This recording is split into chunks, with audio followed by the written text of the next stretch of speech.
erupted in excitement last weekend. Hello and welcome to the PUBG Mobile World Cup at the Esports World Cup. Top teams faced surprising setbacks on the second day, while underdogs rose to the occasion in critical moments, leading to dramatic shifts in the rankings. Spectacular plays and incredible skills were on full display. However, the survival stage promises to be even more challenging. The bottom 12 teams from the group stage are joined by 4 new contenders who will battle fiercely. Only 4 teams will secure a spot in the main tournament, while the rest will see their dreams shattered. The survival of the fittest as the lions on the stage take the chicken dinner. Who will rise to the occasion? Who will show nerves? We're eager to find out.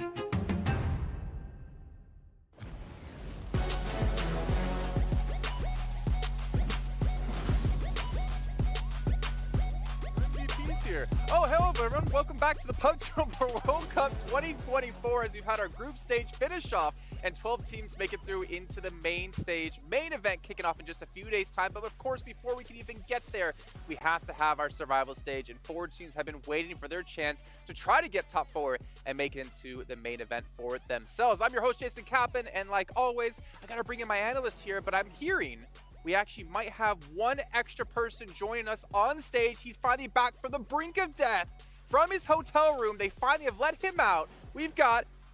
Oh, you're coming in now. I thought you'd be here in the beginning. Okay, you were standing there as if you were coming in at the beginning. I thought that was my moment. And this is why we need rehearsals, because Maxman needs more than one take. We got Maxman joining us back finally. And of course, we have Several's Game and Claris. And that shirt, Claris, is really showing off that progress. Look at that. He's never going to end. Why is it? Yeah, yeah. How's your progress going, Maxman? No progress. Oh, never mind. No, unfortunately, no, could not. I was bedridden. But I'm back with a very deep voice, weirdly enough. I don't know how I feel about this voice, I don't know. Gentlemen. I kind of like the high-pitched Maxman we used to have. Hey, it's me, Max. Yeah. That one. Whoa, whoa, Wait, Oh, he's actually back. I was hearing myself there for a That's second. crazy. It's a little bit weird, yeah. But Max, obviously, you have been watching the games in between your unconscious states that you've been having inside of the hotel. It wasn't in a coma. Don't talk to me about Falcons, Jason. Team Falcons. No. Your prediction. You have them predicted. We know about the Maxman curse. Yeah. Okay. Maxman curse. You couldn't control the Maxman curse, which is why he was stuck in his bedroom at the hotel because he was ill. My disappointment was immeasurable and my day was ruined, Jason, okay? I had so many nice messages like, oh, please get better soon. Oh, you're not going to curse my favorite team, Max. And I cursed Falcons, apparently. I don't know why I got blamed. I wasn't even on the show, but yeah, hopefully they can come back. Yeah. You still picked them. Yeah, sure, okay, whatever. Yeah. That's fine. Don't worry. We'll move on past this, and we'll definitely circle around back to Falcons a little bit later on. But let's actually maybe talk about the format for you guys who are watching and how it's going to be going. The group stage all done and dusted, which means we're into our survival stage. We have 12 teams who have had 2 days of play now coming here to participate in this against 4 teams who haven't played a single match here on stage, which might be a little bit tough for them, to be honest, Seven. I think it is going to be tough. I got a chance to talk a little bit to Team Spirit and with Kitsune. He said that it wasn't going to be as tough, but his confidence wasn't quite there yet. But it will be interesting to see what some of these teams do, how they end up performing in the first game, because I feel like they are going to need to have somewhat of a mulligan of a first match, right? Because they're just going to gathering their thoughts together, gathering how the other teams are going to be reacting to certain playing styles that they might be enforcing on them. And it's going to be interesting too, because it's not like you have 3 days and you're only playing 2. You don't have that extra break day where you can actually maybe get some extra information on teams around you. You are playing both days here, and you need to perform both of these days to be in the top 4, because man, from top 12 to now making it into the top 4 to reach the finals, it's a completely different play field. Different playing field. Oh yeah, that's true. Let's take a look at the prize money for them to earn here today. Of course, it is $1 million for the group stage, $380K here for survival, and of course that main tournament where you can win $400,000 in first place. It's going to be tough, but Claris, we're talking about the teams who might be coming in cold. What about the teams who did participate, have an underwhelming performance? Having that day off might have actually helped them to reset their mental. Yeah, there needs to be big changes. I mean, especially for some of the very hopeful teams, like, of course, I would say Mad Bulls and Falcons are 2 names that really spring to mind as they would have said coming into this tournament, we need to be in the main tournament. Never mind the fact that we should be winning or being on podium at least. There needs to be big changes. Falcons, for example, needs to be Where do I even begin? A different Not team, even yeah. this guy predicting them, first of all. They need to be taking more fights. They need to be not too reliant on top compared to where we were there. He took MVP despite them not getting into the main tournament. I would say this is the worst they've looked in like 3 years, right? I would agree. This is definitely Yeah. Falcons that have fallen off. So like we need to see a big comeback here because making it to top 12, that was the easy opportunity to reach the finals. Now it's hard mode. I want to see how Nurset's going to be actually performing this tournament because he only ended up with 3 eliminations in 6 matches. Now he's going to have to play all those 12 matches. Be interesting to see if maybe whatever was happening between that team, it's now fixed for survival stage. You know, sometimes we have these awesome, exhilarating reactions. Sometimes we have the sad ones, which I kind of wish we had one in your room, seeing Falcons not qualify. Let's you check out some of the best reactions we had from Day 3 in the group stage when we'll be back to kick off the survival stage.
Yeah, honestly, Power probably should have had the best reactions by far here, considering they had a bender of 4 matches in a row here on our second day, completely getting themselves catapulted into the top 12. Because honestly, after day 1, I didn't expect it. Yeah, I mean, Power really, when you're looking at this region as a whole, I think have some of the best individual fraggers, and I feel like they were almost enabled in a weird way because Fidan was popping off. Al-Haji in particular was just shredding the competition in the lobby. So I'm really excited to see them make it into the finals, though it's still going to be a different beast over there. And 3 full days where you have to play all of those matches, it is going to be tough. And they definitely exploited some teams' inability to dislodge them in some of those games.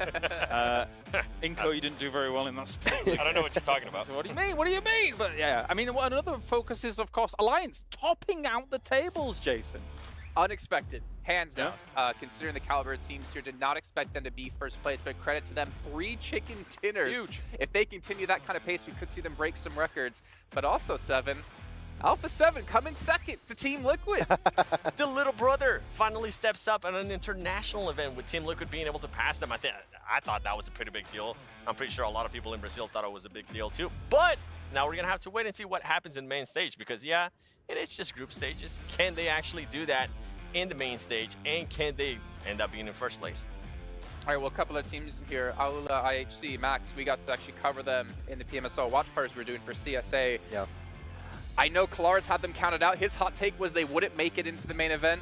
They were able to do it here, looked pretty good, but also the important part is that their placement points, at least within the group stage, has been able to step up, which is somewhere they've been lacking in the past. Wait, that was not a mistake. They actually got placement points? Yeah, they got them. While I was gone, they got placement. What, mate? It wasn't What's a going fever on? dream. It wasn't a fever dream. They did it. No, but I mean, I'm still weirded out. Where the hell is Alex? Is he going to play at some point? Not really. He's sure. here. Like, we have seen him. I have seen him too. I saw him at the hotel at some point, but I don't know what he's doing. Like one time you left your room. The one time I was like, hi, and then he ran away from me. I don't know what was going on, but yeah, so they've been looking good. Seem like they are reaching the late game a little bit more, which is what we needed from IHC, so hopefully they can keep it up. Well, taking a look at the second page here again, we did mention Power. Boom, having that 30-point game to catapult themselves into top 12. But Vampire 7, I mean, a team that has a lot of pressure on their shoulders to perform again, winning the back-to-back mid-season events. They did it just barely at the end. They did, and it was because they have had a change in regards to the IGL when I was actually getting a chance to talk to Sir Tenny. I can't remember right now at the top of my head which was the player, but he said that the second day they definitely felt a lot more comfortable. They were kind of willing to third-party fights, and Sir Tenny was telling them, if you see an option to fight, just go for it. Stop being so scared about it. Sorry, just Max looks so tiny on camera next to me, which is really not how it is. I swear. I mean, it's really tall. But then Reject as well, we talk about holding on, surviving. Now, if we're to be completely honest, Evil Lars maybe coming out, or Honest Lars. There's a couple of teams here we're looking at of probably no chance. However, at least they can gain some experience. Which teams? Well, I'm still going to, unfortunately, attack South Korea. We have got ourselves TRX in a bit of a bad spot. Yep. I don't know if D+ is going to be able to also make it. I mean, yeah, okay, they had a great first day. Yep. It made me look a little bit silly with how they played things out in that first day. However, second day was more kind of what I was expecting. A bit of floundering from our South Korean teams. It's difficult for them. Again, all of their power is separated across so many rosters over in the region at the moment. I mean, clearly what we were looking at their first day and second day of play, the first day they were gifted so many circles, right? I want to see them test it today where they get bad circles and they start rotating a little bit faster. If they can do that, they can play good positions. They need to just get in those spots early on. Well, if you want to see them advance, I don't want to see them tested. I know. I want to see them tested. That sounds really awful. Do you want them to qualify just because they've got lucky circles? We No, I want them to actually be tested. We saw them getting tested in day 2, and they did absolutely I want them to be nothing. tested and them to do good. Okay, so you want them to be in last place. Got it. Okay, sure, mate. You know what? We got to give Max a break here. We're berating him quite heavily. 3 days. So let's take a quick second here and give him a quick little break while we actually do throw it over to our casters for a quick check-in. Hot Jukes, John Allen, can you guys hear me? Are you there? Yo, what's up, guys? I can see y'all in the studio. We're right in front of here on the main stage. Looking at all these losers back here. No, I'm just kidding.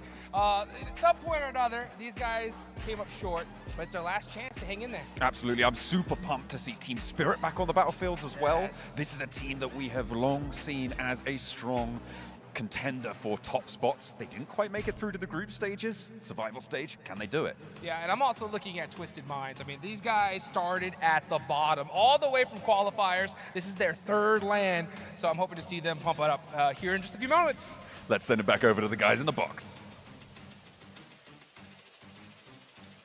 Thank you so much, Hot Jukes, and John Allen for bringing it back over to here as we obviously got to hear their thoughts. I just got out of my hotel room for the first day here, Jason. What are you doing to me? You could hear him from your hotel room. That was shaking all over. I actually think we heard him from the studio without even our earpieces, if I'm completely honest. I'm scared. But we're obviously talking a lot about the teams who are coming back again, right? The 12 teams who participate. But what about the 4 new teams?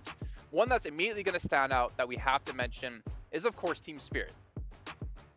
I don't know which one of you wants to take it. Maxman, since you weren't working the last 3 days, we'll put it on you. Okay, I'll take over. Yeah, Team Spirit, of course, when you're looking at the EMEA region, this is a super team, right? Looking at all the players they have on their side, they're all players that can frag out. Q2 has been eye-gelling, also at a great level for this team when he does not get eliminated in the first 5 minutes. It has happened a bit. But I feel like these 4 teams, when we're looking at them, Team Spirit is the team that everyone is expecting for them to make into top 4, but it's so competitive that even Team Spirit might not make the cut. You might have had Brute Force win EMEA, but I do think Team Spirit has the highest skill ceiling potential, at least. If you think about their run in EMEA as well, breaking things down, 7 podium finishes, and a lot of those were first places on Sandhawk across the EMEA tournament. The 3 Sandhawks they played, first, second, and third on Sandhawk. If they get a good start here, that could get the ball rolling for them very quickly, because we're playing Sandhawk first. Maybe Spirit can do something there. Last place on the Racing a team for Sandhawk? Who are you? Okay, right. What? Oh, do good on Sandhawk, Erangel. Meanwhile, I was thinking about their Miramars because their Miramars were absolutely awful. I think they were averaging about 11th place finish, except for the last Miramar that ended up pretty much qualifying them.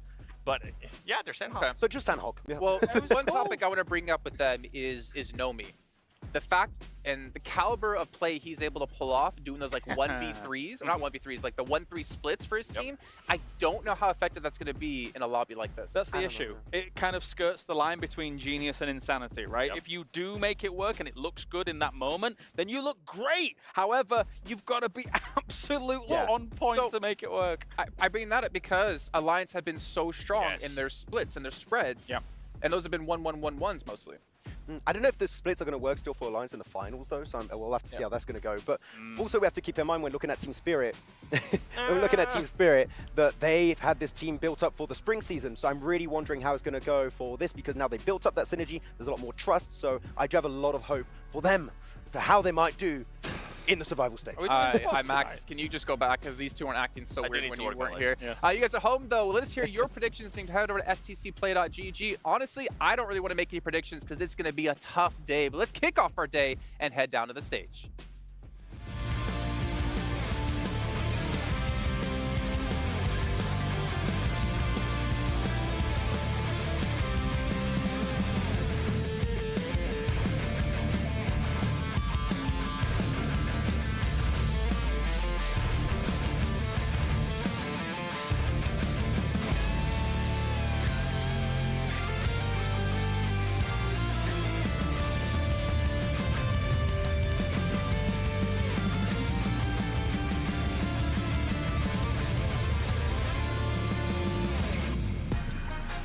It's do or die! 12 teams have been sent into the survival stage and only 4 will make it out alive. My name is Barney Banks and I am your host alongside Sandstorm, and welcome to the PUBG Mobile World Cup at the Esports World Cup. That's right, Barney. No second chances, no retries, and no do-overs. Only the best 12 maps that you and your team can pull off, and you're in the main tournament. Sounds simple, right? Simple indeed, but there is more because we enter into the survival stage. 4 more teams have been thrown into the mix, each with the potential to claim one of those spots in the main tournament. Bear in mind, this is the last chance our teams have to maintain their place here at the PUBG Mobile World Cup. The redemption story we all know and love. The underdogs that overcome the odds. So without further ado, let's welcome our teams, starting with Brute Force.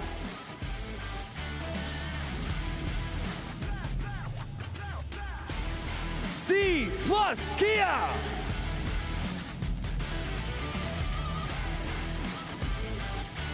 Istanbul Wildcats, next Ruya. CAG Osaka. Team Falcons. Inco Gaming. Mad Bulls. Harami Bro. Besiktas Black. DRX. DJB Esports. Money Makers.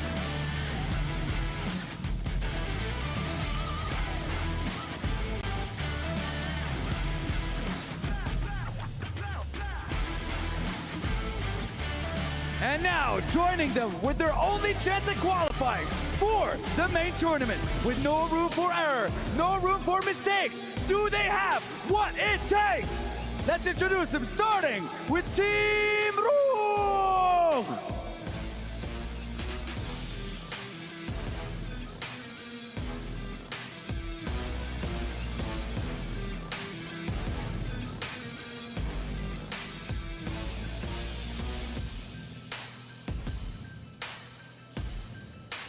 Just scraping by in their region in 6th place. They'll need to do a heck of a lot more to prove themselves in this stage. Welcome, Team Pandem!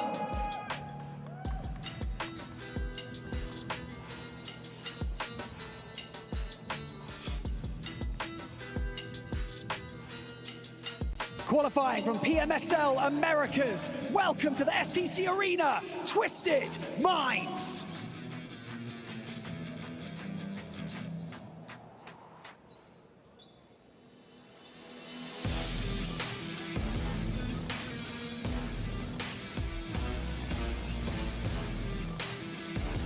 And finally, entering the stage from PMSL EMEA, Team Spirit.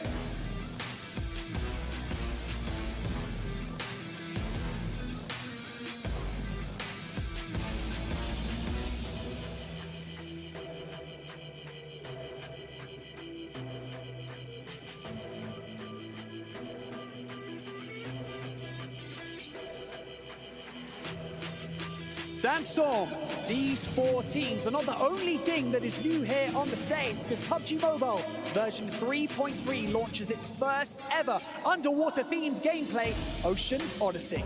That's right, defeat all the enemies in the Ocean Palace to obtain the infamous Powerfleet-themed item, the Trident. More secrets about the Trident and the Kraken await discovery. Do indeed. The stakes are the highest they have ever been here at the PUBG Mobile World Cup. Once again, just 4 places remain in this main tournament, so you know what that means. The battle is going to be at the top. Consistency is key. Eliminations galore. Tempers will be tested. Composure will be mandatory. So, without further ado, ladies and gentlemen, let the PUBG Mobile World Cup survival stage begin. Casters, take it away. What's up, everybody? It's time to unleash the Kraken. I'm Hot Jukes here with John Allen. Bro, the survival stage, we finally made it here. How you feeling? Tell me, Hot Jukes, do you feel dead? Because we are going to be cutting some teeth. It's going to be brutal. They're going to be slaughtered very, very soon, I'm sure. They've got 12 matches to play, each of these teams. We are going to be getting into the thick of it very quickly. I'm so excited to see one of the teams that I've been following for a long time back from the EMEA region, Team Spirit, take to the battlefields. I spoke about them before. I'm going to speak about them again. You will hear more from me about them as well, because I really am rooting for this team to be able to make it through. I think one of those 4 top spots, I think they could do it. Well, let's see. Hopefully we can talk about them in the finals, but that is it. 4 slots remaining here, and there are 16 teams that are going to be battling for them and literally just giving it all they got. As a matter of fact, before we started the show, I was backstage there with Ginny, and I got to look at some of these players walking in, and I could just see the nerves on their faces. And the reason why is because tomorrow, if they don't make it in top 4, not only are they going to go home, but they got to watch their keys get destroyed right in front of their own beaks, John Allen. Obliterated before their very eyes. A soul-crushing feeling, I'm sure. And 12 of them are going to go down the drain very, very soon. Of course, only 4 of those keys are going to be kept intact. We've already sent 12 to those final stages in the last 3 days of games. If you didn't see those, go and check out some of the recaps, the HQ show as well. You'll get all the down low. But we are going to be focusing now on our new set of 16. It is going to be tense, and cooler heads need to prevail in order to see yourself into the top 4. It's do or die. It is do or die right now. And I'm shocked to see some names here. You know, for sure. D plus Kia had a monster day 1 in the group stage and then completely fell off the map in day number 2. And they're here for a reason. And another one, of course, Team Falcons. Oh, yeah. I cannot believe that. That is crazy. This team was lauded as a favorite to win coming into this tournament, right? They're up there with the likes of 4MV, with Alpha 7. That's right. And they just did not stand up. They need some more backup for Top, because he was fragging out of his mind in that last day. The rest of the team, not so much. So today is their time to try and bring up that pace, to pick up those points, because it is going to be up to 4th place. 4th place back in the group stages sat at around 90 points, but there was a larger field, which means that likely we're going to be sitting somewhere in the high 80s for that 4th place finish for our teams here today and tomorrow as well, of course. So pushing up over that 90-point margin, that's what these teams are going to be looking to strive for. The target to beat 122 from Alliance in the group stage. All right, well, let's see if they can do it. I mean, during the group stage, your math was on point, so I think that is a target that these teams are definitely going to have their eyes on. Now, we're about to head into Sandhawk, all right? We're only going to see 2 of those so far in this survival stage. You can see these players, they got those drop locations. Oh, give me a copy of that. Yeah, I need a copy of that. That's for sure, you know, and at this time, where you have everything on the line, I think that that is a very soft agreement, if I say so myself. Yeah, I mean, it's going to be interesting to see if anyone is actually going to try and change things up, right? If there is going to be a wild hot drop, because on these short game sets, right, it is so impactful to have a big game. If you can sneak away 4 eliminations right off the bat of something that someone isn't expecting you to do, that's huge. That's a massive impact coming into these games. When you're looking at a 10-point per game average being really strong, getting 4 points on that just right off the mark is going to be big.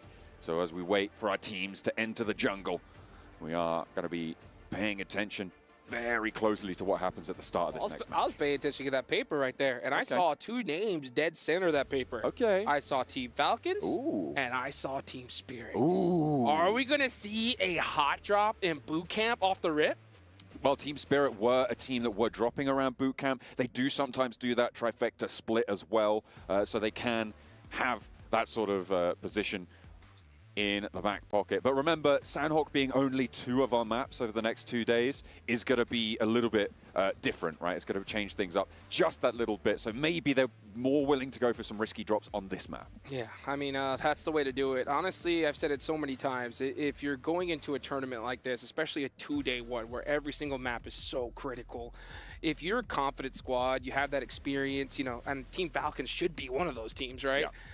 playing extra aggressive off the rip usually pays off because so many of these players are going to have those nerves. I mean, these 4 teams that just came in here, right? We can look at that. One of them being Team Spirit. They didn't get that warm-up play that so many of these other squads did. So if you're going to try and take advantage of it, you better do it off the rip, right? Yeah, they don't have that hands-on experience with these teams, right, that so many of the others do. But looking at these 16 teams, I'm trying to pick out the 4 that I think are going to be the challengers coming into those grand finals, right? I think it's fairly clear. I'm back in Team Spirit all the way. Kitsune, a storied IGL with that cool, calm, collected stage experience on global stages. He absolutely can lead this team to victory, and they've got the talent to do so. I believe in them. Falcons as well, another team that I think we would both agree should be in those finals. For sure, for sure. I mean, I was straight up shocked to see them, you know, in the survival stage in the first place. So hopefully we could see them snag one of those slots. But at the end of the day, 2 days, it's anyone's game. Anybody I've taken can the do 2 easy picks there. Right, out of the that 4, is right? true. Do you want to throw anyone else's name in the hat on that one? Let's see. Honestly, I mean, D plus Kia showed us some good signs of life. I wouldn't mind seeing them there. Mad Bulls has kind of been like one of those little squads that honestly disappointed me yesterday or the day before yesterday. Watching them play so passive when they could have got it done towards the end. I think that after that last match of their group stage, they had to go home and just say, you know what, we got to go back to the drawing board, because it's moments like that that either you go crazy afterwards or it's just dead silence. I'm looking at Inco, the lil bro of Brazil, right? There you go. This is a team that sat in the shadow of Alpha 7 and Team Liquid for quite a while now. Whenever you talk about Brazil, it is those 2 rosters, obviously previously with Loops in the mix. That was there as the presence that they had. But I feel like Inco, they were 13th place, right? By 3 points, they didn't qualify to the group stage. This is a top-performing team coming out of those group stages. They've got the most experience against the rest of this lobby. I think that they can do it. I think they've got the chops. We'll have to wait and see, though, because there are plenty of other teams taking that fight. And one of those teams, Team Liquid, in those finals already, they're going to be happy with that performance. Yeah, another team, if I were to pick one more, I think I'd got to go with Twisted Minds. And the reason why is just because that storyline, them starting all the way at the bottom, working their way up little by little, and now here in Saudi. As a matter of fact, I talked to their IGL. I talked to Igor, right?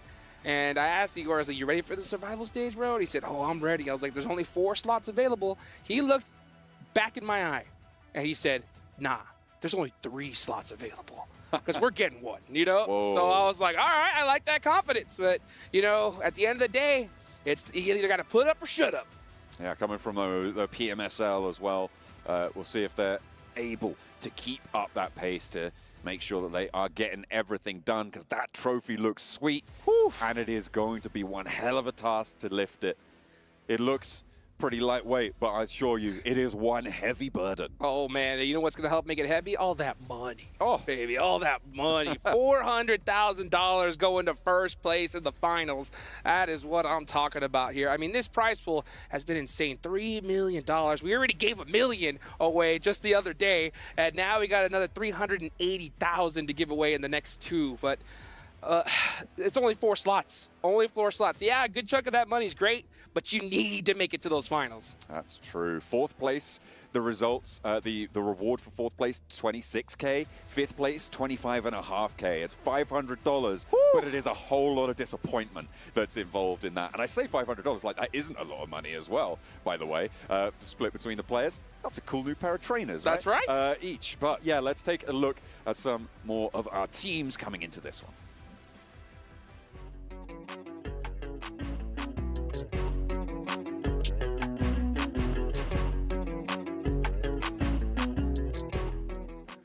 Ah, eu acho que eles vão botar UMP em primeiro.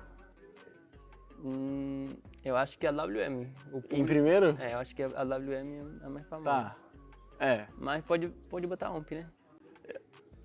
Eu acho que a UMP. Pode ser a UMP. Tá.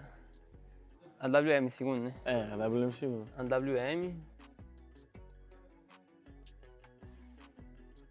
Terceiro. Complicou agora. DBS acho que tá muito famoso ultimamente. Até... Ou Scarelli. Ah, é que é o público, né? Não, mas acho que... DBS eu também acho, né? Dessas aí, a Scarelli tem que estar, né? É, são os que será que na frente da DBS? É, acho que sim, é. Na frente. É. Esse cara é ele. Esse cara é terceiro. Daí depois sim, DBS. É, agora DBS. DBS em quarto. Agora tá... complicou. SWK, né? Pro público, será? Por... O Berril, o público É, não gosta, Berril né? ou SWK, acho. A mais famosinho acho que é Berril. É, entre... Mesmo que nós Berril, usamos. Berril. M762. É. Agora SWK, né? É. SWK. E isso aí tá difícil, as duas são ruins. Acho que Thompson depois Bison. Thompson. E a última, pode Bison. mandar lá no fundo. Essa aí é horrorosa. O que tu acha? Nós acertou quantos? Acho que metade. O top 2 acho que nós acertou. Acho que nós estamos umas 4 de 8. Tá. Dá pra ver agora? A gente acha que acertou 4. Eu falei a WM. Caralho, Berril A UMP segundo. tá onde? Terceira. Junto com a SWK. Nossa, né? Impossível o Bison ser melhor que a DBS. Tipo, escolher. Mano, os caras botou... Não, tá doido. Não tem como. A WM eu a gente sabia, falou. sim. É, eu porque tava pensando... todo mundo gosta de usar sniper. Só que o UMP, tipo, os caras tão igual. A Berril, nós errou sabe... muito. Nós acertou quantos? Nenhum. Nós acertou... Nenhum. Nenhum. Foi já. Meu Deus. Mano, mas não tem sentido. Acabou. Valeu, gente, assistiu. Obrigado. Até mais. Tamo junto.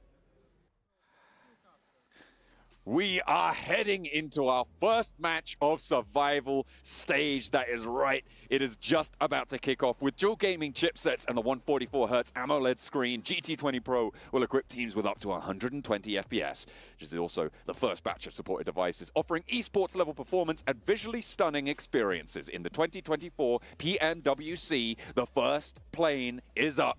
It's a northwest lean, but it's Sandhawk. You can get where you're going.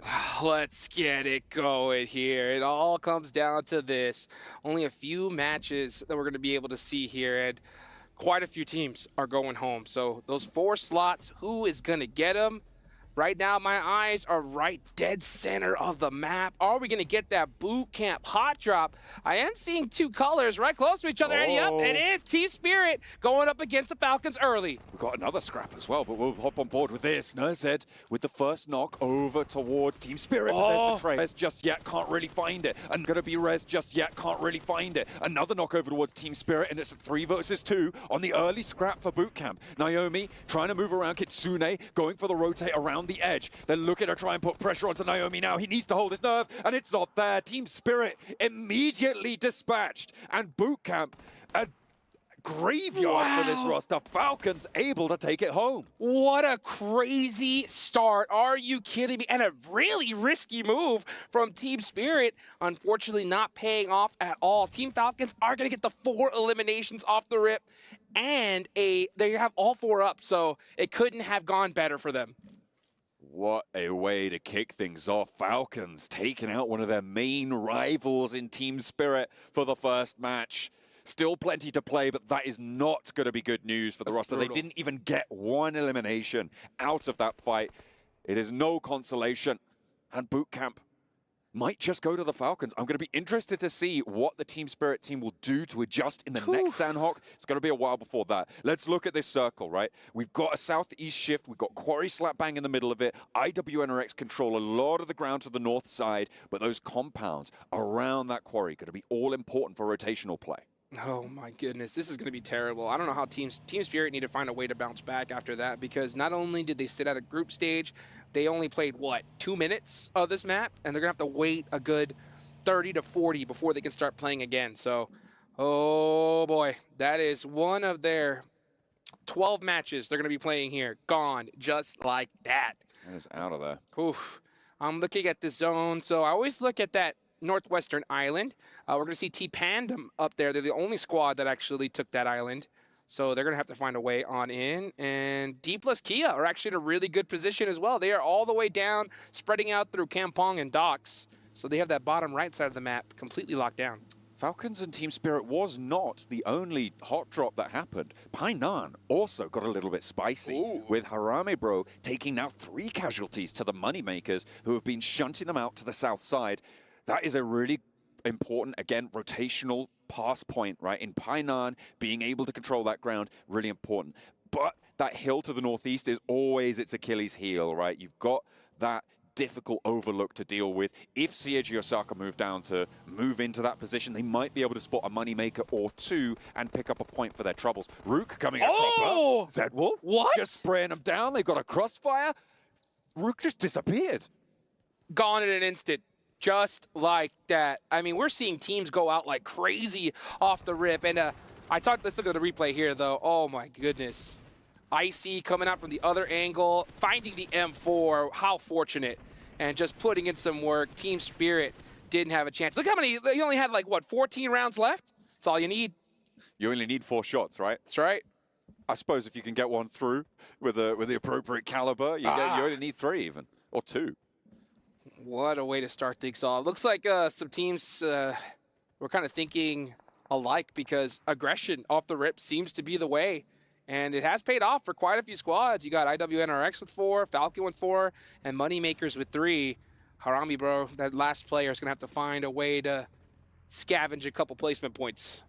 Yeah, hopefully they'll be able to find something into this one. I'm not too hopeful for it, however. Sandhawk can be treacherous at the best of times. South side of Quarry, around the cave area, currently starting to get more and more occupied. TJB hold the areas around cave, around the top of that hill, and they should be able to exert a lot of control over the surrounding area. Besiktas currently split 2 and 2, either side of the crossing down to the south edge near Bantai on that side of the map. So potential for them to remain split for just a little bit longer. I don't think too many teams are actually going to be putting too much pressure on them, so we'll see what they're able to do from that south edge. Yeah, let's see what happens. Right now I'm looking at Team Falcons. Team Falcons are still in boot camp. Normally I think we see a lot of teams in a position like this leave pretty early and try to take that hill right above them. But I think since they have those 4 eliminations, let's look at this. Oh, it was actually a knife battle to start things off.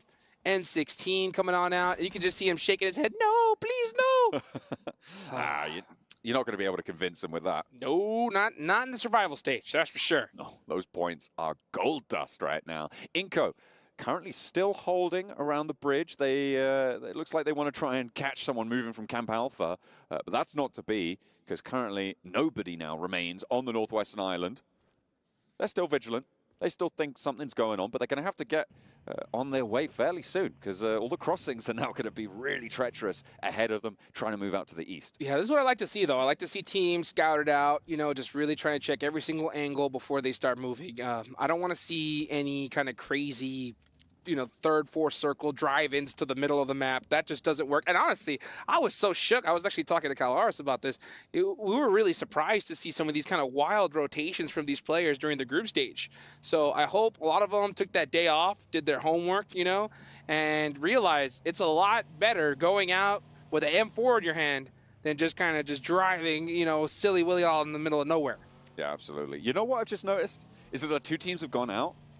2 of our new teams. Oh, that's right. Right? So maybe Rook what you were talking and Team about, Spirit. that freshness, that coming in without having had the grind of the previous 3 days of games, maybe that's coming back to bite them. We'll have to wait and see if they can pick up the pace. Obviously, it's the big Sandhawk asterisk that sits atop that result in this first match, but I feel like Team Spirit may be a little bit more excusable than what happened to Rook. They just rolled up to IWNRX with nothing. Got shredded just like that. Take a look here at Paradise Resort, now outside of the zone. Let's see where this next zone is going to go. Are we going to get another crazy shift, or will it center on up? All these teams that are right there. Oh, okay. This is actually a really good shift for Inco. Yeah, I was going to say, these guys have been holding this bridge still in the blue zone. I feel like now they've got to figure out, okay, guys, maybe there actually isn't anyone, but they've definitely cleared out their flank, which is going to be a big attribute to them. Yes, yeah. Now they know that their backs are going to be clear, because if someone was going through that bridge, they would have definitely, passed it up by now. So now they're going to start heading their way in little by little. Only team they really got to look out for is Moneymakers, but we do see a little bit of a fight start to ring out. At least one of the Mad Bulls getting caught on rotation. Now we're seeing Team Falcons punishing another squad as well. The shots are definitely starting to ring out. Falcons on 5 eliminations. They've moved southeast from boot camp, holding down IWNRX, controlling the west side of this quarry. They're in a really powerful split right now, and not too much pressure being exerted on them. With the Mad Bulls trying to flee underneath them, try and get away from the position that they hold, it doesn't look too likely that they're going to go for this crash. Once they res up, they might try and fall back, but they've already got that outpost further south, and the regroup there far, far more likely. So IWNRX in a pretty safe spot right now. Man, IWNRX was one of those squads that you were looking at hard during the group stage and just came up short. I mean, just from your experience, why do you think that was? It just felt like Zedwolf wasn't able to be enabled in the same way that he was during EMEA. The guy was insane. He still is insane at the game. For sure. Coming into this one, though, just wasn't set up, wasn't enabled. It felt like there was just no synergy amongst this roster. There wasn't any sort of initiative being taken, and I don't know really what to chalk it up to be honest. It's so many reasons. It's just a real tough lobby, I guess. That's kind of that's a fact where it sits for these guys. And yeah, I was disappointed with them. They had that really strong final match, right? But it just wasn't enough. Was that a double knock? That was a double knock right there from the final player of Harami, bro. Unfortunately, yeah, he's all by his lonesome. He's going to try to be able to throw another one here. Maybe get a confirmation. Actually throws it into that door. Oh, he's ringing out with the DBS. He's in trouble. And he Moss, gotta get it done. Oh, he's down to like half an HP, and he's done for. That is going to be our first team from the group stages getting eliminated in 14th place. Harami Bros 0 points, but Team Pandem were not too far away from the chopping block either on that engagement either. So we'll have to wait and see how much further they can go with the 2 players they've got. Inco have made their move. They're trying to sweep through, and who's in their way? It's the Falcons. They're going to be looking to pick up even more points now. 5 eliminations already. Is Inco going to be able to change things? Solid rotation for the Falcons. They came here from boot camp, and they catch Inco off guard here, and they are punishing him. That's 2 knocks, and Nenebete up top being knocked. That completely eliminates that angle. Gary going down as well. It's all up to action. Trying to move forwards. Putting that Molotov in. Vitali trying to hold down the off angle, but the smoke is there, and there's an off angle of their own for Falcons. Icy able to cool things down now. There's action heating it up in return. Nenebete turns tail. Inco cannot punch through the Falcons' hold. Yeah, wait, Falcons are on the south coast. They've crossed the river. Oh, yeah. Yes, they did. Yeah, they moved on over. And they held that edge really, really well against Inco Gaming. So Team Falcons, 8 eliminations already. Every single player up. Now things are going to start getting tough, though. They got to push through either Pinon or maybe try to rotate down south through Camp Charlie. We'll see what they got to do. But, you know, they don't have much time to do it. Only 47 seconds on the clock right now. And this next zone is going to start really punishing teams. Yeah, it's going to push that south side in. Moneymaker's going to have to leave Pinon and Falcons rotate back through. IWNRX consistent, though, in that west point position. They have moved a little bit further out now. They've just stretched their legs away from the compounds, away from those warehouses to take control of some hillsides. I like that from them. I think it's the right decision at this time. Brute Force might backfill, though. Yeah, let's see what happens. I'm looking at Team Falcons, and Team Falcons actually decided to go north. So they are going to be going through that Pinon Bridge, yeah, and are going to be trying to come through the top through Quarry. And it's possible that, you know, they felt that this side would be a little bit more free considering that it is the hard shift side. It's not a full hard shift, but it does give them a little bit room to breathe. So let's see how they decide to push on in.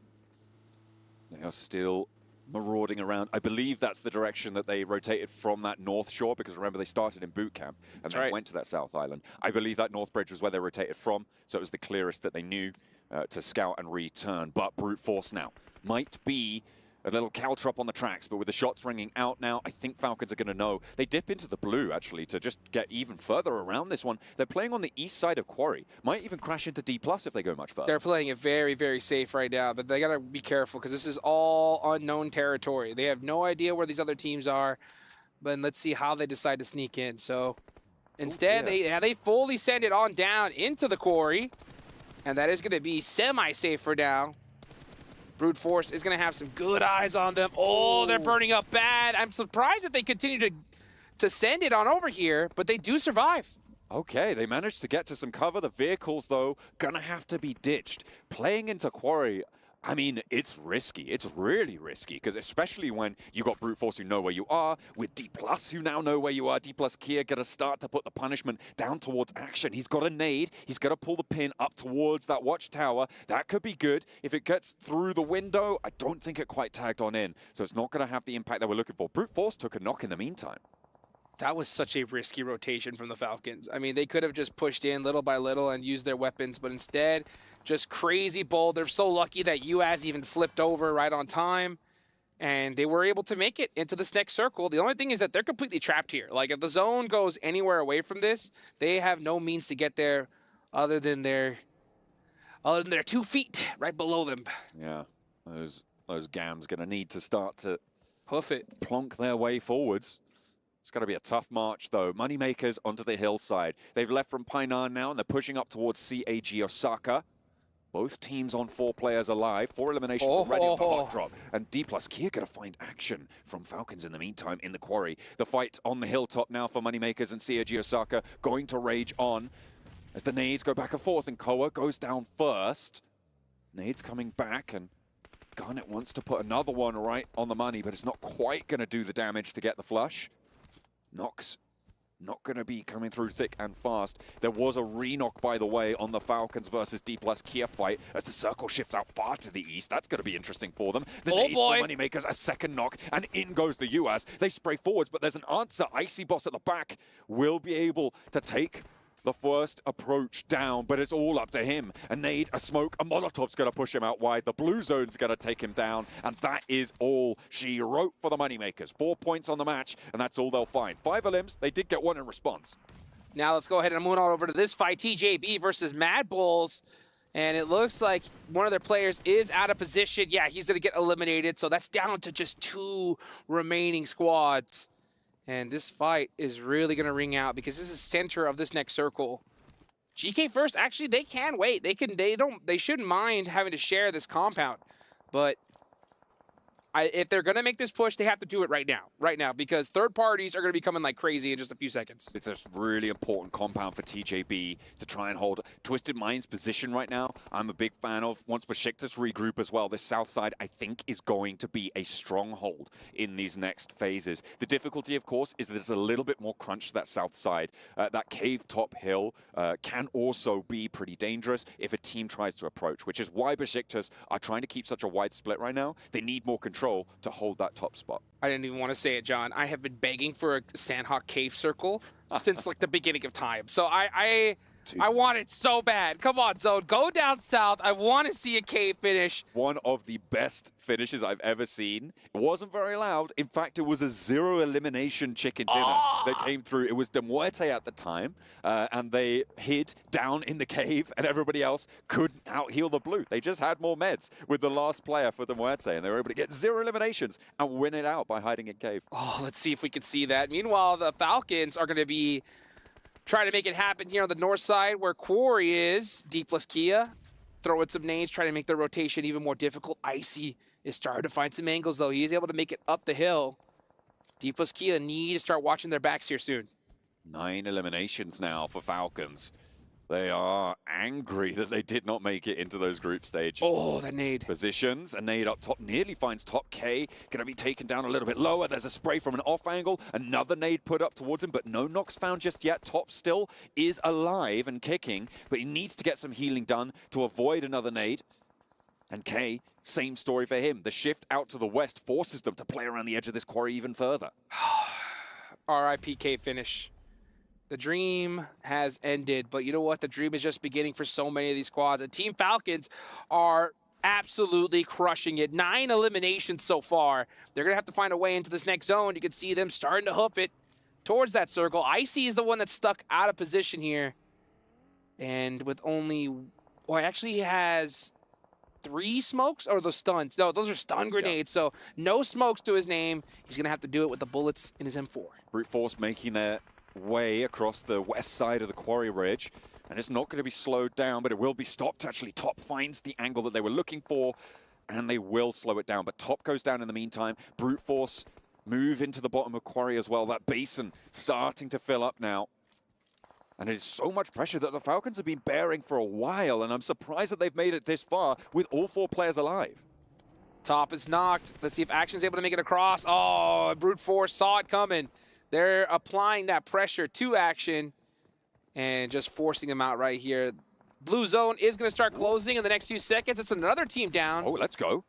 Action. Spray down towards the Brute Force front point. They're looking for that res, but the control on the cross from Neos is so impactful right now. He's going to get pushed out by the blue, but the nade goes up high. Is it going to reach over that cliff face? It bounces just a little bit short, but bobbles down. Doesn't find a knock. Not quite. And Neos goes down. A pivotal pick for Action to be able to find his teammate, and Top might even get the res here. Let's see if it's going to happen. This zone is starting to close pretty quickly. I think they're going to have to let him go for now. Actually, never mind. They're going for that res. That zone is on the thin side, so it is closing ever so slowly. The rest of Brute Force, actually, it's only 1 player left. It's Freezer. It's all up to the rookie for the roster. Freezer in his debut season. Oh, in the open? No way. He's doing work for Brute Force as a champ, but he can't hold up to the brutal force of Falcons. They just tear him apart, and it's 12 eliminations now. Oh, just feed them. Just feed them. Team Falcons are soaring right now. 12 eliminations, 3 players still up, and they did it the hard way. Top now getting knocked by TJB. Every single team is facing the Falcons at this point. Can they continue to hold on as we now look on the other side of the circle? IWNRX finally trying to make a name for themselves. 7 eliminations. They're off to a massive start. This is one hell of a sequel to the tournament. We are going to get a real treat right now. If IWNRX actually start to turn things on, it is a fascinating, entertaining roster to watch. So I am really excited. They've managed to start this sweep out on the western edge. They're looking to control the high ground now. They've got 7 eliminations. Sure, Falcons rack up the Baker's dozen with 13 now, but IWNRX still have plenty more to go, and they're in a better position. Team Falcons with 13 eliminations. Okay. How are they still up? Now Top starting to shoot up the hill. He gets that knock. That buys his team enough time to just start moving. These guys are just too good. It is really IWNRX's game to lose at this point. They have so much real estate here, but they got to stop the Falcons. Another nade, going to do a lot of damage. Doesn't quite get the knock over towards Frozen, and he's got that first aid off as well. Keeps him alive for a little bit longer. Swain's there for the backup. Gotta hit it. Strafing back and forth, and finally the Falcons fall to IWNRX. 8 eliminations. TJB, I believe, had some third-party action going in over that way to keep the suppression up. That compound for TJB, I said it before, was all important, but it is IWNRX.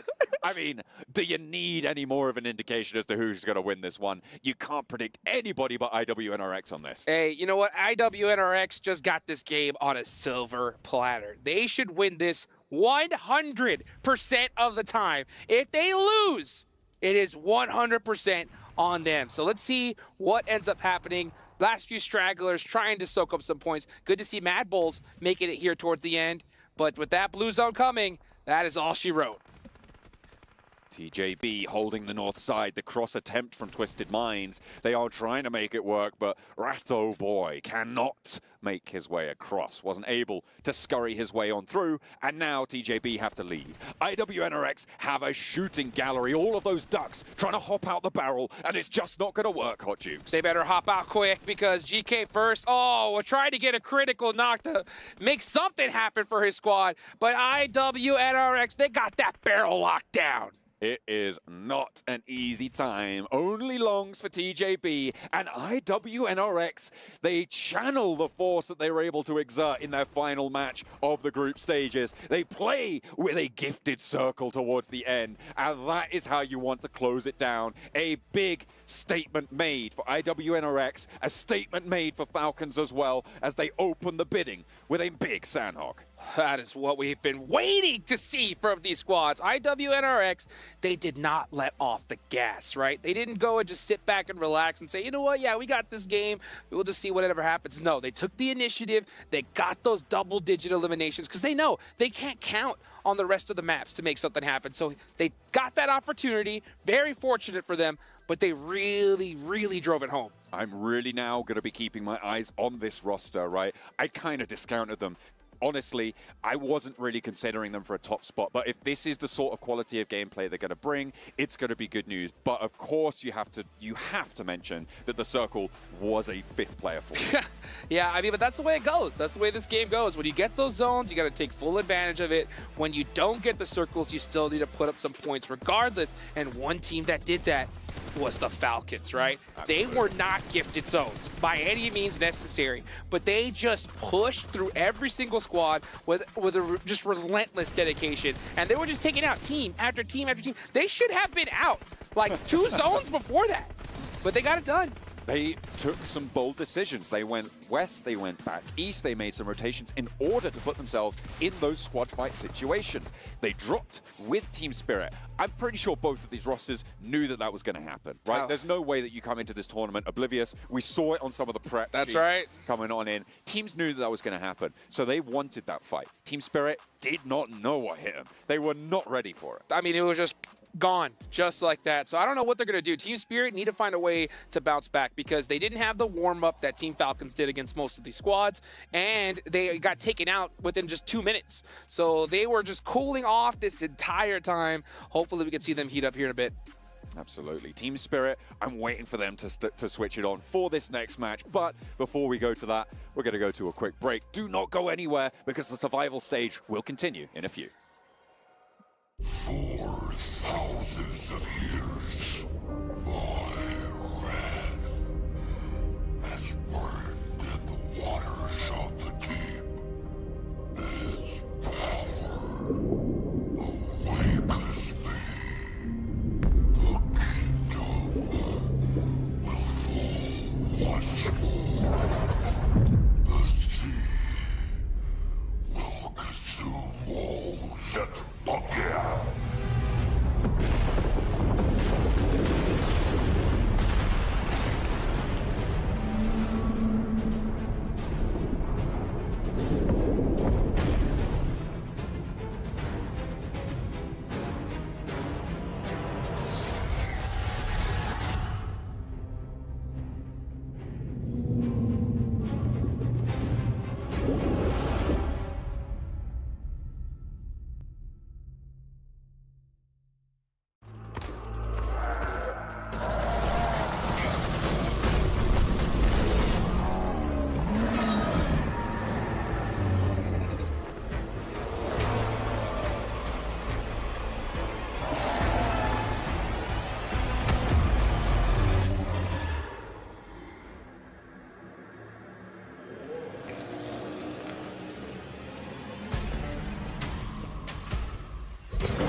Well, a lot of the teams coming out the gate strong. IWNRX taking home the chicken dinny.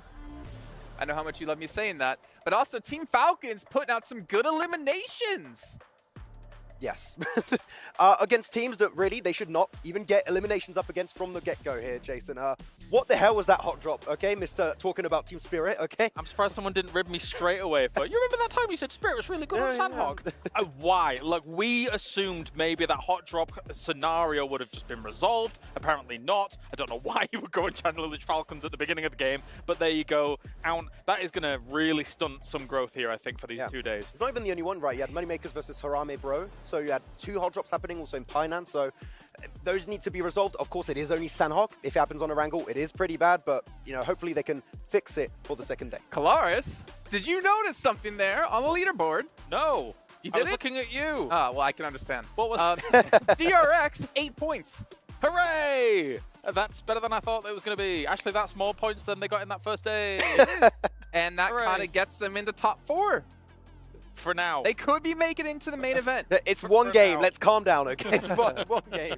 We'll take a look at the rest of the list here. You can see a lot of teams here getting 0 points. I'm kind of a little bit sad Seven's not here to talk about Inko, and they're a big fat goose egg. But Brute Force again, 2 points for them. Moneymakers get themselves 5s. It is Sandhawk, so we won't judge too harsh. You only have 2 of these over the course of these 2 days. You'll still have 6 Erangels and 4 Miramars. Yeah. Twisted Minds. Where'd they go? They went Cave. They went Cave. Ratto Boy surviving until the very end. Ratto Boy. But leaving Cave is just not going to work out when you have, what was You do it, that again. Mad Balls and TJB No, in the compound? It's kind of my Actually, no, I want to see it again now, yeah. Okay, Ratto Boy. there you go. Just for you. Appreciate it. It's a great name. I love it. It's the best name. But let's talk about IWNRX really quickly. Obviously taking the zone towards them.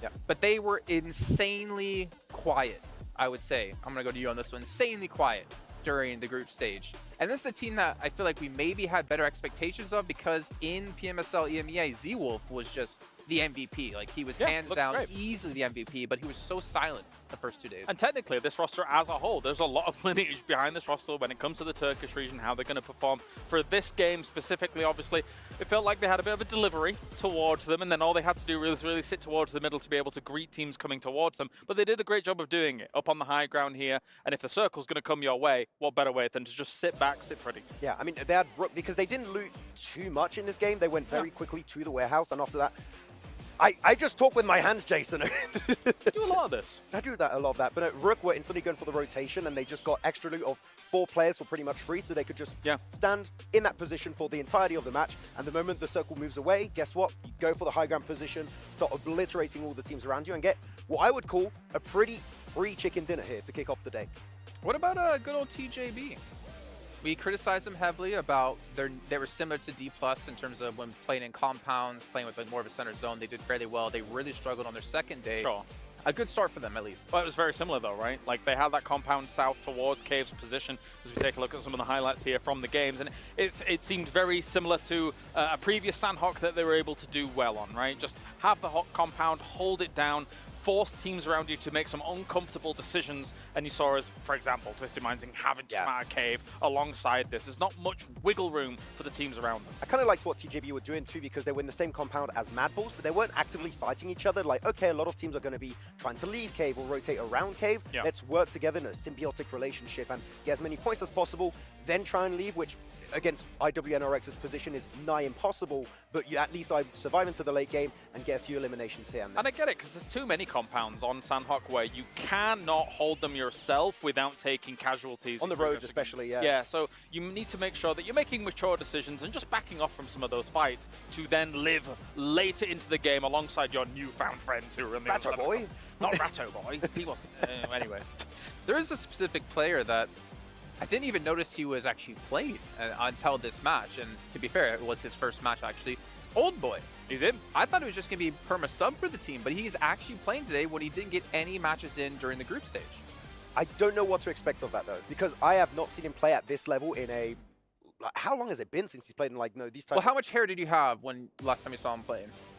No. full afro. It was crazy. It was 2020, back in the days where I had a hairline. But the thing is, he has experience playing at a high level. However, the high level back then is much different than the high level now. Yeah, and it was way different back then because you would have like 1, 2 fraggers. Now every player on your team needs to frag out. Old Boy could do that, but like it's a completely different caliber of play now. So we'll see. Of course, it's just a Sandhawk. I want to see on the Wrangle on Miramar how that's going to work out, but it is a big addition that can be impactful if he's able to play at the peak of what he can bring to the table. All right, well, we do actually have a special video for you guys at home that you wanted to show here. And can we actually just throw this up for you guys so you can take a in-depth look into Sandhawk? Let's pull it up. Not make the cut. You might have had Brute Force win EMEA, but I do think Team Spirit has the highest skill ceiling potential, at least. If you think about their run in EMEA as well, breaking things down, 7 podium finishes, and a lot of those were first places on Sandhawk across the EMEA tournament. The 3 Sandhawks they played, first, second, and third on Sandhawk. If they get a good start here, that could get the ball rolling for them very quickly, because we're playing Sandhawk first. Can we get our match rankings up really quick on the second page, just real fast here, just to go off the back of what he was saying about Team Spirit doing so well on Sandhawk. Yeah, go on, go so down I don't see them on the front page here, Max. Yeah, where are they? They're not. Where? Hey, is that 16th position right there? Where's that little Leonardo DiCaprio? Whoop, whoop, right there. That was, you know what? All right, sometimes there's failures occurring. It's most of the time Max's fault, but this time around, I guess I have to take the brunt of it. No, to be completely honest, right? You would look at a team as experienced as Team Spirit and Falcons. You wouldn't expect it to happen, right? Like, you don't be really angry. I'm mad. The best part was Max quickly jumped on ship on that one because he knows how much we rib on him, and he's like, oh, they're finally not doing it to me. I'm ready. I'll get someone else. All right, well, it's time to kick off for second match of the day. So let's go back over to John on and Hot Jukes to get us into Erangel. I'm pretty sure gravity departed because the sanity certainly was not there for that desk either towards the end of it. They, rightly to be fair, criticizing Team Spirit, maybe less right to criticize KLRS because I'm on his side, man. I feel like this is definitely a roster that is good at Sandhawk, just not when they're dead. Scrooge McHale making some points. That's making some good points here. And that is correct, because I think that if you do go out first, it's not good. It's difficult to make many points. Make many points? Get many points. Or any points. Yeah, have any points at all if you die. Generally, an adverse strategy when it comes to good results. But I tell you what's not an adverse strategy. What's that? Right? It is getting yourself an Infinix GT20 Pro. With dual gaming chipsets and a 144Hz AMOLED screen, the GT20 Pro will equip teams with up to 120 FPS, which is also the first batch of supported devices, offering esports level performance and visually stunning experiences in the 2024 PMWC. Well, let's get it going, guys. Our first Erangel of the day, of this survival stage. And we can already see the rankings, man. We got some teams soaking up some points up there. IWNRX taking full advantage of that circle they got. Team Falcons, even though they didn't get the zone, they just straight up dominated, getting 14 total points. And looking on down, 6th place, Twisted Minds, right? Out of the 4 new teams that hopped on in here, they ended up with the most points, 6 in total. Plane path from the northeast side down towards the quarry. Difficult potentially to get to military from here. Don't say it. Oh, sorry. Yeah, no, don't talk about the island. We've already seen twice.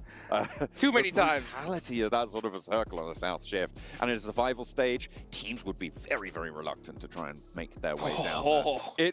It's a good chunk, but it's not, right? Yeah. It's not a military circle yet. Touch wood. There we go.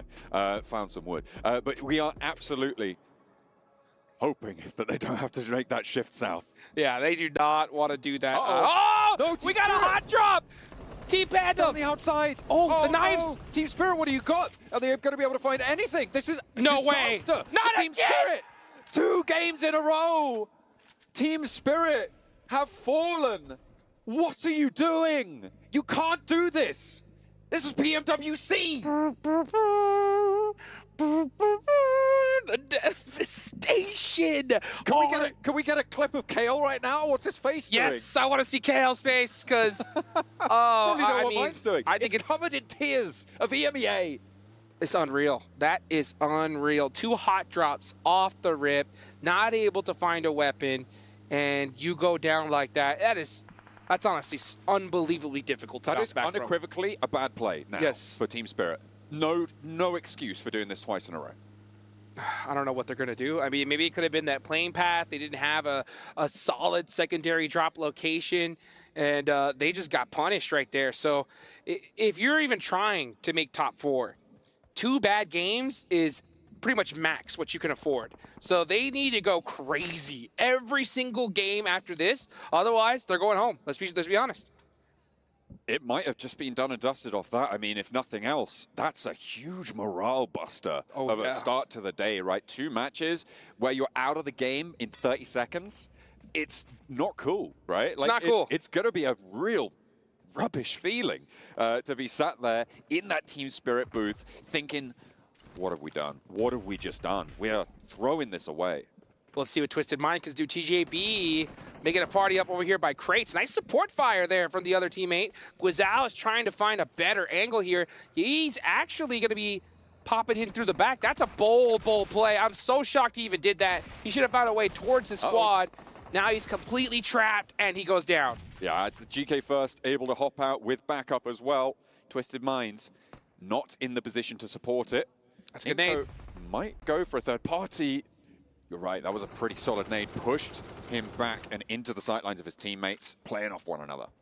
Well, their hands got to be shaking right now. The nerves at an all-time high. It looks like they're going to be trading one player for one. What is TJB going to do? Are they going to continue to go through this fight or rotate away? Honestly, sometimes you got to just cut your losses and leave. Maybe just try and head on out of there. You want to get these reses. They don't really have any loot at all, so they want... Yeah, I think TJB may have to commit here. They are so underlooted. They need every single thing they can get from Twisted Minds. But how are they going to get there? This is always a very difficult fight in crates because you have to make those crosses into the wide open. You don't really know where other enemies can be. And it could end up really, really bad for you. Flower's staying in the same position. He's not rotated at all. And every single second at this point is just devastating.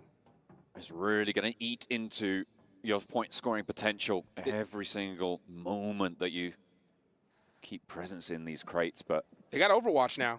They do. They have managed to sort of finagle something out of this one. Here goes trying to shimmy around, and no res is really going to be available for TJB. Like, that's a super exposed position. You can't go up there. Federalis just running people over towards Pachinki. Okay, let's go for it. We'll take that. We'll take that. Yeah, TJB's going to have to figure out what to do here because, yeah, when you're in that Overwatch position, if you get caught out, you're getting knocked. Like, you can only take shots when you're, like, 1,000% confident that you're going to get that initial knock. He may have eyes on Obscure. He saw him. Oh, and he missed the shots. Now they know exactly where he is. All eyes are going to be on him. We're going to have plenty to deal with now. That was risky. 3 players alive, 4 Twisted Minds. Same for TJB. Both rosters having a rough time of it now. Longs is pretty much out the fight, so if Twisted Minds can establish and engage a ground fight, he's going to be so out of the way. Let's take a look at what is a disaster for Team Spirit. They don't even get in the door. Oh, my goodness. And, yeah, I don't even see really any weapons on the side of Team Spirit. They were just trying to knife for their lives and just take it out in an instant. That's actually upset me. I'm pretty upset about that. I'm genuinely upset that this has happened. Quite frazzled. To Team Spirit. Yeah, I mean... What could he say? I genuinely don't even want to talk about it. They've had their feet on the ground in this tournament for like 2 minutes. Yeah. They owe me now. Yeah, that's going to hurt. And the thing is like your morale has got to be at an all-time low. To bounce back, you only have 10 matches remaining. Oof, it's going to be a long road ahead. I mean, this next game, we need to see a double-digit elimination chicken dinner. I mean, this is the thing, right? This roster genuinely is so capable of that. It's true. But it's a question of can they dig themselves out of their own minds after that performance. Moneymakers moving in from Primorsk, trying to punch their way south of Quarry into the circle. 1v2 is going to start to pop off. Obscure around the side finds one. Jump shot around the edge, and the AKM tears through TJB. Brings Twisted Minds up to the advantage, and it's just Longs. That's what I was saying. If they can establish and engage a ground fight, Longs isn't there. TJB, man, just getting demolished right there. Obscure with that 1v2 was disgusting. What a huge play. They know where the final player is, and it's really up to Twisted Minds now. Do you stay? Do you get this confirmation? Or do you head towards the next zone? all along. So that is a very angry play right there. mean. Shooting out the tires, saying, you know what, how dare you? I'm going to make things a little bit more tough on you. There's a little lead weight around the ankles right now for Twisted Minds. Oh, Obscure's going to have an angle. Yep, he does. Third-party potential for Inco as well. Remember, Got they're pushing him! through. That is exactly what they were looking for. Obscure. Obscure! Hits the shot. All Inco four? have got the off angle as they move from North George, potentially pulling short to find some Twisted Minds players, but that fight has concluded. Team's very, very central. This second circle just about to pop. Yeah, go south. Why not? Let's see it. Let's see it. Okay, never mind. Yeah, it goes right dead center. It's going to be school still available. So honestly, it's a very good zone shift for Twisted Mind and Inco. We'll see if that battle does ring out. It's going to be a tough one for both these teams. Now, one team in particular, Team Panda, they're all the way down south in the military base. They're going to have to hit a bridge here in the next few moments. That Potato Hill on the east side of Pachinki, a major feature, as it always is on this sort of a circle. It'll be interesting to see who's going to hold that terrain right now. Mad Bull's right on the north edge of it.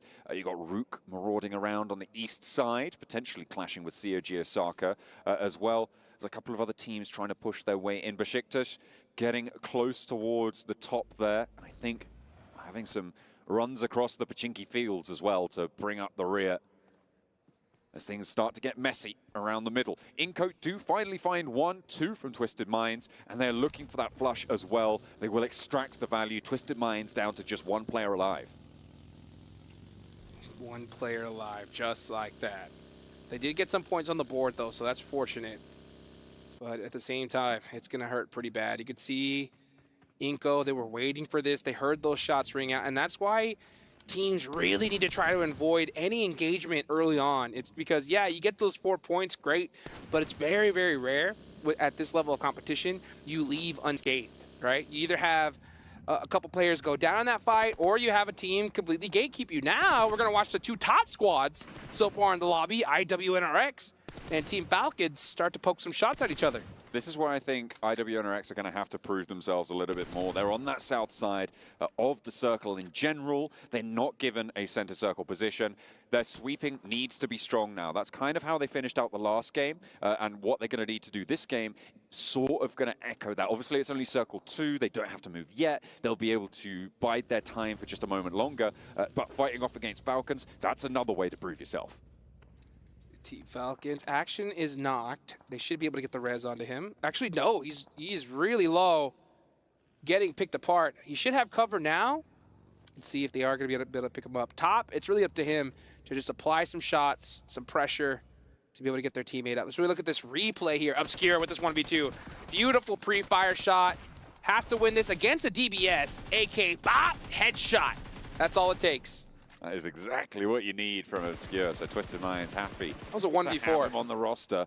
There's the shots that sealed the deal against TJB. Did he manage to get the first knock as well? Oh, yes, he did. And now look at that. This is what happens, though, right? You got that beautiful 1v4 from Obscure, and then Inco just sat there waiting for the easy eliminations and easy loot as well. Now it's just Ratto Boy, one of my favorite names in the tournament. Going to be remaining for Twisted Minds. Over in Pachinki, circle out to the east side of things. Again, over towards Potato Hill. I'm looking at Mad Bulls right now, thinking how much of that can they hold on to on their fairly wide split as it stands. Team Falcons starting to pop some shots onto IWNRX. They're going to go ahead and leave for a more central position here. These buildings are not too bad. You definitely pop some shots at vehicles heading towards you, but if you do get crashed on, it can be quite difficult to hold. So let's see if that ends up paying off for them. Very, very southern position. They're actually going to have to move north because that is actually that zone, that complex is outside of the circle. Looking further in though, yeah, Mad Bulls are at a really, really good spot here. D plus Kia are not at a bad one as well. And meanwhile, you got Moneymakers and Team Falcons starting to get mighty close to each other. Yeah, the Moneymakers rolled up to the Falcons' position. They did turn around with their initial 2, but now they've regrouped and they're playing as 4. Falcons a little bit more split right now, but no one's really in contact at this stage. Action, trying to drop those smokes, give themselves cover. Old Boy repositioning on an off angle. 3-1 attempt at this play. Got him! But Old Boy goes down, and this is an age-old problem for Old Boy. He goes off on some wild angle and just doesn't get any value, goes down, gets flushed. and they aren't going to reap any rewards for it. In fact, it's only going to slow them down. It's only going to mean that they just have to disengage, and Falcons don't want to let that happen. They're going to continue to take these shots. Havlik has to hop in and hop away. They should. They know it's a 4v3 situation, and we're going to see some pop shots out the vehicle, out the buggy. Not able to get it done, though. So Moneymakers run away. But are they going to be able to run away for long? Because Team Falcons know they're in a 4v3 situation. They want more eliminations. They only have one so far. But, oh, look at that. A tire gets popped. And a second. Hits it into reverse. Tries to jump into his teammate's vehicle. Not able to do so. He's wide out in the open. Hits the lay down. Ooh. No way he survives this. Oh, okay. But he didn't get in the second time. Top still looking for the spray. He's up, he's down. And finally, Icy's knocked. And that will be a flush. Moneymakers down to 2 players. I'm surprised the Falcons let it get that far. Let's see what they decide to do down. Maybe they should start prioritizing zone at this point, though. Meanwhile, yeah, Moneymakers are going to go ahead and into that blue zone, just try to make the ultra-safe rotation with the last remaining 2 players. But a good start for the Falcons once again. Couple eliminations, every single player up. This is what I was talking about, though, right? That extra aggression on these teams that are so nervous is just paying off big time. It is striking fear in the hearts of the opponents right now. Circle just about to close. Look at Brute Force on the north side. Currently, kind of enveloping around Inko on that northeast edge. Trying to play through. Chudo on the inside against 3, bearing down upon him. Needs to be on the swivel, but there's no way you can hold off against the open door, against that back as well. And Chudo goes down for Brute Force, which will leave them a little bit wanting, but they are now locked into that garage. So maybe a little bit of a trap set over towards Inko. They're pulled on in. They think, ooh, we've got a point, we've got a point. And now we're going down because Brute Force established the crossfire. I don't know if that was a set play. It looked like they just had one of their players out of position in a bad split. But Brute Force does have a chance here to get their revenge. The blue zone is starting to punish them. This is stage 4. It's actually going to be chunking quite a bit. So yeah, Inko did commit everybody on that outside player. But now Brute Force are in a great position to gatekeep them. Besiktas trying to move up towards DRX. This is a solo player for DRX, by the way, playing all the way down the bottom. He's still got teammates alive, but they're not quite near enough. 2 knocks sent back over to Besiktas. And a third as well. That is huge. D plus Kia chiming on into the fight, and they're looking for everybody on this hillside. Moneymakers, DRX, Besiktas, who have already gone down. Finally, Osal falls, but that should be resable, and they can continue their push on in from the southwest. Great plays for DRX here. Solo plays, at least. Not really working as a team, but getting it done by themselves. This nade should do it. Yep, and that'll do it. Moneymakers out of there. So, and that's 3 eliminations that DRX desperately needed. Definitely want to try and convert off that first match. 8 points, not massive, but very important. That's enough to put you up in 4th place right now as it stands. So 3 points, adding onto the tally, a great conversion, even if they can't get too much further. But on the southwest side, they're looking okay. They've got D plus Kia and Rook kind of in the wings right now, but I'm looking at Harame, bro, and looking at this roll-up. Falcons need another hold. Let's see if they can hold it down here. Range got some really good angles here, but Team Falcons return. Now here comes Top with that DBS pre-firing through the smoke, and they are connecting. Harame Bros in big trouble, and they're out of trouble because they're gone just like that. There's no way you can beat trouble when you're eliminated. Falcons will be able to hold their high ground, get these reses. Mad Bulls moving in underneath. D plus Kia as well, moving up a little bit further north. But with the fight concluded, nobody's going to go for this third party. What has happened, though, is that that gap has closed. Falcons no longer have a position to move into the east side. They are going to have to try and push through a little bit more resistance. Mad Bulls do actually regroup further north, as I say that, and that is going to mean that they're going to hold back just that little bit more, wait for that gap to stay open, to establish itself, and push through now towards Ratto Boy, the Lone Ranger for Twisted Mind. Yeah, they should do it sooner than later, but they don't know, right? They don't know that there's only Ratto Boy holding that one little dip right there. But I don't think they're going to have time to even look in that direction, because right now they're completely focused on Mad Bulls. Mad Bulls are mighty close, and it looks like they are going to have to press them here soon with some shots. Actually, very, very good holdback from the team. Icy now up close and personal. Mad Bulls say, you know what, forget it. We are out of here. Don't want any piece of that pie. They are just going to be sending it back. And moving back up towards Brute Force. There's only one player for Brute Force on this outpost. It's Nias for the roster. Brute Force, of course, having lost a player to their Inco scrap in the garage. They are going to be able to hold a lot of this north side, actually, under their control. Rook, they've been trying to move up this hill for a while. DRX sit in the way. Let's see what Rook's going to do. Rook is one of those teams that is new to this lobby. And they definitely are feeling the nerves, but they got to start getting aggressive. They have to. And you can see them starting to press up on a DRX. They got to get this fight done sooner than later. They got to recognize that, you know what, they have the numbers. They're all close together. Might as well try to take this fight. Oh, but some great shots there from Sai.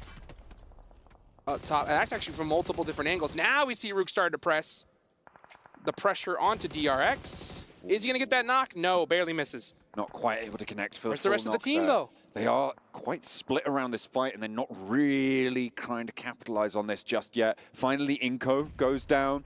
The little bro of Brazil, again, not going to have a great result on the match. Hang on a minute, Mad Bulls, Falcons, over on the western edge. It looks like they will finally clash. The Mad Bulls turn around and head back into the fight. One player of Falcons now down and out, will be flushed. Another knock over on this western edge against the Falcons. The Mad Bulls are starting to turn things around for them. DRX as well, in the way of Rook, starting to find an opening. It's just top now remaining. This guy, MVP material, rolls on down. Is he going to be able to survive? I mean, that's a kind of wild push, and it's not going to work out. They still get 7 eliminations, but go down earlier than we expected. But 7 eliminations is enough. That's good, solid points regardless. It's all about that consistency if you want to make it into top 4. We're seeing some inconsistent teams get taken out really early here. Rook has a lot of angles. Meanwhile, Twisted Minds, the final player, getting taken out. That's Rato Boy gone. Mad Bulls now finally starting to make some noise. Yeah, with 4 eliminations this match and full 4 players alive playing from the west, they have got an interesting approach to this circle. Right now, Pandem are split across the strongest part of high ground, with Rook trying to push in on the western side, IWNRX on the east. It's going to be a tall order to hold it, though. Let's see if they're going to be able to hold it down. Rook starting to make some noise here. Get a nice elimination there onto D plus Kia. I believe it is just Chips. Last one up for them. And now, oh, look at that. Beautiful shots onto the Mad Bulls. Is he going to get the confirm? No, barely misses it. If you're a Team Spirit fan, though, you're pretty excited right now because 2nd through 5th place are already out. But you got to watch out for IWNRX. They're looking to soak up some points. Absolutely. I mean, yeah, I was wondering where you were going with that for Team Spirit, because, I mean, sure, you take the silver linings where you can, right? So some of the teams higher up going down early, sure, it's good, but it really kind of pales in comparison to what you need to get done. Brute Force trying to move their way forwards. Freezer is down, will get flushed away. IWNRX pick up that point. That goes over towards, I think Zedwolf was able to get the flush, but the point is frozen. On this eastern side, they are in the zone, and they can start to look to move along this ridgeline that Pandem currently hold the center of, that looks downhill towards the CAG Osaka compound. Yeah, I think IWNRX needs to get extra aggressive at this point. They have a massive opportunity in front of them. They had the ability to put massive points on the board and create a large gap ahead of them. If they start creating a big gap today, tomorrow they can have fun with this lobby. They can decide which teams make it and which don't. They'll have so much power available in their hands, so they need to take advantage of it here and now. Next zone does pop. CAG Osaka are going to be in a good position here, but now you can see the Mad Bulls completely spread out.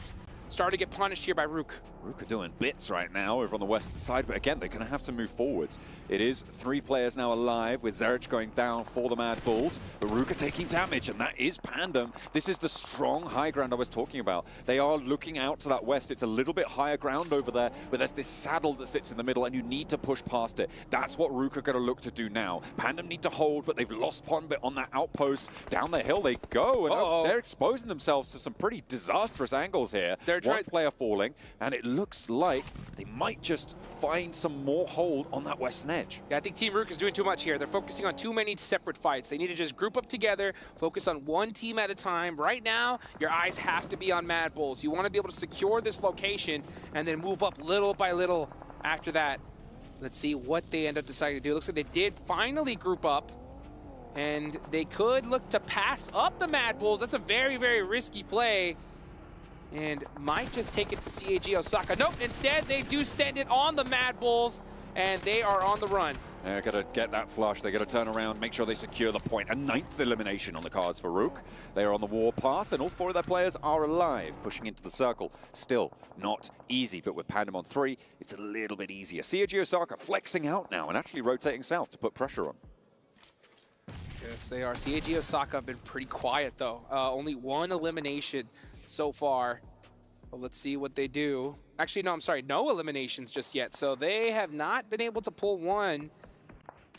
And they really need to start doing it because they did have a so-so game number 1. They want to be able to put themselves in a position for top 4 because that is the goal, folks. 4 slots remaining for the finals. Pushing in from that north side. They were trying to third party on the west edge, and they have now folded back towards their compound. Getting across the open ground that sits ahead of them is not going to be easy once these fights on the south conclude. CAG Osaka, they need to find something, and that's what they were looking for, to try and sweep that west edge so that they can then foothold and springboard into this circle, right? Because right now, once there is an established presence on the hill to their south, there's like no way you get out of that compound. That's right. Let's see what they decide to do here because they had that compound and it's been so safe. They got pretty circle blessed, and eventually they do need to leave it. But this is a tough point when you're in the survival stage. Sometimes you err on the side of safety, right? You're like, okay, we have coverage. Let's just hold it here for longer. But at a certain point, you got to realize we got the numbers. Yeah. Let's get to the edge and start taking some of these fights because we're seeing teams really soak up eliminations. One of them being Rook, 9 so far. IWNRX not being super loud on this eastern side, but they're going to have to push in a little bit closer. The next circle's just about to pop. They're finding knocks, they're finding openings. They're staying as a ball right now, and they need to get rolling. Rook further uphill, but they are again with their backs to the zone. A nade over towards the remaining duo for Brute Force. Just to keep things spicy. Zedwolf with the Mini 14, trying to land the shots, not quite there, but Kane has the angle to pick up another point. CAG Osaka get blessed with the circle. Wow. They are dead center. They have so much real estate, but when are they going to start getting angry? When are they going to stand up and start taking some shots? That's going to be the big question. They end up smoking themselves out. That's a really bad decision right there because it eliminates their sight lines and allows teams to push up onto them. But the IWNRX, they're going to be pushing most likely under Brute Force here in the next few moments. It's going to be absolute chaos in the next 10 seconds. CAG Osaka, I think they smoked up to get the res on one of their players who was on the forward position. But it will remove a little bit of wind from their sails. However, they now should be dissipating fairly soon. Rook mounting up. They're playing it so passive. They're playing it so passive. They're just laying down right now. And that's going to allow teams to make some moves. Nice shots there from IWNRX. Frozen, going to try to get a nade. Most likely onto Brute Force. Yes, 3 of them. Never mind, here comes the drive up. Oh no, 1, 2. Great shots from Brute Force, shutting them down. That is so nasty. You try and roll down, you knew there was players there. It's just a Hail Mary last-ditch attempt, and IWNRX go down with 1 elim in 6th place. That is not good for them on the southeast side. They couldn't get past Brute Force. Brute Force now have suffered a knock, and Team Pandem trying to move over the hillside. This is the team that's been on this wide spread for a long time, keeping Rook out to that west, but it looks like Rook might finally have gotten ahead of the curve. If they can use these smokes to keep Pandem out, they might have secured themselves the game. Let's see what happens, though, because Team Pandem do have some really nice angles here. Are they able to get it? They do. That nice nade. That is from CAG Osaka. Now they're starting to make some noise here. They have all the real estate in the world. They got to start getting extra aggressive. Don't let Rook push up on you for free. You cannot let this one happen. CAG Osaka, it's a good nade. Ordnance coming. Get a knock, get a flush, get more points as well. That's what you need to add to your tallies. 1 knock sent to their backlines. That is going to be a bit of a rescue mission if they want to keep this one in. I wouldn't be too surprised to see a player go for it, though, because they've slowed down all of the teams around them. CAG Osaka, look, we're starting to see that confidence from them. We're starting to see them realize, hey, this is our game to win. Let's make it happen here with as many eliminations as possible. Because every second you wait, those numbers just get dwindled more and more. Nice nade there. Only 1 player up left, and that is Slonk there. Is he going to be able to get that res? Oh, that nade, does he get the bounce? Ooh. Oh, that one hurt. Ticked a little bit of damage. There's a shot. AWM! Where's he pulled that from? That's naughty. Going to be looking for the shots as Looking well. for toes. Oh, I don't think he just quite noticed the toes there, unfortunately. But you step out, your block is going off, I tell you that much. Let me see a quick snipe. Let's see it. Go on. Let's see it. You know you want to. Slonk, better be careful. Don't peek.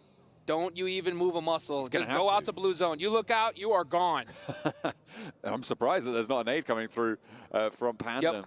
He's just eating some blue zone. He knows what time it is. He denies the points to see it just stop. Two knocks onto them. Was that brute force? It was. Pre-pod started to make some noise.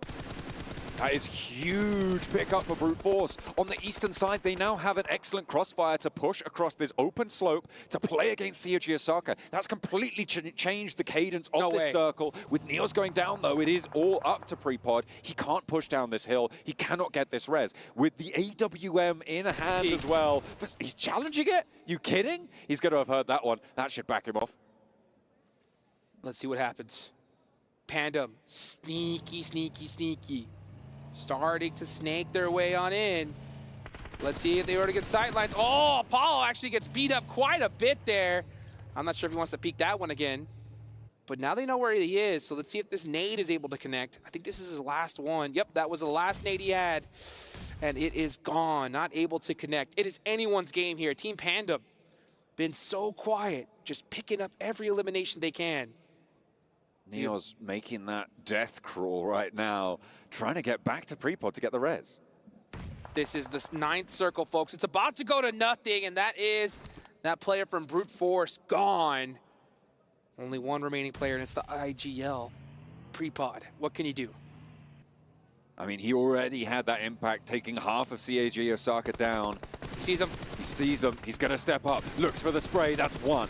Going down, will look for the flush, but he's dropping out wide and into the sidelines of CAG Osaka. A 1 versus 2. I don't think it's there. The orb isn't even necessary, as that's going to go through to Apollo with the DBS. Hang on a minute. Who's got the sniper? Someone check him. It's going to be Pandem now in a 1 versus 2. There's now a toe. Is going to try and hold it down. They have the inside track, and the nade is enough. Apollo burns bright. And CAG Osaka hold it down. It got dicey there with half of their players going out, but they keep it under control. Cool, calm, collected from the North compound. Ooh, that was way too close for comfort right there. But you know what? They got it done, and they got some great eliminations as well. That should rocket launch them up the leaderboards. Very fortunate for the rest of the lobby that IWNRX went out relatively early, even though they had a good position. The rest of the top half of the leaderboards went out as well. So now we're going to see some shakeups here pretty early. Yeah, Falcons were able to get 7 eliminations that match, even though we haven't seen them for ages. They did just get some scraps on board, but they're now about level with where IWNRX were, given that IWNRX didn't get too many points on that match. So it's going to be an interesting, very close top of the tables. See the snipe right here. Bah! Right underneath the vehicle. You love to see that AWN. I want to see some more snipes, baby. I'm sniping here. Come on, come on. As we look at Prepod, that was a really good play from him, and one that Brute Force desperately needed. Definitely. It is going to be good news. I mean, Brute Force did bits, right? They managed to get up into 3rd place. I think it was 5 or 6 eliminations towards the end. COG Osaka putting a respectable score on the board. Pandem, they held their nerve on the south side. I wasn't expecting them to be able to keep Rook at bay, but they were able to do it, and I'm pretty happy with that. I'm pretty happy as well. You know, as a matter of fact, I talked to Prepod at breakfast this morning, and I was yeah? like, dude, survival stage, come on. He's like, we just lack confidence. That was it. It was all about the confidence. But after a game like that, hopefully they finally gained it. And they're going to need it here because there's not a lot of games left in this one. No, absolutely not. There is an ever-dwindling number of matches remaining. It is so exciting. Can Team Spirit stay alive for a minute or more? That's what will be answered after the break.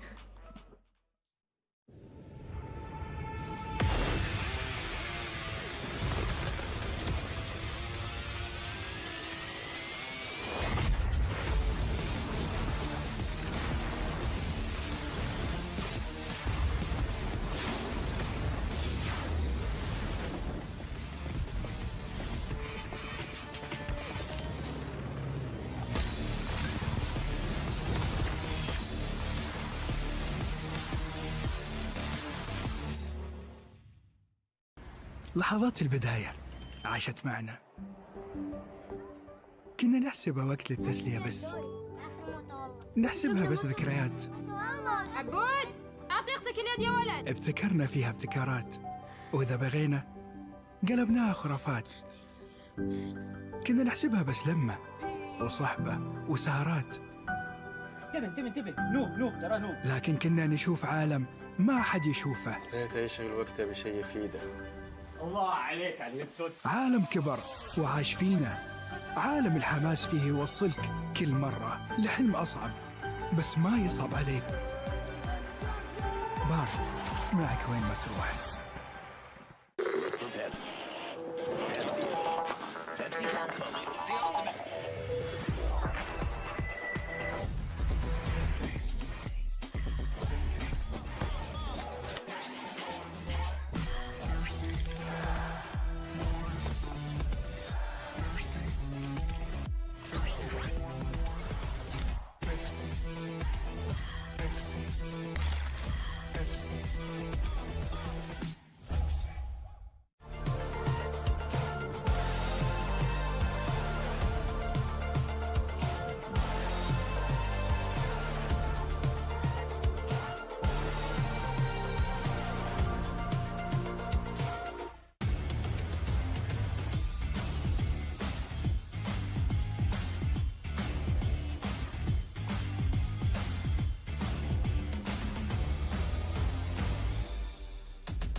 It's seeming to be a day of changes here, as we do have some teams who massively underperformed when it came to the group stage. Stepping up, Kagosaka getting himself a win here on our first Erangel of the day, but the real story, Kalaris. I'm just sad. What's happened? I don't know anymore. Well, the worst building too. You're gonna get eliminated over that. Come on. Well, you know, Seven Worlds Gaming did say, you know, you get a mulligan game here. But what about second mulligan? Oh, lovely. Yeah. What about third? Do it again. Good for the memes at this think point. If I don't know. it happens a third time, Clarus's head is going to just burst. Or his biceps will burst. I don't know. Either one. You guys at home are watching, though, you have noticed that the players are participating with the PMWC Violet Thunder set, which you guys can pick up for yourself. Maxman, I remember seeing a screenshot of someone that I might know who got one himself. And you know what? I got super lucky. I got it super quickly too. And I'm really digging it. So I'm going to look good in game. I'm still going to get eliminated by bots, but I'll look cool in the process. That's not true. Come on. Come on. You know, I'm the one that gets eliminated by bots, or I get eliminated by Neptura letting me die right in front of her because she doesn't decide to res Happens me. a lot, yeah. I know you're out there watching Neptura. Stop that. Did I ever tell that story about the time I was clutching out and he was looting still? Oh yeah, I remember. I needed my cheek pad, Kalaris. I cheek needed pad. my cheek pad. He didn't need it. I need my cheek. It's ridiculous. I don't think I even had a sniper. Didn't you? What? You had to have had. I don't think I did. Anyway. Anyways, what we need to focus on, though, is kind of what's going on in these matches. Kagosaka, let's just go. You know what? Evolaris, go ahead. I know you were talking about this during the game. You were kind of disappointed with position they had and how it still was a very tough victory for them. Well, I mean, they won. great. That's brilliant. All right, now I'll be serious for But it wasn't the caliber of a top 4 team. So, well, so they had this compound for a long time in this game. Fantastic. They get the win here under their belt. 18 points go their way. Oh. I actually assumed maybe they would get less Olymp points off the back of this win, considering they were very apprehensive about leaving the compound. That obviously kind of caused them some wounding positions. I think the 3-1 split that they were initially going for, that makes sense, because Matten can just be in that off angle, kind of holding things out. You sometimes think that maybe you're going to sacrifice him anyway, but he limits the maneuverability of the other teams for your 3 to then sweep and then do something about it. But going back to try and save him, or even having the 2-2, was a little bit scary. It did work out in the end, though. They were just scrambling about. They were not sure what they wanted to do and how they wanted to execute that late game scenario, though. Well, there you go. You see Team Spirit again, 0 points this time around. But yeah, it was a very silent game for CAG Osaka. And I really wanted to see them eliminate Brute Force, but they just allowed them to make the cross away from OP Div. Yeah. I feel like if you eliminate that, that game becomes infinitely easier for them to win. But Brute Force get away, and actually, I feel like get away with absolute murder and win, almost get to a game-winning position by waiting on the east of the circle. Brute Force got away with a lot. I mean, technically, you know, you see Osaka's position, you see technically what would have been NRX's position, IWNRX's position, and they should have been eventually sandwiched, because you can't really cover yourself from both angles at the same time, but NRX was a little bit scared about maybe even peeking on over to the full extent that they could have done. And actually, talking about some of the plays that were happening there with IWNRX, I want to take the conversation over to Pandem. How the hell did they survive that long? They were surrounded by Mad Bulls, there was Rook, there was IWNRX, there was also CAG, I think, taking some shots from the compound down below, and they just lose a single player? Like, sorry, they need to get punished in those scenarios. He's been saving this up. He's so keen. Listen to him. But I agree with you, right? Like, the split that they had, obviously on 2 sides, doing the drive scouting is very important to know exactly what's going on. But their split should have been punished by some of those teams. Be it IWNRX moving west, or the teams finally fixing everything that's going down on the west, even, I should say, and then moving east themselves. But no, Pandem got away with a lot, man. A lot. Well, one team that I wanted to bring up here that I know 7 while we were watching was talking about Rook. Honestly, Max, we got to cover them when it came to PMSL CSA because we got to do the watch party on it. I don't really expect much out of them in this event. However, they put up 11 eliminations here so far in this match, and not easy to do considering, again, the caliber teams you have. But I don't know if that was a fluke or if this is what the kind of Rook we're going to see in this day. I would say, I mean, covering CSA right in the watch party, Rook were a very passive team, right? I feel like they understood we need to take like an extra kind of measure of precaution if you want to do well in this lobby, which is we see a team, we're just going to shoot at them, get the points. Stop doing that. And I feel like they've changed their mentality from CSA going into PMWI because passive playstyle is not going to make you qualify in the top 4 for the main tournament. So we know that they have some really good sprays. I think Keeper Boss is a player that we mentioned multiple times that can perform really well at that kind of mid to long range sprays. Yeah. But now they play more aggressive, which is the perfect change for the stage. I'm really stoked to see that. I mean, you've got Vic on the team, you got Yankee on the team. You did see a couple of clutches out of those individual players back in CSA. But in the back of my head, it's like, Jason, this lobby is so much more difficult, even though you have teams like IHC, 4MV, Falcons in your region. Team Spirit. Oh no, actually, no, sorry. I mean, for I said difficult. they squeaked by in the end of the CSA Boy. tournament. Not Ratto Boy. You're upset. Wait. Why was I even? Brooke, I mean, they squeaked by in the region that you were covering for a watch party, right? It took the last game, similar to Alula AHC, to being able to. They squeaked by. This is ridiculous. This is 7. What are you doing here? Oh yeah. No, yeah, squeaked by, but obviously we've seen a couple teams do that. Team Spirit, I want to not be too harsh on them, but I know we did say all of us said, be harsh. You weren't here for this, that Brute Force, in our eyes, is not the best team from EA necessarily. But they're looking better than Team Spirit so far. Let's be real. These last 2 games, absolute catastrophe. Yeah. Absolute catastrophe. I was hoping that they would start the ball rolling fast and maybe try and get something done. But losing 2 games like this, it's not only a bit of a crushing blow to what I would say is morale, it's also the fact that when you go out early in a game, especially 2 games in a row, you have to sit there for 20, 25 minutes, 30 minutes before you even get into the next game. That period of time where you're just cold, everybody's still warm, going through the games, going through the motions, is also yet another burden you have to take into the next games. Something wild has to happen going into the next ones. Yeah, I'm sure they've been playing more TDM than the actual games of this tournament, right? So yeah, I don't know what's going on, because when you're dropping for that singular building too, you know players are dropping around you. You can instantly change, go to yellows if you want, southern side of Pachinki. It's not great, but you're not fighting with a singular gun for 1 car. That's just egregious, yeah. All right, well, we are getting things ready to go for our next match. I'm hearing we do have an interview with Barney down on the stage, so let's go check it out. Welcome back to the main stage, where we are joined by Kane from Istanbul Wildcats next Ruya. Thank you for joining us on stage. Just a quick first question. Let's cast your mind back to the group stage. It was difficult. You guys didn't really find your feet. What went wrong? Grup aşamalarında, grup karşılaşmalarında her şey tam istediğiniz gibi gitmemiş olabilir. Ne ters gitti? Sorun neydi? Ya sorunlar, uçak çok kötü geçiyordu. Mainlerimize tam atlayamıyorduk. Prime spotlarımızı alamıyorduk. O bayağı sıkıntı oldu. Şu an prime spotlarımızı alabiliyoruz rahatça. Rahatça alabildiğimiz sürece istediğimiz oyunu ortaya koyacağız.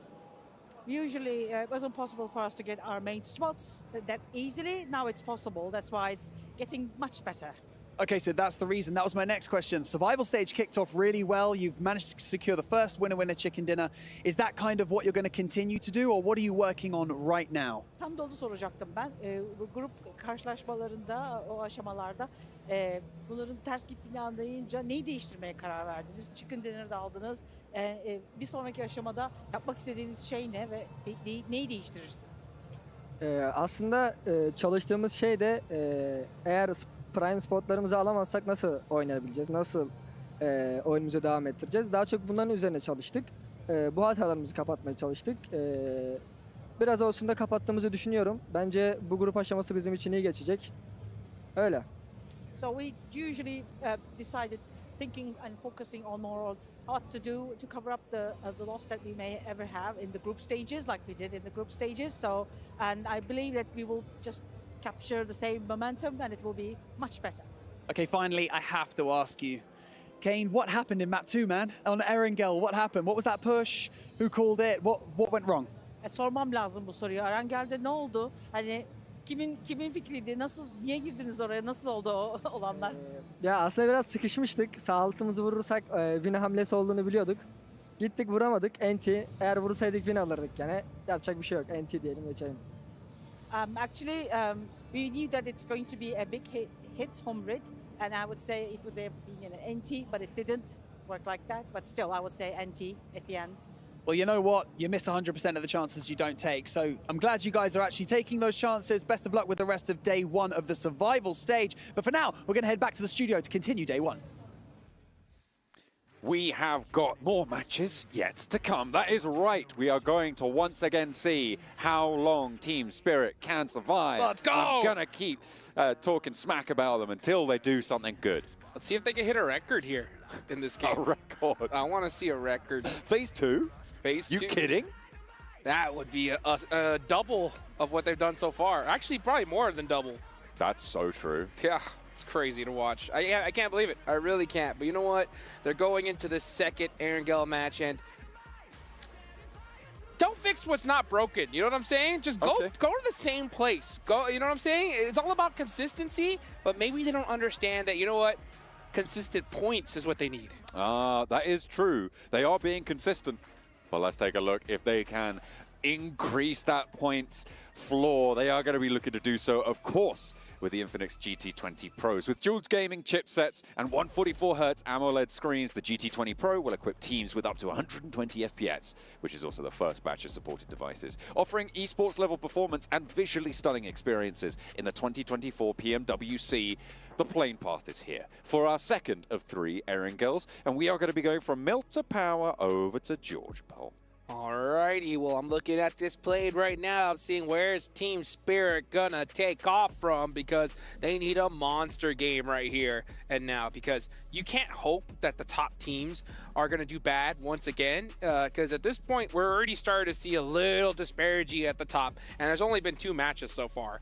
And that lead is only gonna get increased as time goes on. So I'm looking at the plane. I don't see them out just yet. Team Falcons. Yeah, they are on the south, Team Spirit. Oh, there they are, yep.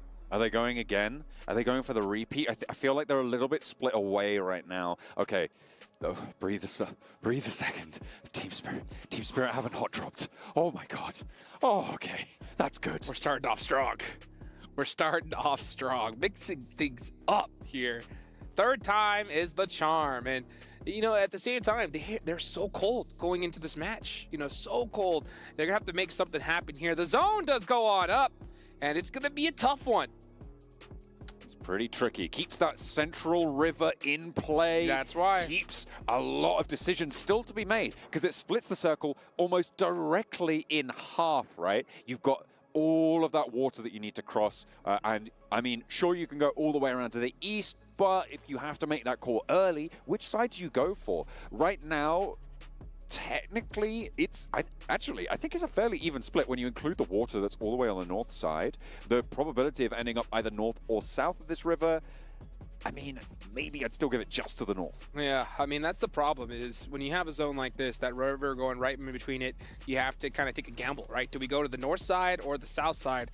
And if that zone shifts away from you, you're in big trouble. I mean, we don't see teams make it very often when they get a hard shift like that. So Cube is a really, really good place to be, right there at the edge of that river. Besiktas, Black are holding it right now, so it looks like that's a place they want to hold on to.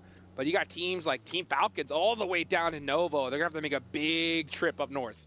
Yeah, they've got a long way to go. Pandem actually did go to the north side of Military Island as well, so they're going to have to make a similarly long trek, but they've already grabbed their vehicles. Novo getting looted up, as you said, by Falcons, so an easy time for now. The question is, will there be conflict on the bridge? We'll have to wait and see. IWNRX splitting around the ferry pier area. They're going to be fairly looted up. They're going to be quite happy with proceedings. They've got that West Coast road that they can go along. But what's interesting is that west side is actually kind of occupied right now by moneymakers. That West Coast split, I mean, this is something that Calaris has been banging on about for years, and rightly so. Getting split loot on that West Coast side is really effective. There's a lot of loot there. You can have a great game from that position. Yeah, and it's very fortunate that the zone goes in their direction too, so they can just head up north, even probably take that Georgia Pole Bridge up north. So many different ways to head on into this one. Meanwhile, we saw Inco Gaming there on the feed. They were up near Kameshki, so they're going to be split looting Stalber, all that north side. We'll see them push on in. Brute Force are big chilling in Severny right now, so nothing really too crazy. And honestly, it's about time, because we have seen like hot drops, teams getting shredded off the rip so far every game, and now this looks like a normal Aaron Gale. We saw 3 hot drops in 2 matches, right? Like that's right. That's kind of wild when you consider the stakes here at PMWC, right? Getting to those top 4 spots, you need every game to count. You can't take the high variation plays as much as you can do in long-form tournaments, like those PMSL group stages. Obviously, in those stages, you're playing like 70 matches, right? Like, you've got a long time to make those up. Guess what, though, John? You've just, something has occurred to you, your brain is firing on all cylinders, and I want to know what's going on. Team Spirit has broken the record, baby. Let's go. That's right. The longest they have been alive in this tournament is right here and right now. So they are setting the tone, John. That is what makes Kitsune such a fantastic IGL. He's told his team, you know what? Let's not die. That's right. A bold decision. And you know what? It's always good to see the team listen to the IGL, John. Yeah, absolutely. You know, because every now and then you got some players that are like, no, I'm going to do my own thing. I'm going to go out early once again, you know? But instead, they say, you know, let's stay up. Let's play the game. Let's play the game for once. As we all know, if you go down, it's always the IGL's fault. That's correct. It's never mine. Unless I'm IGLing, in which case I had bad teammates. I don't know what to do, man. Like, they can't. It's just impossible to play with this team, you know? That is correct. That is correct. And Right now, Team Falcons are still looting in Novo, right? You can see them right here. They're going to be going to this really late. So they're opting for heavy, heavy loot and playing that edge style. And honestly, it's been working for them because they've been playing on the edge and have just been dominating these squads. Now, I would say this strategy that Team Falcons are doing right now, it's not so effective come finals time, right? Because every team is a monster squad. You do not want to go and just fight through the edge because it's very, very difficult to go through that unscathed. But, you know, here in the survival stage, yeah, these teams are all excellent, but you got nerves coming into play. You know, you have teams that have their back against the wall, and if you're a squad like Team Falcons, you're going to have that slight advantage, and they're totally utilizing it right now. That's why we see them in third place. Still, on 3 matches, you want to be pushing up to 30 points if you want a chance at those top spots. IWNRX, CAG Osaka, both within 5-point striking distance, a fairly, well, not trivial, but certainly achievable task for both of these two rosters. If CAG Osaka going to hold on the south of Severny, they're doing pretty well right now for position. IWNRX a little bit further away right now on the south edge. Falcons, he said they might not want to be sweeping through in the finals, but right now they have a long sweep to go from Novo, still on that military island. Still playing neighbors with Pandem, who are currently in that military base itself. Mad Balls might be crashing into Rook here. Oh dear, Kipper Boss with the spray down doesn't get a knock though, and that is disastrous. That means that English can lead the charge. They're going to play up, and look at this ridgeline. Immediately getting a crest. Beautiful. No idea. There is an answer though. Back from the Mad Balls, they cut 1, they cut 2, and Rook now looking to try and get a flush. It's not going to be there. They're taking everybody else out. They use Kipper Boss's aggression as bait, and they take the rest of Rook and send them straight to the back pocket. The points tally adds up. Man, it looked like Rook was going to get there in time to be able to support their squad mate, but just a little bit too late. Mad Bulls, oh, that's actually a nice one. Gets the confirmation, or almost gets the confirmation. Killer Boss going to have to figure something out, though, because, yeah, Mad Bulls are going to make it for this res. He peeks that door, he's gone. He has to know it. Yep. Yeah. They're just he went for it. They're in the perfect position immediately with that high ground. With the position around the buggy, you're just not getting it. There was information being fed back over to him by Solnik, his teammate, who was downed across the way. He said, they're going for the res, they're sticking it. And there really is only one thing you can do, because if that res goes through, you're facing 4 Mad Balls and you're going down, right? There's basically just no 2 ways about it. So going for that peak, trying to get the player looking for the res, it's kind of the only thing you could do to salvage a point or 2. I do agree, yeah, because he knew he was going down no matter what. Hit a 1v3 like that isn't going to happen. So, yeah, try to be able to steal away at least one elimination. Unfortunately, he wasn't. But right now, my eyes are going to be on that 11th place on down, John. Okay. Because it really is do or die. After this, oh, never mind about what I'm about to say. This Southern shift makes things interesting and a super fortunate shift for Team Falcons. Absolutely a lifeline being thrown to them, but they don't even need it, right? They're at the top of the tables. Come on now, let's be fair. Down on the south side, IWNRX also pretty happy about this. CAG Osaka on the other side, a little bit miserable. Yeah, I mean, all these teams are feeling pretty miserable right now after that shift, except for the ones that you've mentioned. But again, I'm going to be looking at those leaderboards as we see Twisted Minds popping some shots off at Mad Bulls. Because you got to remember, John, after this game, a quarter of the survival stage is done for. That's pretty quick. I mean, like, we've only just started, right? That's I'm right. pretty sure. Someone check the calendar on that one, but absolutely, it is just going, and there is no relent from the pace of this one. Every time you put up a good result, it is just that small amount of weight lifted off your shoulders. Yeah. But it's still going to be there. The pressure is so high right now. Well, and it's even higher because I think if these teams, IGLs, have any understanding of this game, they're going to realize that they cannot wait until the last day, the last few games to make something happen as we look at this replay happen, because during the last day, there's going to be so many squads that know that they're done for. They're going to go home, and that has such an impact on their mental. So sometimes they just push willy-nilly. They just kind of go out of crazy, and that makes the last game so difficult to get points. So if you're a squad that wants to make it in the top 4, you really have to do it today, in my opinion.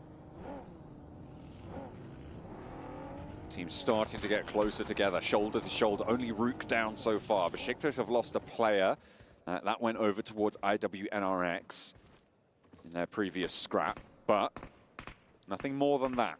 And as things start to get condensed with, let's say, 10-15% of the circle being cut off by the river on the north side, it's going to make it a little bit closer fought by these teams. The hills are starting to fill up. The areas around Pachinki as well going to start to pack out. And I'm not too sure how long it's going to take, but I think fairly soon those bullets are going to fly. Yeah, I mean, no one's going into the north at this point because they know this circle is going to go south, most likely. So, yeah, it does essentially cut this zone into like circle number 4 when it's still very, very early on. So teams need to try to prioritize finding those locations. We're only in stage 2, but because of that river cutting off most of this map, it really makes things more difficult. You can see it right there. It looks like Brute Force are going to go north. That is a really, really tough bet right there.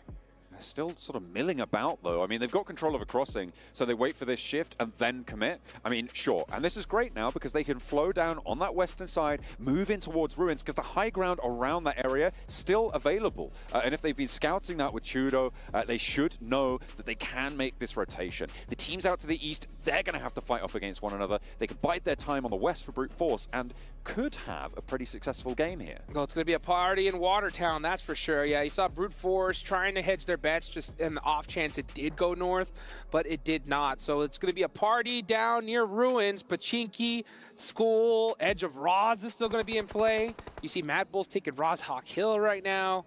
Inko are going to have to find their way in, and it's going to be a tough one because every spot in the middle of this circle is already taken.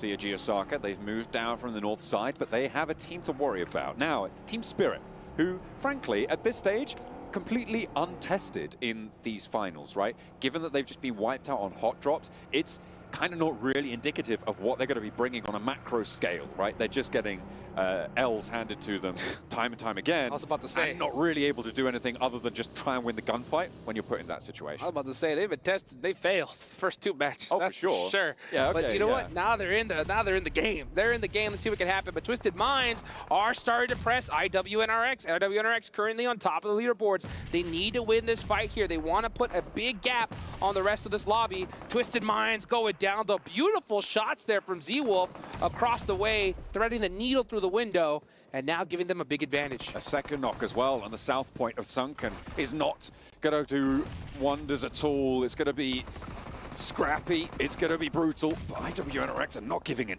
inch. Look at their health bars. They're so healthy. Swain took, what's that, like a tickle of damage, like 20 damage there. It's going to be nice and tidy for IWNRX on that south point Sunken. What a play. To be able to take that fight and finish it so quickly as well, because that was a dominant position. The chances of getting third party were so high, and they got it done. That is 5 eliminations already. IWNRX are trying to punch their ticket to the finals nice and early. Meanwhile, CAG Osaka, we saw them have a really awesome game in the last one. Let's see what they could do here on this rotation. Meanwhile, Inko, yeah, just trying to pop some shots, trying to find some room in this next circle. This is a really difficult circle, right? Because slap bang in the middle of it, I mean, we can see the map feed right now, but slap bang in the middle of it, there is this donut hole, a dearth of just open ground that sits there. It is deadly to move into this open terrain. We call it headshot hills. You call it, people call it whatever they want to call it. I like to call it headshot hills, right? Because you poke your head up, you are losing it. That's right. Very quickly. It's just such open ground. You can play it later on, but with all of these teams that surround the ground, you're losing so much of the terrain, and that is another nasty shift up towards Rozhawk. The zone going even further north. All these teams on the south got to get moving. I'm looking at you, Team Spirit. They're going to have to cross through the Falcons of all squads here. Things are about to get spicy, and there's very little real estate. We got a little glimpse of it right there, and you can see it's almost like a golf course down there. Very few angles that are available. A couple little dips, couple bowls. You can see CAG Osaka trying to prioritize one here. but they're going to have to defend it with their lives. This is a pretty big challenge now. Inco trying to move up towards the Mad Bulls is going to be potentially a very pivotal location in this next circle. Mad Bulls could get pushed on from the west in the meantime and get third parties on this engagement, but Inco yet to fully commit to it. Vitali, though, is moving up into position with that buggy, moving on through. The nade's getting cooked. They want to slow this down. A lot of damage done to Gary, and Inco keep pushing. They have a little bit of time with this fight, but we could see some teams third party. Team Spirit could be coming around the edge any second now, so they do got to get this fight done sooner rather than later. But Mad Bulls just trying to open it up with utility. Every single one of these players is looking to get that initial critical knock, but Team Spirit is on the way. They are making their merry way from the south edge. They're looking for an opening. They have fallen a little bit short. They're not going fully in for this one just yet. They are just going to wait, bide their time, wait for that fight to pop off. IWNRX still scrapping. That's over with Besiktas. IWNRX, I believe, may have taken a knock there. No, Besiktas, sorry, are taking knocks over in Sunken as Inco do finally lose one of their players. And then Ibete on the back lines. Yeah, Mad Bulls are going to continue to hold this hill with everything they got, getting a nice knock there onto Gary. But they got to watch out that they don't get circumvented here. There is some spots that are still available on the other side of this hill, and look at this Inco getting knocked. But you see Team Spirit. Team Spirit is on the way. 2 points now for Team Spirit. They are off the starting line. They're playing with 2 matches less than everyone else, and they have the eastern side. They were looking for the contest. Inco got pushed away, swept aside on this one. TJB could potentially backfill onto this. They're a little way off right now near Rosok, but the same rotation available to them as was available to Team Spirit. So Team Spirit, are they going to make the same mistakes as Inco? Let's see. Let's see. Effects going up there, trying to get a little bit of sight lines. He does know that Mad Bulls is there, but it looks like they're just trying to hold this edge for now. And honestly, that's not a bad idea, because this next zone could shift away from this fight, and they may have to prioritize another spot. So I think they're just trying to buy some time for now. And there we go, TJB, they are just moving into the pack. Naomi gets spotted from the high ground. 2 players from Team Spirit down, and it is not looking good for them. TJB do exactly what was happened to Inco, to Team Spirit. Effect tries to get away. It's history repeating itself. Yeah, Team Spirit just maybe took too much time in that spot. They have to make a commitment eventually, but that's what happens whenever you don't play the first 2 matches. You can easily make some mistakes. Let's see if they could try to make something happen, though, as Effect does have an angle, but it is going to be a close one. Oh, that nade looks too good. How does it not get the knock? How about that second one? Just a little bit off the mark. As we watch Old Boy going for the res, gets it at the last second. Oh, never mind, they run over. Oh, Neo's over the top in the UAS, out to the blue zone. Old Boy with the spray, not connecting. A sweep around there for Neos, goes back with the smoke cover, hits the hop out, and Koa goes down. Neos going wild right now on the open terrain. Brute Force trying to make everything they can happen right here, trying to keep their tournament hopes alive. 13 total points so far for them, and they're trying to wreck it up, but look at this. Here comes Seiji Osaka on the third party and wipes them out. They're rolling it down, but there's still another team playing in the wings. Moneymakers putting themselves back together. You don't want to give them too much time here. Koa is down, but they're going to want to pick him back up as fast as possible. That comes through. Seiji Osaka with a knock on the back line. Going to have to turn their attention there if they want to stay as 4. And Moneymakers so tight together. The nade potential here is huge. It is getting cooked. Another one from the back line. That looks good, but they're in the vehicle and they're getting away. They're trying to turn tail and run, and it's going to work out unless the spray connects. Looks for the front line, but isn't going to be there. They turn around, they stick the res, and now Seiji Osaka let Moneymakers get away with it. See ya! Moneymakers said, we are out of this one. They get into another bowl, but now here comes Team Falcons on the press. 2 minutes are remaining here. This zone is starting to close. Oh, what a knock. Top goes down. That's going to hurt. MVP himself is going to fall first. Icy second to go. And the rest of the Falcons not ready for the re-engage. The DRX are on the third party potential from the eastern side on this engagement, and they're going to surround all of this. Pandem trapped inside the house, but I don't think you want to step too close. Ooh, don't, because they just got punished twice in a row. Now here comes Seiji Osaka looking to finish off the Moneymakers. They get the run over, and I believe it's only 1 player up left. Yep, it is good old Icy Boss, and he's in a really tough spot. He's a little bit further removed from the rest of the scraps, but he's got some terrain to play around. Getting over to it is going to be hard once that south fight concludes. There are sightlines over this direction, but for now, Icy Boss is a little bit safer. Meanwhile, over on the eastern side, you've got Harame Bro and D plus Kia going, hell for leather into a scrap to find any sort of cover over there. Hold out or DRX potential, as it is just shotgun shells flying back and forth. A lot of damage being done, nearly finding something miraculous there, but the 1v3 not going to happen. Team Pandem are making it happen right now as we watch Team Falcons go out. 7 eliminations for them, so they have woken up. They were currently in 4th place prior to this match, looking to top the leaderboards. This is a great start for them. But IWNRX have 6 eliminations. CAG Osaka have 4. And even the Mad Bulls are starting to get into it with their last 2 players. The Mad Bulls had a strong position for a long, long time. Remember, they were playing that Roshok Hill. They had, I think it was 3 teams try and push them from the same direction, though. So they just concentrated that cone of fire. And in doing so, they've managed to decimate so many of the teams near them. Unfortunately, TJB, that last wave, a little bit too much for those towers to defend. Well, let's see what happens here. As you can see, Team Pandem starting to snake their way into this one. Looking to get as many points as they possibly can. Honestly, with this zone, IWNX are looking so good, but CAG Osaka, Garnet, trying to soak up even more eliminations. And that's Team Spirit gone. That is another bad performance chalked up. A beautiful nade placement there. Sees Pandem's demise come into effect. And this circle just again goes to Sunken. IWNRX gonna be helped out another time. Remember Sandhawk? It's happening again. Ooh, and when it happens twice like this, you gotta be just putting your hands together looking like a fly. You know what I'm saying? Because they are ready to just take this beautiful meal that's right in front of them. There are so many players that are stuck out in the open. It's gonna be difficult to make it on in. Look at old Jeff Goldblum and stuff like that. That's an old school reference right there. But they are certainly going to be happy to play on this South Point Sunken, where they were able to hold out effectively. 4 players alive. They've got a lot to do, though. Besiktas behind them could be pretty tricky to dispatch if the circle shifts out to the west on this.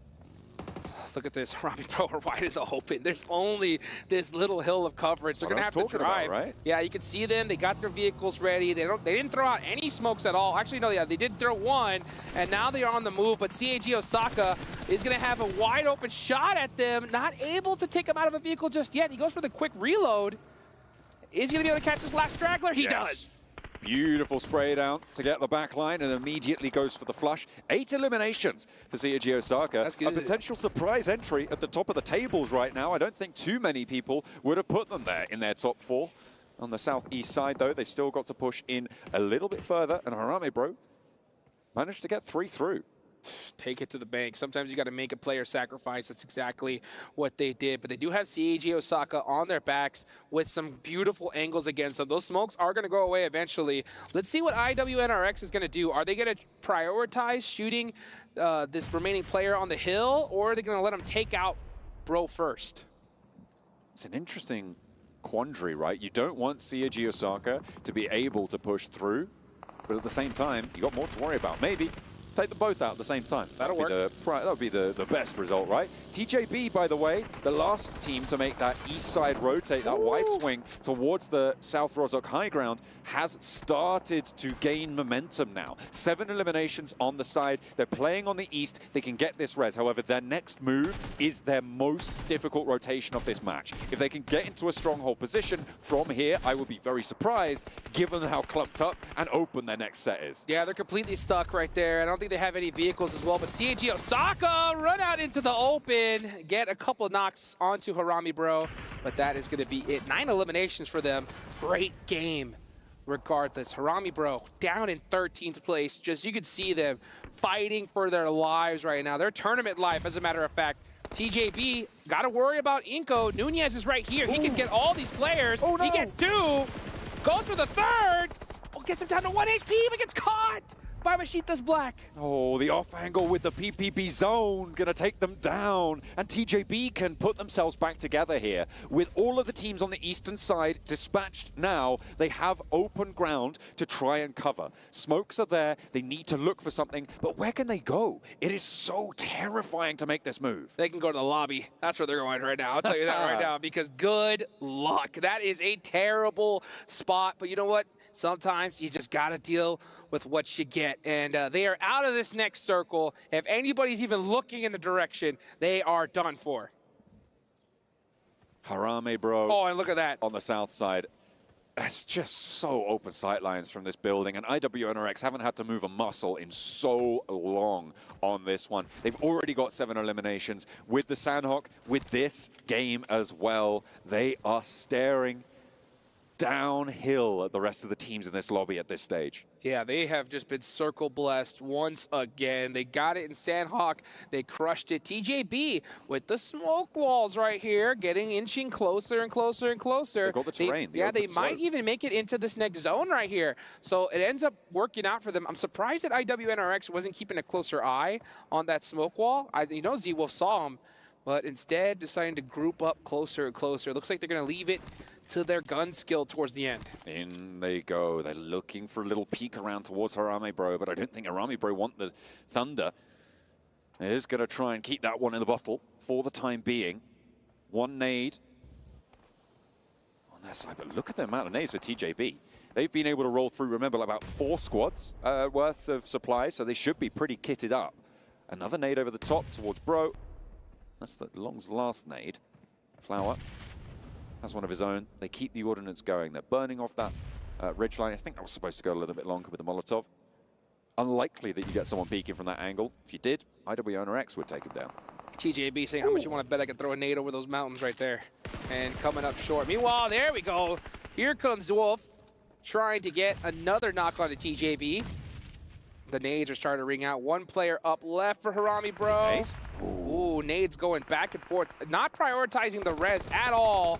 Stands up, gets a knock. With the shots ringing out, Besiktas have tried to make their move, but they're being slowed down. There is a knockback over towards TJB on the linearized fight here, but Longs is there. And a nade from the off angle. IWNRX flexing out, fighting 3 teams right now. IWNRX still playing as 4, but they have got a knock on that north side. They are going to have to try and pull that one back in, but it's unlikely to be an easy hold. Swain nades over, TJB back together. 4 players alive on that open ridgeline. They've actually managed to make the crossing, Hot Jukes. They do make it to that edge, and that is super fortunate for them. And if IWNRX and Besiktas Black go into an engagement here, TJB can third party. So let's see how this ends up playing out. This is stage 8, folks. The zone is about to go into nothing. The pressure is on, and it's really up to IWNRX to finish off strong. They are the meat in this sandwich right now. And the team with the most to gain, a massive lead going into the first set of matches, would be the reward for taking this one down here. They've already got quite a few eliminations. TJB look at a chase as well. And Besiktas Black chasing for their tournament lives. Let's see what happens. TJB are right there on the edge. They were currently sitting in 4th place. Down, all the way down is Besiktas Black, though. They have the most to gain. They need this game, and they need this chicken dinner if they want to put themselves in contention for top 4. If you're anybody else on this leaderboard, if you're fans watching of anybody that's not currently in the game right now, you need to be cheering on Besiktas Black with everything that you got. Absolutely. You do not want the teams at the top to accelerate away from you. More and more of those top 4 places are going to get secured as time goes on. That's right. Going to be so much harder to take them away. If you allow IWNRX to cement themselves in those top 4 spots with an early lead like this, you're only going to have 3 chances left. That's right. Yeah, not to mention TJB aren't that far off as well. They already had 20 points before going into this match. So they could definitely put that gap even further ahead, taking another one of those spots. Look at that angle, though. Oh, my goodness. He saw almost 3 of those players. Gets one, and perfectly on time, too, because they're not going to be able to get that res. A little bit slow on the hop up onto the windowsill means that he can't flush on the rest of them. There's a knock sent back to Swain, and Besiktas Black need to move. Oh, the circle is closing. The flush looks to come through onto Flower, kind able to do a lot more work onto the backlines. Besiktas trying to cross, and TJB are slowing them down in the meantime. All teams fighting now. TJB with the high ground ridgeline, and Kine goes down as well. GK first holds it out for TJB. Tospic gets the nade and another knock. So you can see 2 of these teams focusing on to TJB. Those are the easy eliminations ahead of them. GK first does make it to the tree. And now we see Besiktas Black start to throw some nades towards IWNRX. But so far, the pressure is off. They have so much coverage. Let's see what Tospic can do. Can he hit another huge nade here? Second thoughts. He waits for it. As it stands, I'm giving it to TJB. On the outside here, Besiktas have to mount in a single line. IWNRX are there as well. The ridgeline is there. The blue zone's going to push these buildings out, and you have to jump into dangerous positions. A forward break for them, and GK first nearly goes down. He doesn't have any first aids, but Swain has to leave this roof soon. Tospic stands up, doesn't get the spray down. TJB just need to hold out for just moments longer, and they'll have it. Kine up to the wall. GK first goes down, and Swain still in the building, able to do so much damage to them on the backlines. It's all up to Longs, but Besiktas have a shout as well. Zedwolf pushes in. IWNRX trying to move on through, find a second chicken dinner on the day, and turn their fate around in the survival stage. Tospic holding on for dear life downhill, but it's only going to burn hotter and hotter as IWRX send out wide. 2 players on the sidelines though, and they're lining them up. 1 more player to go, and Poser's there. TJB all the while holding out for just a moment longer. Swain now with an ought to do, and IWNRX put a second match on the board. Are you kidding me? They are gonna rocket launch up the leaderboards. They're already in first place. That gap is gonna start looking really big. There's only been 3 matches so far. I mean, what more could you ask for if you're an IWNRX fan? This is a perfect start. This is momentum, Hot Jukes. This is how you want to carry yourselves. Standing tall into the survival stage, beaten back, dejected, demoralized potentially from the group stage performance. They have risen, and nothing makes you shine quite as bright as those shadows behind you. Oh boy, and you know what? That shadow is starting to grow even bigger right here, because that was a heck of a game for IWNRX. You talk about momentum. I know Jason Kaplan there in the studio. I can't wait to see what his momentum meter looks like, because for IWNRX, it's got to be breaking the charts. Absolutely brilliant way to kick things off. I was saying top 4 gonna be sat towards the high 80s, around that 90-point mark. So far, they have put a massive dent in that. They have got, I think, up to around 40 or more points so far in the first half of today. Given their 2 chicken dinners, given their elimination count, I thought TJB were going to have it. But then Swain from the top floor of that building took down the entire ridgeline. Swain was so smart. Huge.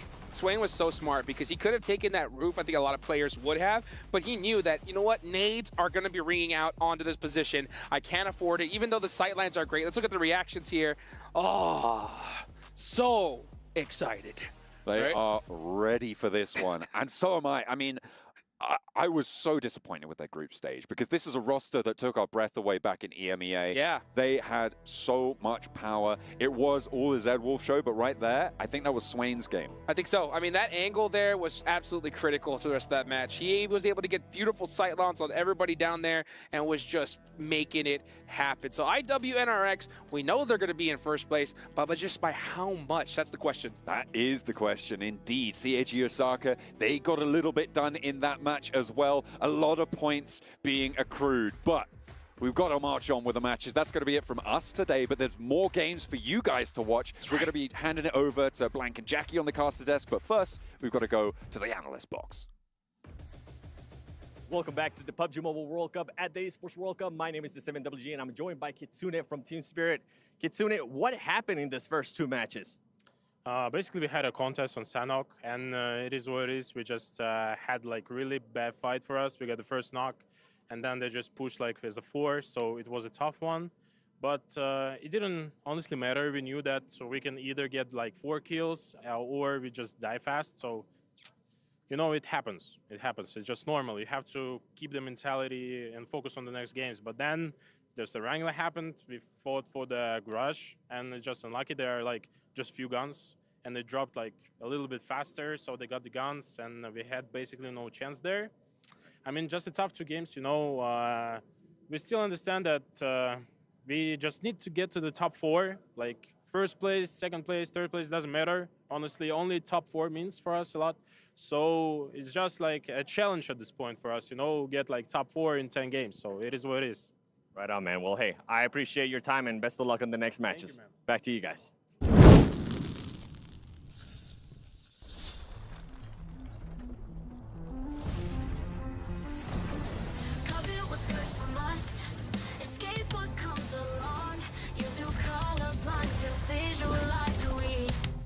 wanna live for.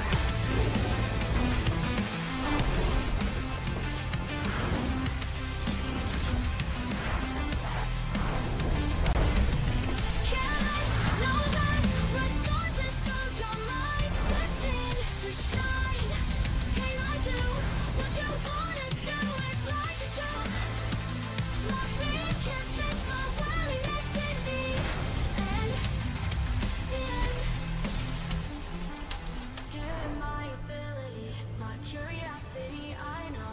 All I ever need is keeping up the peace. Why'd you prison me instead?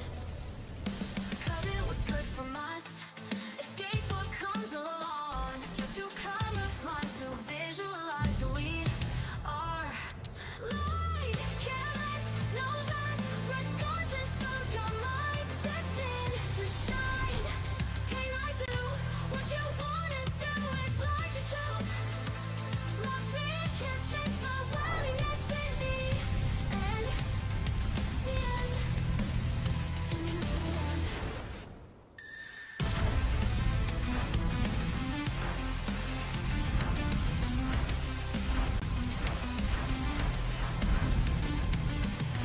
Starfall above, pray for us. Wonder what they wish for, what they wanna live for.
Winner, winner, chicken dinner for IWNRX. They get themselves not just one, not just two, but just two chicken dinners so far in the day. I realized after I said that that made no sense.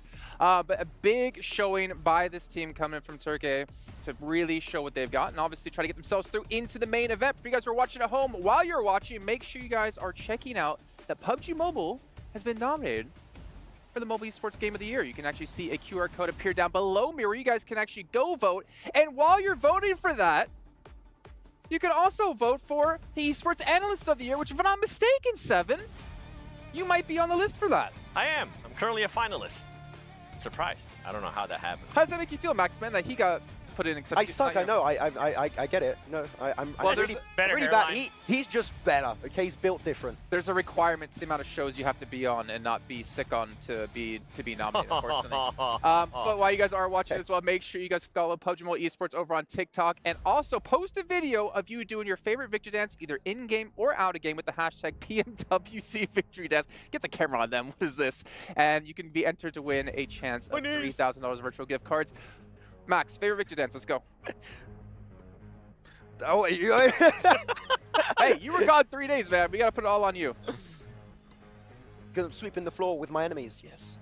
Okay, all right. I can get behind that. But gentlemen, IWNRX, man, two chicken dinners on the first day here of our survival stage, and this is a team that's showing they want to survive. They want to make it to the main event. They want to play for that $1.5 million. They want to survive this stage. And that's it. That's about it. No, but I mean, really, they were given an opportunity, I would say here, Seven, that shouldn't have been given to them, which is those buildings to the east of Sunken City or Atlantis or whatever the hell you want to call it, should not have been given to them for free. And Besiktas just, we don't want a piece of that. And then give them a game-winning position. Yeah, they were willing to coexist for a long time. Something that I did like, though, that we're kind of able to point out with IWNRX is the angle that they were able to get on TJB. Kane at the end, that was perfect. Given though he wasn't able to get a lot of eliminations, but just putting that extra pressure, he did end up getting a one-player knock and an extra elimination. That kind of stopped TJB from even thinking about possibly third party in a fight. All you have to do when TJB are getting pushed by the blues to slow down that rotation, right? Just keep them out in the blue, take damage. It did kind of suck for Kane at the end because he had some nice shotgun shots, got whoop, out in the blue, knocked away. So that was a bit unfortunate. Like, he was 100%. So he was blue Kane and then he was Kane. He was Kane in the blue, yeah. Okay.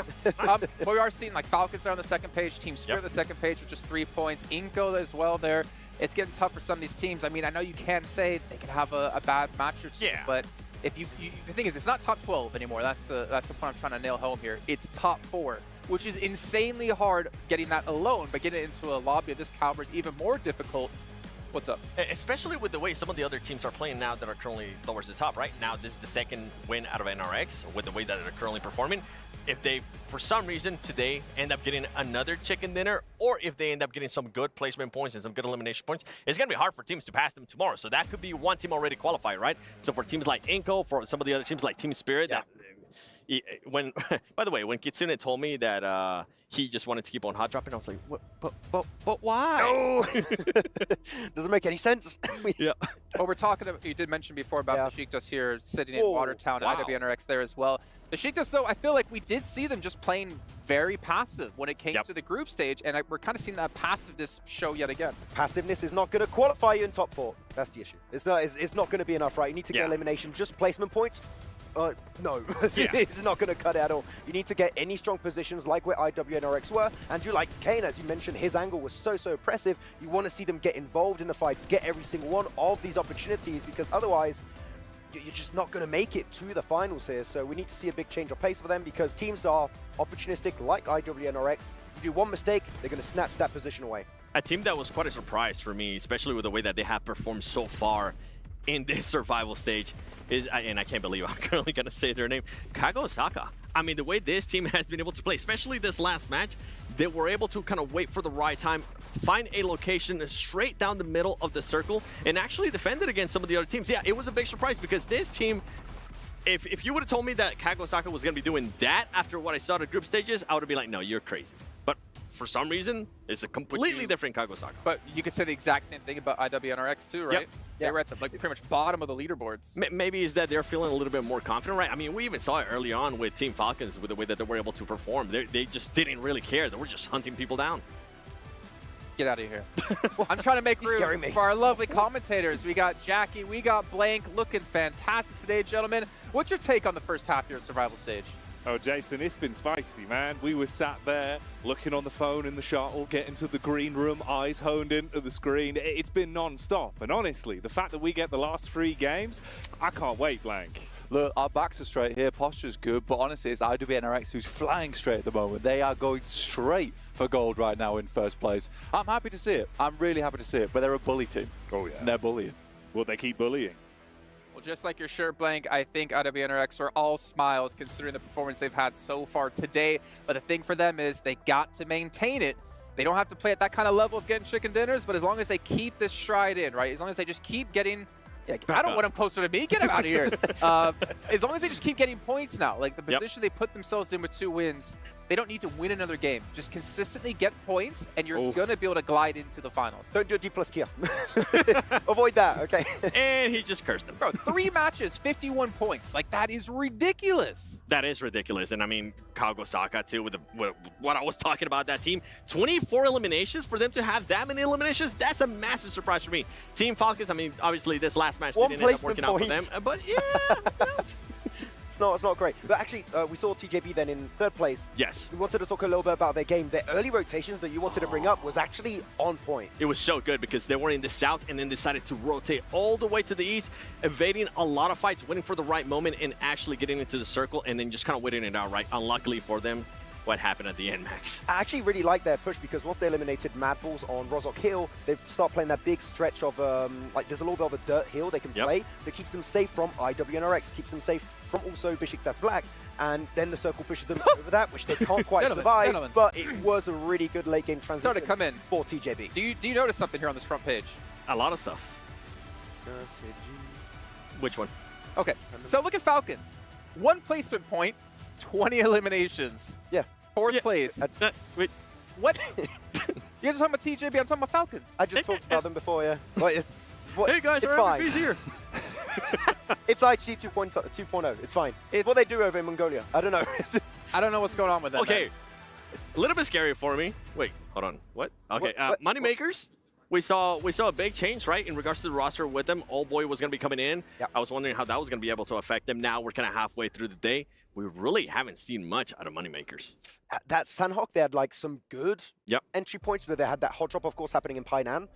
Yeah, we haven't really seen anything from them. We're still waiting. It's only 3 matches, right? Yeah. But actually, now that it's 3 matches, we've got 12 matches. We're like, actually, no, it is quite, it's getting quite urgent, so we need to see something. Like other teams that were towards the bottom, a team that I kind of wanted to talk about at the beginning of the show, which was Inco Gaming. Man, I'm being let down with the way they're currently performing because this team was coming in hot after the second day. They were able to perform really, really well in Erangels, and right now it's a big letdown, and I hate how late they're rotating. Bad circles and slow rotations doesn't go that well together. But gentlemen, did you see Falcons there? 1 placement point and 20 eliminations. Wait, what? What? No, I'm just trying to I didn't see that. I mean, Falcons, let's see them step up. The thing is, look at the bottom of the leaderboard. Teams need to step up pretty much right now if they want to have a chance to get top 4, or that goalpost is continue to move further and further and further away. And we're going to move further on along down to the stage here with Banks and Sandstorm. Arena for your halftime breakdown with myself, Barney, and Sandstorm. We are 3 maps into our survival stage. So we're going to talk you through a little bit about who won those winner chicken dinners. Yeah, it's not going to take that long because we actually had one team take 2 chicken dinners throughout our 3 games. It started off strong with Istanbul Wildcats next Truya, 12 elims in that Sanhok game, followed by COG Osaka finally swinging in the second game of the day. 8 elims for themselves, but then it was once again Istanbul Wildcats with 16. They're on 51 points right now, just after 3 games. It's popping off over here on the main stage, but also don't forget that PUBG Mobile version 3.3 launches their first ever underwater-themed gameplay with Ocean Odyssey. That's right, and we do have quite a lot of things to talk about. We have, of course, the coveted item, the trident, that you will need to take out that Kraken. It's going to be a tough task with that trident, but you still have quite a lot of things. You have a lot of places to discover as well. We have these Forsaken Ruins, we have the Ocean Palace, and you know what? You can actually explore all those places too with the new vehicles. We have the Gleaming Stingray and we have the Whale Escape Pod too, along with a couple of weapons too, but we'll get into all of that later, Barney. Yes, we will. It looks so crisp. I absolutely love it, but we've just got 3 maps remaining today, don't we? Remember, only 12 maps in total for this survival stage, so time's ticking. That it is. Second half is about to begin, so let's see who will be the teams that will come out on top in our next 3 games. Will the Falcons fly high? Will the Bulls go mad? Or will Twisted lose their minds? It is time to jump into the second half. Boys and girls, take it away. Thank you guys, we're in the booth ready to bring some fire and flames to this one. The last 3 games of the day to kick off day 1 of the survival stage, and already some of the squads blank starting to deliver, other falling behind, and they've got to bring up that pace. They've got to play with passion and ferocity right now. Some teams punching the trees right now. They've created themselves a bit of shelter towards the top side of the lobbies. Others, they've been left out cold in the night towards the bottom side. You got Team Spirit. What is that? 2 points in 3 matches. Disgraceful behavior. Spirit, where you been? Spirit, where you been? Spirit, where you been? It's not good. It is really, really not good. And honestly, for Team Spirit, it's sort of a team that I thought would come into this were just swinging, honestly, and they just haven't picked up the pace so far. IW and RX, on the other hand, hats off to them. They're doing really well. Oh yeah, they are. But man, you know how you'd be doing really well, Blank? If you had yourself one of those GT20 Pros, you were playing PUBG Mobile on it, you'd be doing really well. Yeah, I'd be seeing everything. Beautiful display, beautiful phone. Designed with that cyber mecha finish. Ooh, jeez, it's nice. Oh, it really is. It really I'd pick it up just for that sentence alone. You got it. That's the tagline. That's how they reel you in. They've seen your shirts. They know. They're like, ooh, I can get this guy. I say the word cyber, you say the word buy. I'll be like, yes. Yeah, that's a sale. And it's going to be a fire sale of games that we have remaining for the last portion of the day. And I'm glad we're in the booth for it, expecting some absolute scenes when we get into this one. And it's only going to get more fierce, trying to decide who's actually going to break into that top 4, if we're going to have much of a shift towards the end of the day. Because honestly, Blank, survival stage is over before it's even really started. You have to accumulate those points in such a short space of time. Leave no stone unturned. You've got to live or die by the sword. It's fast. Time's ticking. The hourglass, the sands of time are running out for some of these teams. So they've got to slap the sands in a hand, rub it together, and try and get something done because they're losing their grip on these matches so far. And I think that you look at some of these squads, I mean, Moneymakers, 10 points. D plus Kia came out swinging on that first day of gameplay over in the group stage, and yet here they are. What a fall from grace that they have had. But some teams are really living in the moment. IWNRX in particular, 51 points over 3 matches. That is an unbelievable scoreline. They are on, to put this in perspective, an 100-point day at the end of the day at this rate, which I think is unlikely, but they've basically qualified off that alone. Yeah, they've given themselves a real big buffer and potentially put a bit of a target on their backs. That's the only element that we could see if they can stop being such a point hoover over the course of the rest of today, or how that storyline's going to develop. But it's interesting, man. We're coming in at a fever pitch of the competition here in the survival stage, and we've not been live for very long today, but it's already getting tasty. I feel like I can kind of understand what's happening. I said it before, but this is a bully team, right? Once you sit them in a lobby with the feeder teams, which these guys aren't really, but they're the feeder teams of the international scale, let's put it that way. I think that they will just go absolutely ham, and they're going to take fights wherever they want. And I think that's the good thing about IWNRX, is that they have that ability just to force teams out of position off pure gun skill alone. I do think that perhaps this is more of a sense that the group stage was too much pressure for them. I think that they were really feeling the heat over there. You put them in this setting, not much to lose at this point. It's just a quick send to the top 2 days. You don't have a lot of time. They're just giving it. And I think this is how they should have played during the group tournament. But it's happened that it came a little bit too late, but also just in time.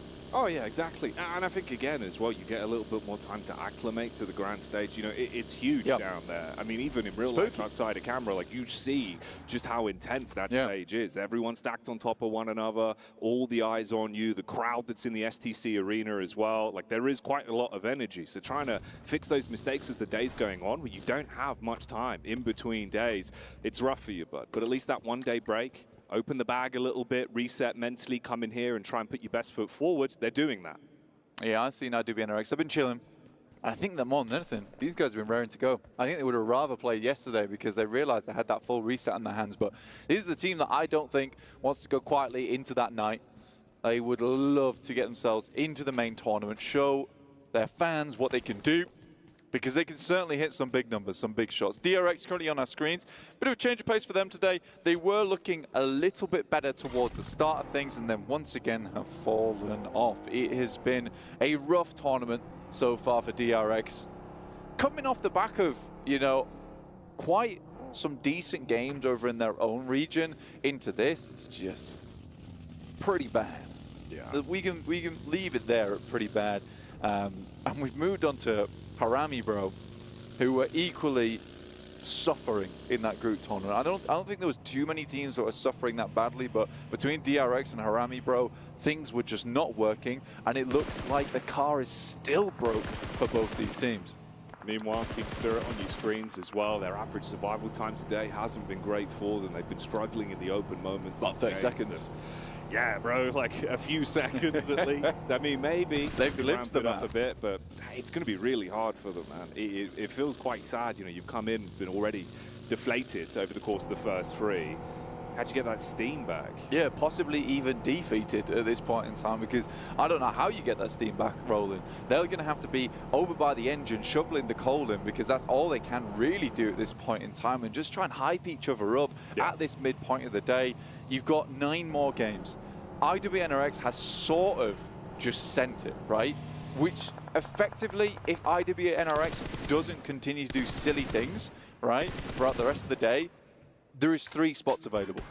We'll put it that way. Already one of them almost feeling like it's guaranteed with how the games have gone so far. It's the confidence, dude. Yeah, it's kind of crazy, right? You take the elevated angle, you instantly spot out Nomi, separated from the rest of the Spirit Squadron. You put bullets onto him, he barely gets out. Got to retreat, recoil, try and reset with the rest of the gang. But Wolf laser focus, those eyes are hooked in. He knows anyone comes through this jungle, they're a target. The funny thing is that, you know, Zed Wolf, pretty beefy guy, right? You know, never wears the glasses though on broadcast. Today, the glasses have come out. Long range shots You gonna be can looking tell good. it. He's locked in. He's locked in for survival stage. You know what?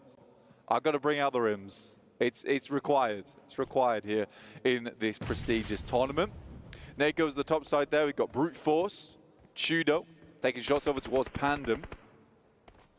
Moneymakers, very similar to Brute Force, I would say, but not for this tournament. They have really changed things up. And although Moneymakers aren't doing great right now, I really want to compliment them during their group stage because I think that they've had a massive shift in playstyle from EMEA into the World Cup.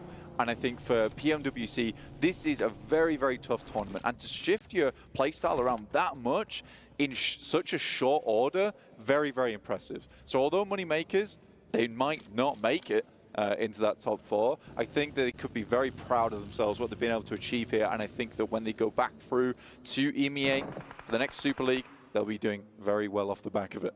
It was nice bumping into Old Boy as well yesterday. He was asking how Maxman was doing, saying he hopes to see him back on the broadcast, and he's finally got his wish. Max has returned, and maybe that will give them the extra stock they need there. Yeah. A little bit of Maxman energy, get everyone playing better. You don't want to disappoint Max, Blank. You do not, because he will curse you. He'll let you know. He'll let you know. Get out his little cauldron, start brewing some potions. You'll feel a little pinch in the night, you know it's all over. I've been maxed. I've been maxed. Yeah. I've been maxed upon. And I think that realistically, Max does also bring a blessing. You know, as much as he curses teams, there's also blessings there as well. Next circle, though, all the way down to Primorsk. A lot of water in this one, but we're shoving teams down towards that south side. Slight slope that heads down towards that south side, but it is Primorsk, which is the main feature here, as well as those beachheads, which teams might have to circumvent around the side of. A tough rotation for a lot of squads, but on top of that, there is the swamps, there's some compounds around here, but it is these rotations inwards that are getting dangerous. Team Spirit find themselves a flush and a knock early on here. Happy with that one. Weakening Rook as they pass through and looking for some more. It's just been Nomi. He's happy to roam further ahead of the pack, take that anchor role and start off those engagements when he sees isolated fights. And it's a clean one to take. You instantly take that one elim point, slow down Rook a little bit and force them to get on moving. Problem is there could be a backstab as the rest of Spirit are taking heavy casualty now. Panda taking shots over towards Effect. Not an easy player to lose there. Kind of reminiscent to how we've seen Team Liquid playing in that group stage, despite them, you know, just sauntering in towards the end, but they were constantly playing a man down. And that's tough to do and still make it in. DRX shots over towards Besiktas Black, and it was always going to be this case where moving into this circle, extremely rough, requires a different caliber of team to make it. But Tongji Bao taking names as a couple of players from Moneymakers feel the burn. Isolated and already taking a lot of damage to kick this one off then. It's TJB are in a good spot. You've got nades coming downhill at least, but the compound control will provide them with cover and there's a wall of smokes ahead of them. They even look for the opportunity to strike in the back, trying to play medic as well. One man down. You've got to think about your priorities here. Slide him down the hill, get the smoke walls up, and isolate these angles. Don't give a free peek for Koa as he's roaming around with a vehicle. Now, right now, Tongji Bao feeling slightly weakened as they do have to invest a player into that res, which effectively sets them at a 2-player count there.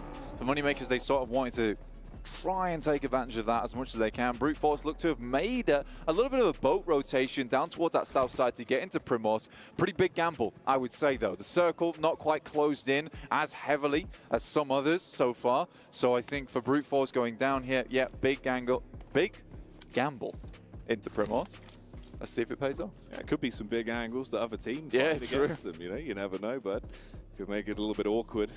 The Mad Bulls just on the cusp, everyone else on parade as they slowly usher themselves forward into that smaller zone. A lot of it, like you say, just being taken up by the deep blue sea. No Poseidon action here though, Blank. No tridents to try and help you out controlling these bumpy waters. That's for sure, but Talking to Tridents, you got Team Spirit currently on their trio on that eastern side, desperately trying to stay relevant in this tournament. A team that came second place, first place, second place in their group stage, only now to fall short in their finals, and looks like they're falling short now here in the survival stage. It is a team that I think a lot of people had high hopes for coming into the PMWC, at least the survival stage, but they are not delivering. But there is so many eyes on their back here, Jackie. Everyone wanting to target them, realizing they're already so far down a slippery slope to start off today. So if they make mistakes, it could get very bumpy for them quite early. D+ Kia spotting out the rotate from Pandem as well as they come down the wayside. Got to kick it into second gear here.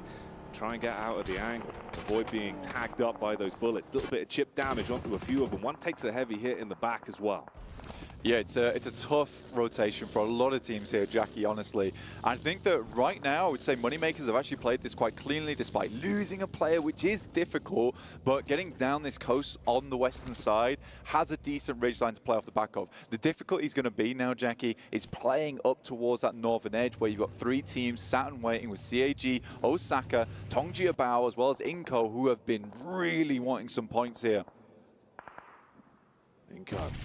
And they build something up for us the longer this one goes on. DRX with the nades, casting those out one after another. You see the opportunity to seize this engagement versus Pandem. A well-placed nade could be the difference maker. Shots round the side of the tree as well. Carving the DRX logo into the bark, but it's the nade that has more bite. Pandem will just try and hold on here. Your players down towards that south side. With the cheeky peek there as much as he can, but it's DRX who is just blowing them out the water right now. They're stuck in this ditch. Not much they can do about it. But this is a very central position, at least for DRX. They're alongside with the final player, I believe, now from Team Spirit. What a horrendous run it has been for them. Yeah, it hasn't gotten any easier over the course of the day. Feels like you've been hit with the unlucky stick, and each and every game we're seeing that spin cycle occur to them. Pandem as well, only down to the solo off of that engagement they were locked into with DRX. Going to make it harder for you to rack up more points, keep the safety net in fourth place. I love this rotation from the Moneymakers, heading directly down to the south now. They hear a lot of the shots on that northern side. They're like, this is not for us. Let's head further south here. On our screens, D+ Kia trying to fend off versus squad in front. Nades cast in, clearing out the close angles. Rame, bro, trying to split their mind between two decisions here. Do they play for the offense in case D+ Kia go in aggro? The DBS pulled out on the close angle. Weren't ready for that one as the chips are down. And the man's going to grab himself a royal flush. DBS comes out, and when the chips are down, the chips come up here for D+ Kia, it seems. Very nice. The DBS, a hellish weapon to go against up in the warehouse where there's so many angles you can play off the back of. Kakali here, Vitali, sorry, from Inco, holding off versus CAG Osaka, who seem to have some kind of a lifeline injected into them. And with a sudden shift on the circle, that gamble for brute force has now just elevated in value a ton. That's a plus EV play. Their stock's going to go up on that one. You can try and build yourself in the later the game goes on. Inco as well, still taking shots back down. COG Osaka, they're trying to move out, see if they can reposition from that rough spot they were left in with limited cover to work on. Rook also taking bullets towards the back as the fights are breaking out all over the shop. Scary thing though, Jackie, IWNRX, 4 players still up on that eastern side. The Hoover, it's not done yet. This is industrial hoovering that's going on during these games. Sucking up all the points that they can in these matches. And they've set themselves up for great success on the outside. Now, you can see, well, you will soon, I hope. Over on the western side, I'll break it down for you in the meantime. There is so many teams that have sat themselves up, posted in Primorsk. Right now, IWNRX is one of the only teams outside the circle that is not in Primorsk. So if this shifts over towards the east, Jackie, then you have a case where IWNRX just controls so much zone. Twisted Minds, though, looking to take them back. Oh, mate, the nade is what saves them. Twisted Minds. It looked like they were going to get a bullet through where their thoughts get processed before they could even clean up on the play they committed to. Zed Wolf was able to trace and track, and the nade is dashed back in. Near miss on that one. Very close, dude. Another one pops over the top. He'll be jumping into it. just about gets out the way, but the vehicle is sent down the hill. Oh, he's got to tuck in. Play medic now. Reset himself. It was looking good for the initial engagement, but the longer it's gone on, Twisted Minds, it really started to slip through their fingertips, and they're so fragmented in terms of the setup. IWNRX, they've got range to play with, and they're going to start getting ushered in as well. It's not looking good for them. Yeah, for IWNRX, they're playing a really strong position. I think Hygo understands he needs to get some more information on. This is a bold move from him, but will immediately get shut down, and I think it was too bold, in fact. Oh yeah, there's an underline on that one. The font's 24 points deep, and it's not going to go well. You're really fragmenting your squad, losing so much manpower, down to a horrific position to try and recover from. You've got to call for the backup, the cavalry coming in inside of the vehicle.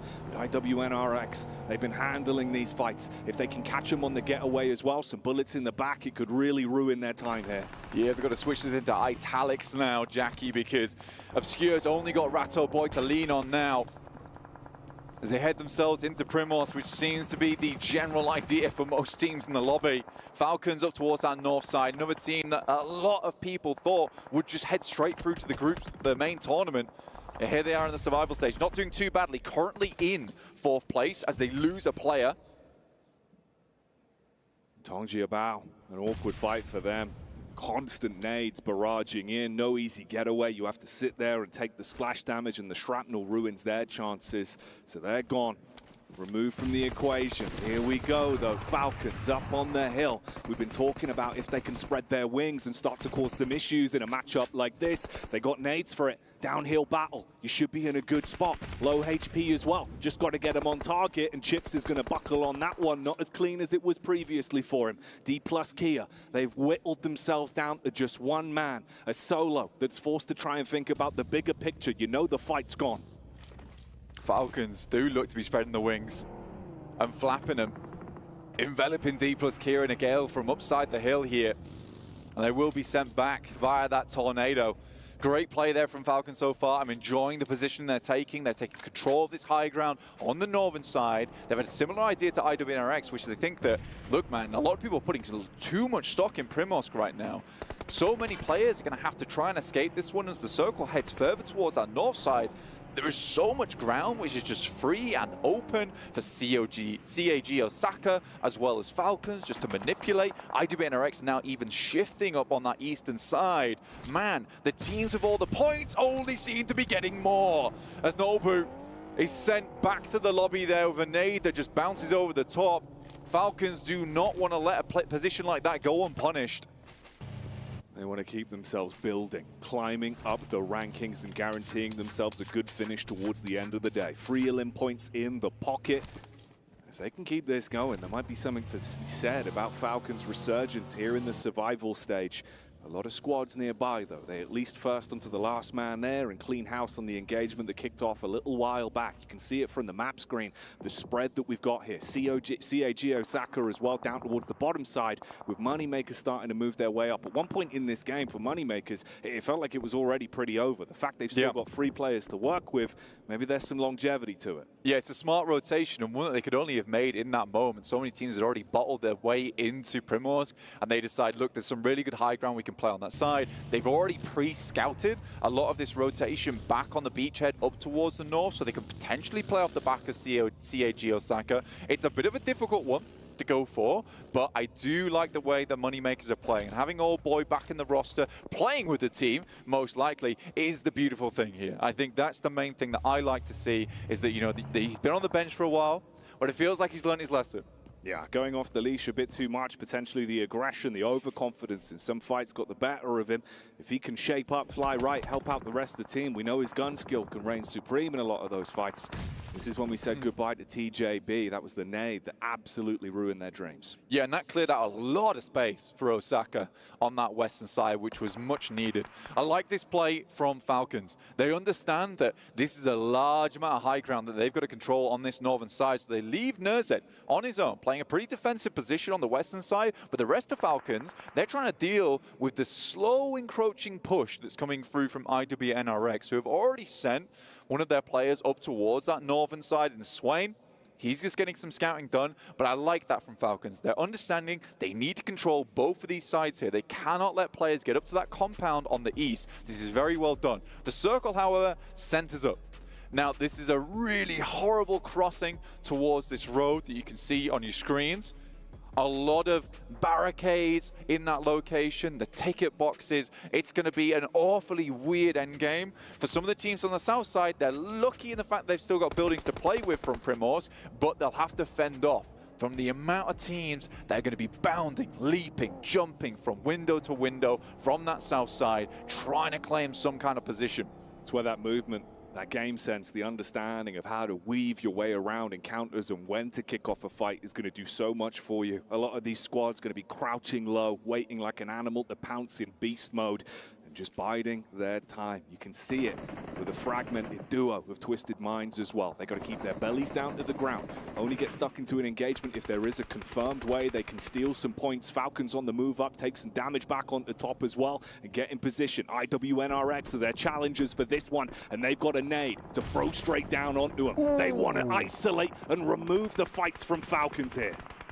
Great play there from Frozen, opening things in a big way. And the thing is, Falcons made a smart rotation coming down to this small valley here. They wanted to cut off IWNRX, but that opener there is huge. This could really be big for them. They want to commit off the back of the establishing damage done, but there's a shot back from Nerzed, the point man that we spoke about. We know that he can be lethal from a distance, and again, his injection comes through.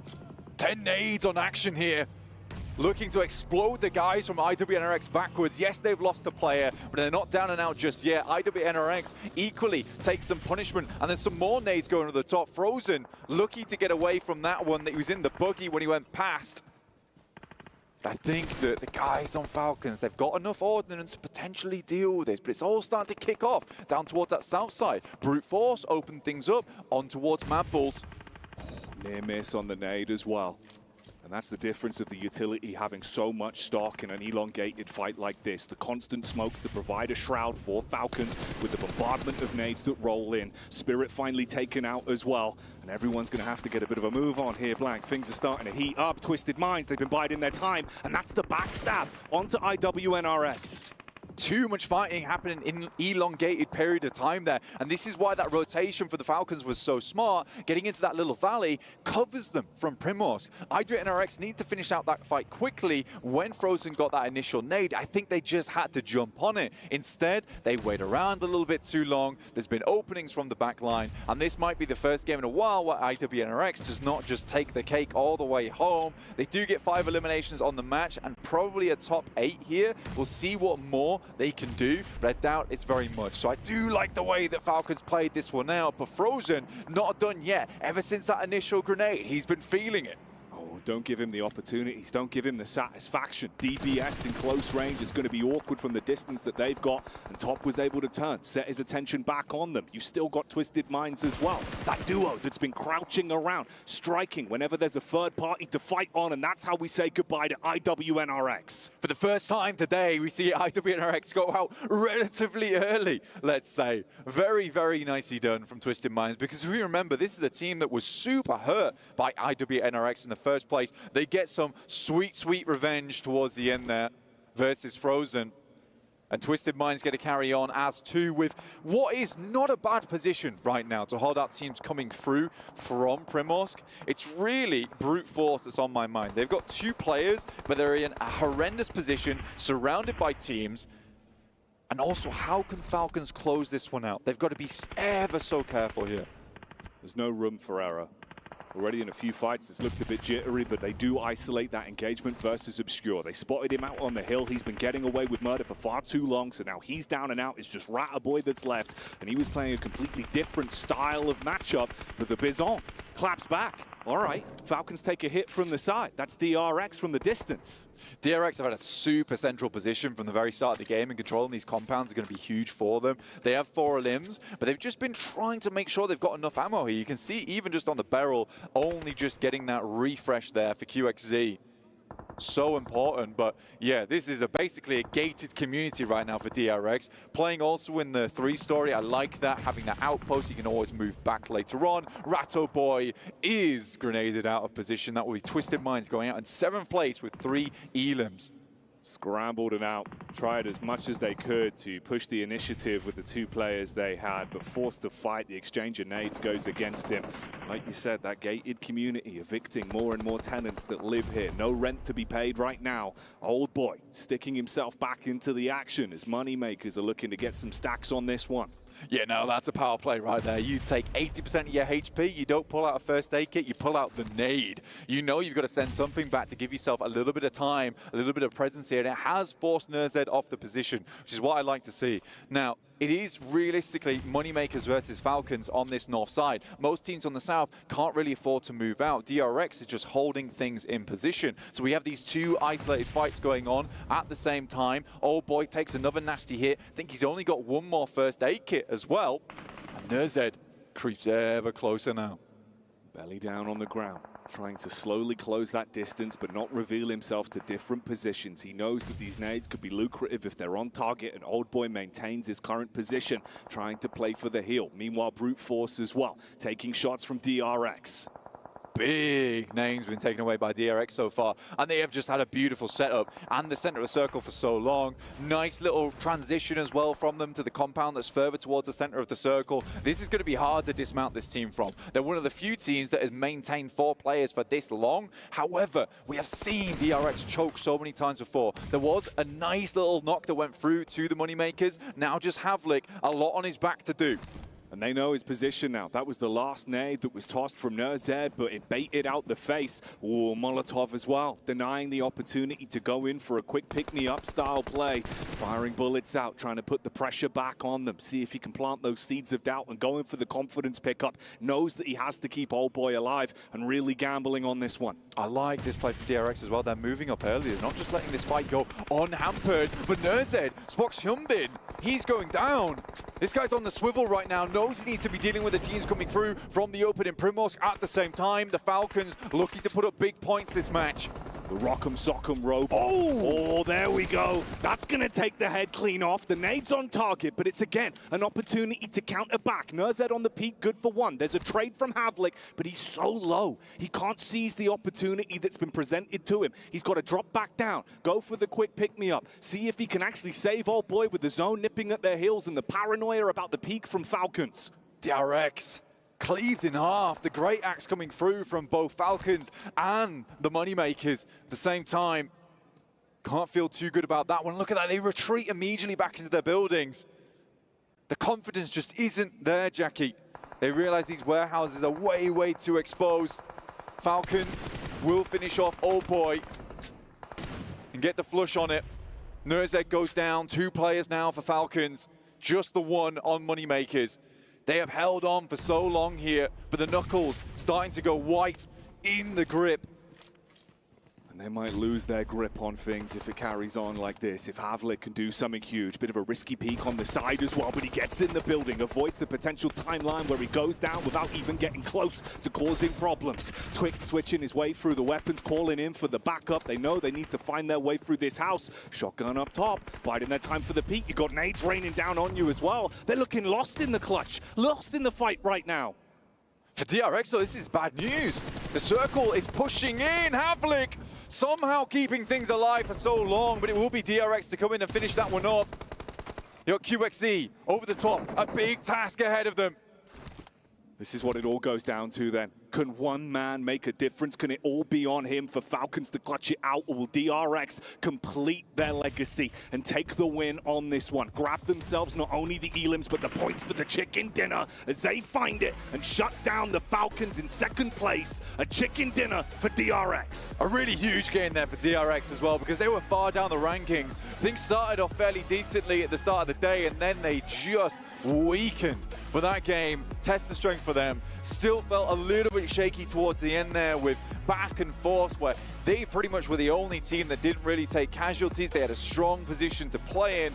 But honestly, I do think for DRX, that was fairly nicely played. And even when it was a case of, look, we're not ready to take this push yet, they went back to their buildings and really thought out their scenario. And I think that that is the smart thing to do in that scenario. And it does take a bit more of an intelligent mind to be like, look, let's back off here. This is not worth our time.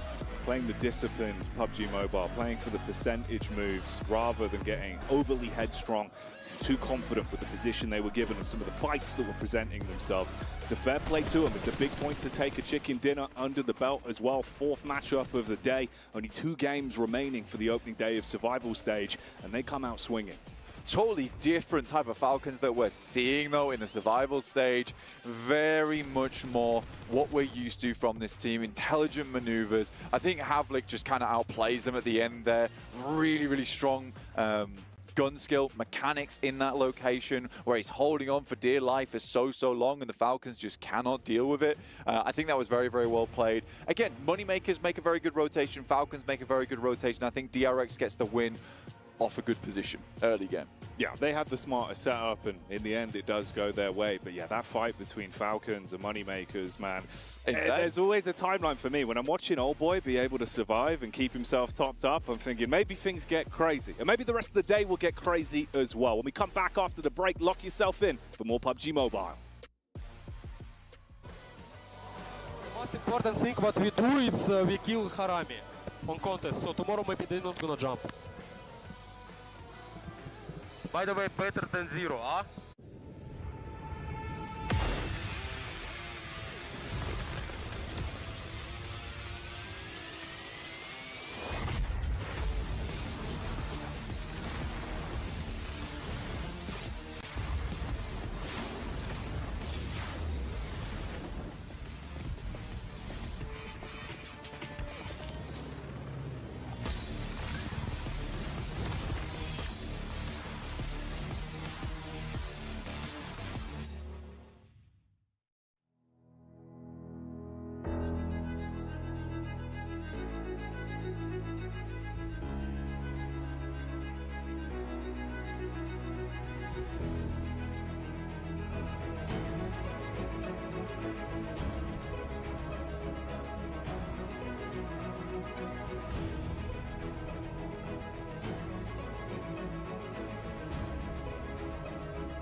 D-R-X. Wait, Max, didn't even move. Max, you're supposed to go there. to the Just right. in the arms. Oh, okay. Welcome everyone back to the desk here as we break down that last match. I don't need any of these cards because things aren't just going to work out. Doesn't matter how I try to set things up. DRX, though, what a fantastic win out of them. Obviously sitting over towards Primorsk. I think most of the action was more towards the north side, though, with Falcons and IWNRX. But for a team who finished dead last in our group stage to get a victory here, it might have been able to bump them up potentially into top 4. Flip the script right now. Is what's happening in the survival stage. D+? Was that D+ day 1? Reverse D+. No, but it's a really good game from them. Of course, it was a very laid-back win, right, for DRX. All of the teams had been focused in their kind of vicinity, and they just got themselves all of those eliminations and all of that extra position pretty much for free. Good fight versus Falcons too, right? Transitioning across the road and getting the win and all those elims. So, like, good for DRX, I guess. Yeah, that was good. Yeah. Yep. Yeah. I agree with I don't know why even know what I was saying, to be honest. DRX was given that win. That's what we're saying. Yeah, there you go. Yeah. To be fair, you know what? Let's actually try to focus on a little more. DRX did something that I actually enjoyed. They ended up third party in a little bit the fight between Team Falcons and Moneymakers, which allowed Moneymakers to go back and revive Old Boy, which I don't know how he ended up surviving from that Molotov, but I'm glad that he did because they were able to at least get some extra points. Gentlemen, Team Spirit, 1 point. I hate to keep harshing on them, but that's a team that showed a lot of promise. Who? Yeah, Team Ghost. Because that's what they've been doing this term. They've been ghosting it quite hard. It's unfortunate, but let's talk about, again, the positives, right? Moneymakers, Old Boy playing with the team. Yep. We see an okay game out of them. I mean, the thing is I think Claris was saying when we were sitting down that just one decent win, and I actually think it was you, not him. I think about it. I give him for no reason. He's always Claris saying He's stuff. not even here. Is one win, like decent win, right? Yep. Just say 10 eliminations, chicken dinners, 20 points. You can go from the bottom of the table to like almost 4th place. So it is still extremely condensed at the moment because IWNRX has been able to soak so many points towards the top. So really anything can happen. However, the possibility of one of those big plays of happening, like our Boom, right, getting 30 points and getting themselves in the top 12 seems very unlikely. Yeah, and also I think it's going to be a fight for 3 slots into the finals, right? Like catching up to IWNRX, they just need to have a semi-decent end of today and tomorrow. Like it's only 3 spots that are going to be remaining, so it is going to be a tough one. So the reason I wanted to see Falcons up against IWNRX is because those two teams had about 50% coverage of that zone. Basically, north of the road of Primorsk, it was completely controlled by these two teams. And it almost seemed like a battle between these two teams would determine who would potentially win the game. Go ahead, Seven. It seems like some of these teams, Team Falcons, IWNRX, it seems like they were just taking points of what Alliance was doing during the group stages, because we're starting to see more of those wide, pretty much splits between some of these teams. Something to note, though, with NRX, what they did is they ended up splitting a little bit too late. Falcons was able to kind of cut them off, and Falcons was able to take full control of the north. And that ended up working out in their favor because they were just able to kind of push back IWNRX. Yeah. And even Nozed, I think, at one point when IWNRX were going for the push onto Falcons, was actually trying to scout and give information over to the rest of his team. And I feel like he was just maybe a little bit too far away, lacked information, allowed IWNRX to cross the road over the ridge. And then Falcons pretty much are going to struggle to survive as 4. They do keep 3 alive at least, but as a 4-man, maybe they win here versus DRX at the end. The good thing was the coverage that Nurse was able to give. One, he actually got back to that top spot. He was able to kind of knock down those players and stop whatever push IWNRX was making. Yeah, actually, let's take a look at this top performers you guys did just see on your screen, because I did want to point out that you do have Nurse first with 1,000 damage done, and he didn't play day 1 of group stage, right? But then if we're giving DRX such a hard time about, oh, you know, kind of like a casual win, they still have 3 players in basically the top damage or top 5 damage from that last match.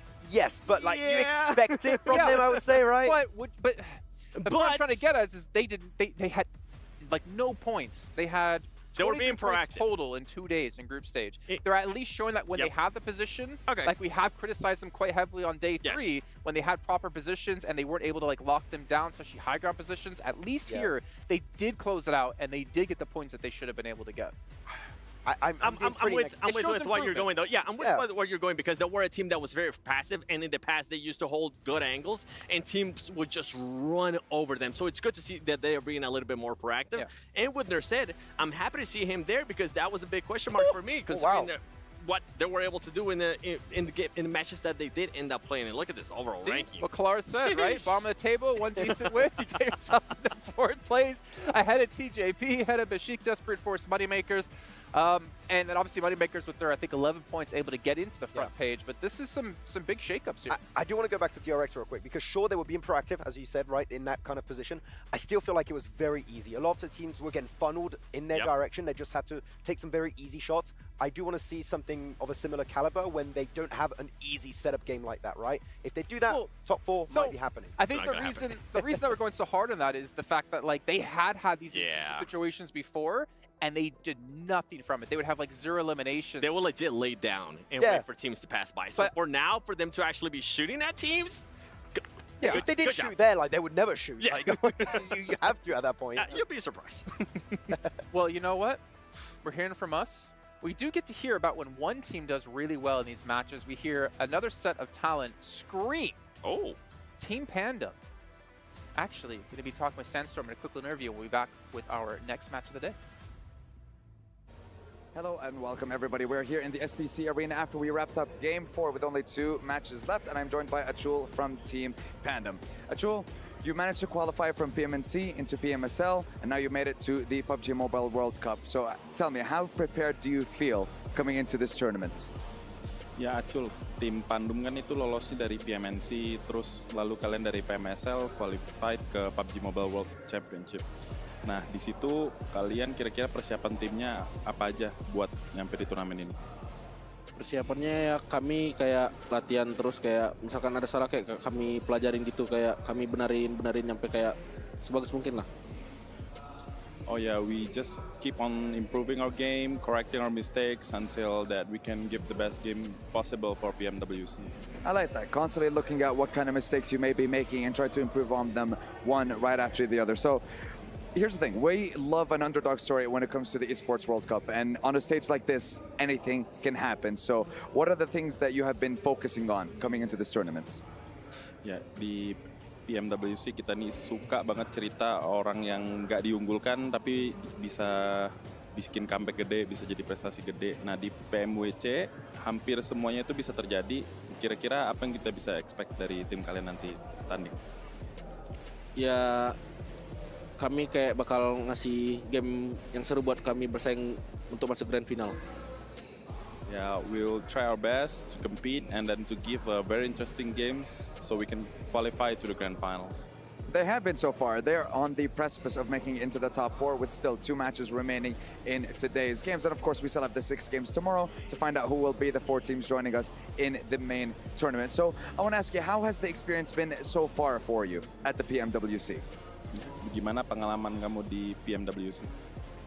Ya senang banget ya, kayak stage-nya bagus. Semuanya senang lah. Kayak bagus semua lah. We're just happy, the stage is nice, everything is nice. Yeah, we're just happy. I like that. You know, you're still enjoying the vibes, enjoying the atmosphere that we have here in the SEC Arena. And personally, I'm looking forward to see how well these guys perform over the next 2 games and, of course, over the course of tomorrow as well. Achul, thank you very much for joining us for the interview. And now we're going to head on over back to the studio to see what happens in our last 2 games of the day on Miramar. Take it away, guys.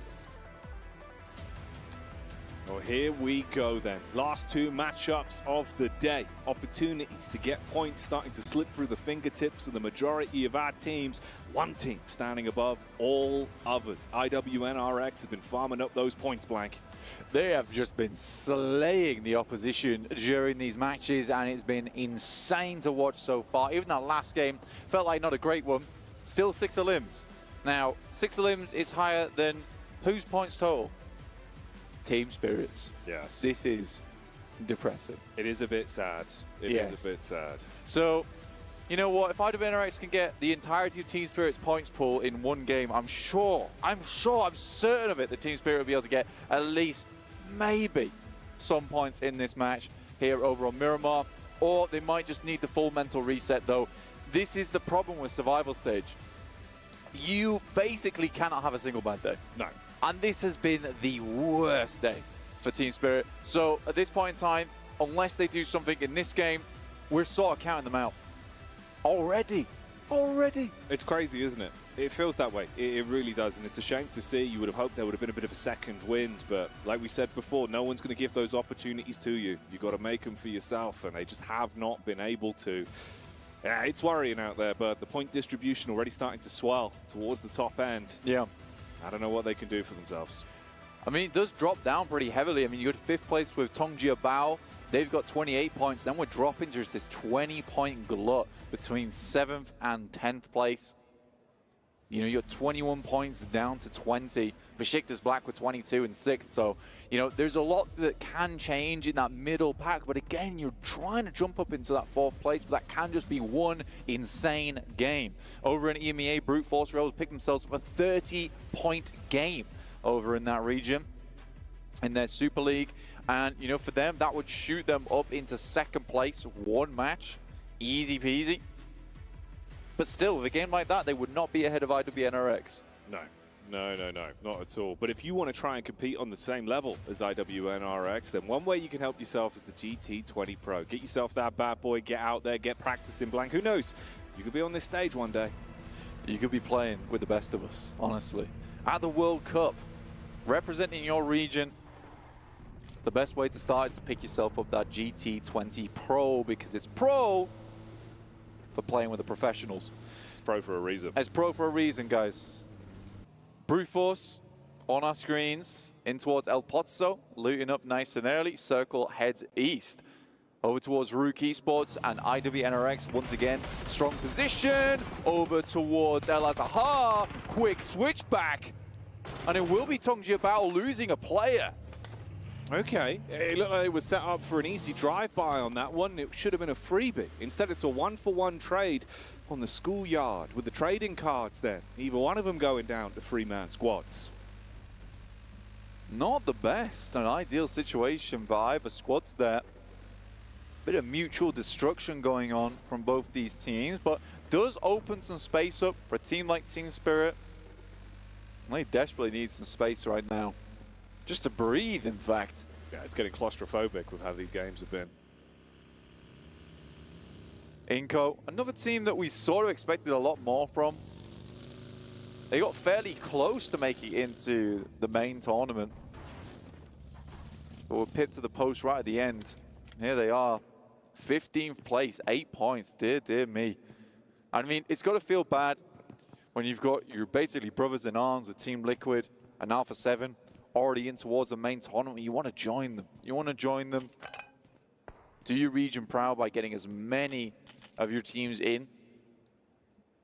But right now for Inco, it's not looking good. And they've had some good rotates, had some good moments. There was a few highlights back in the group stage, but honestly, that's such a distant memory for them now with how the survival stage is the only thing that's on the forefront of their minds, the most important piece. And they're similar to the Team Spirit, all the way down towards the bottom of the standings.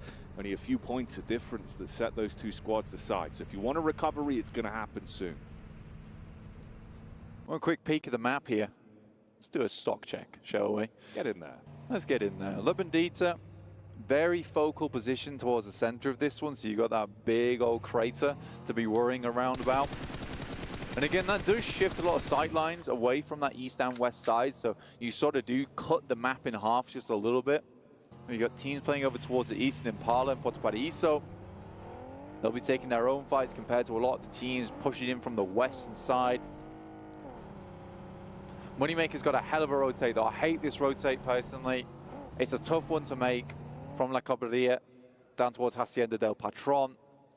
So a lot of times you'll see teams on that north side try and cut in towards the south and try and rotate alongside teams like Inco and CAG Osaka. That would be a smart move, but again, you got to rotate through the Falcons, who have been pretty fearsome so far, pecking their way at the points total. Yeah, it feels like the Falcons have started to become more of the vultures with the way that they've been isolating fights and really chopping down some of the competition. If it's maintainable, if it's sustainable, it'll be huge for the Twisted Minds. In the last matchup with just a duo, they were able to find opportunities to punish here and there. And it really is just a duo here. And they're thrust into the early fight versus DRX. Good splash damage down onto one of them that will soften them up. Paranoid about the peek from the back as well. They sniff out Mad Bulls, have overlook onto them, and try and dip into cover that provides for both.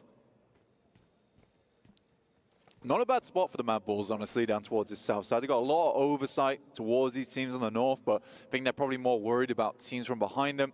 Looking at Panda as well as Bro Team on that south side. They need to hold out. The Mad Bulls got awfully close. But in that last game of the group stage, they just did not give it any welly, Jackie. And that was the problem. Like, they had nothing to lose in that moment and just did not go for broke. Instead are now broke over towards the survival stage, desperately clinging on. That's going to feel rough to play from. Realizing that every decision you make has so much stock on it. So many eyes as well from the viewers here in the STC arena, from the people supporting the organization back at home as well, watching the games dialed in. They need to have that upwards draft. Now, this is Twisted Minds that were dropped on by DRX quite some time ago. Since that point, they were able to spread themselves out further with more range to work with. Ooh, Ratto Boy in the back line. That's actually Pandem that spot the opportunity to put some bullets into his back. It is a tough fight now because you're going to expose on the outside and you've got to worry about which angles you're taking, whether it be profitable for you versus DRX, or will they be bad where Pandem can see through. So decisions that are made now for Twisted Minds a little bit difficult. And DRX looks to punish this as well. They know that they've got the inside track inside these compounds. They're safe from those angles on the outside. It's sort of just pepper away at Twisted Minds, make them uncomfortable.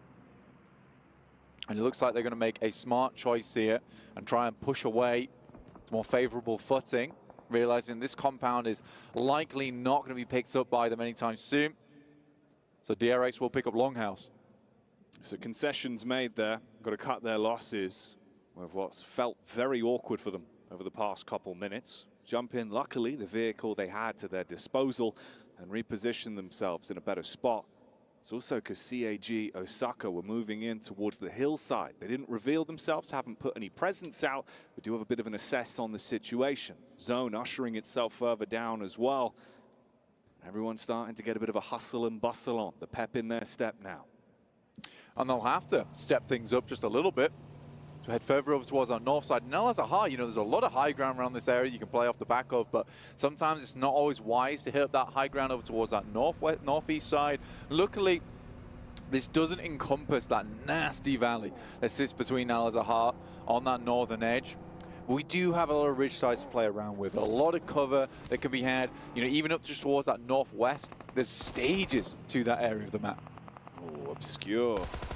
He likes trying to split from the rest of the pack a little bit. We've seen this before, but it's the worst time to do it with IWNRX hunting down and tapping out warning shots that become real big issues. Exclamation marks of damage done from the Mini 14, making the plays look major and providing opportunities for them to dogpile their way on and clean up a lot against Twisted Minds. Yeah, IWNRX, some great shots there, and Twisted Minds just left with Ratto Boy, literally ratting it out over towards this side of the map. The rest of his team ducked cover and left. Couldn't afford to head towards his position and compromise themselves. Bit of a sacrifice play there, but in the end, it's actually just Ratto Boy who lives this one out. Mad Bulls, good molly. Basically cover the entire floor in fire. We're playing a game of the floor is lava for IWNRX, and they will lose Swain off the back of that. Now Mad Bulls might want to capitalize on this one. It's an ever so central position as well, Jackie, so I think that if there's any time to take a compound, it is now while teams are still crunching in and you have a little bit of more space to play. When they go for that gamble though, show some confidence. Show how handy they can be with a steal in these encounters. Or they keep themselves to themselves, play a little bit slower. We get the overall assess on the lay of the land as well, what the rest of the squads are doing for themselves, tanking themselves back up.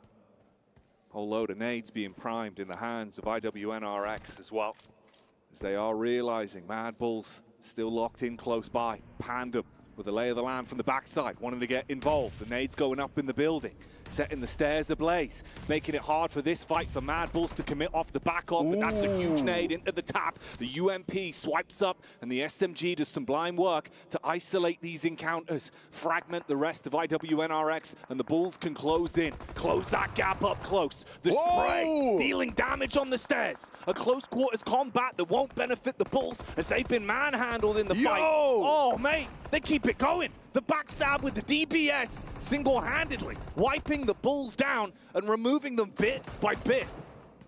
Zed Wolfman on the corner, sinks the fangs in.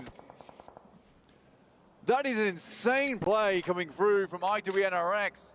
You just cannot step for this team. Mad Bulls makes the right choice at the right time to try and pick this one up. They knew they were a man down. But I think leaving Zerich on the backside where the windows are just not going to be exposed, right? Maybe he gets one of those engagements during that where he can maybe spot one player through the window, but IWNRX is not a team to allow you to get that done. Instead, they just throw themselves into a 3v3, and it ends so poorly for the Mad Bulls. You can tell Zedwolf is dialed in here. And another nice nade here from range onto D plus Kia.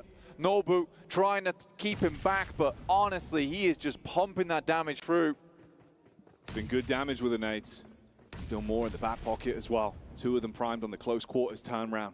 They know exactly where he is. Oh, the close nade.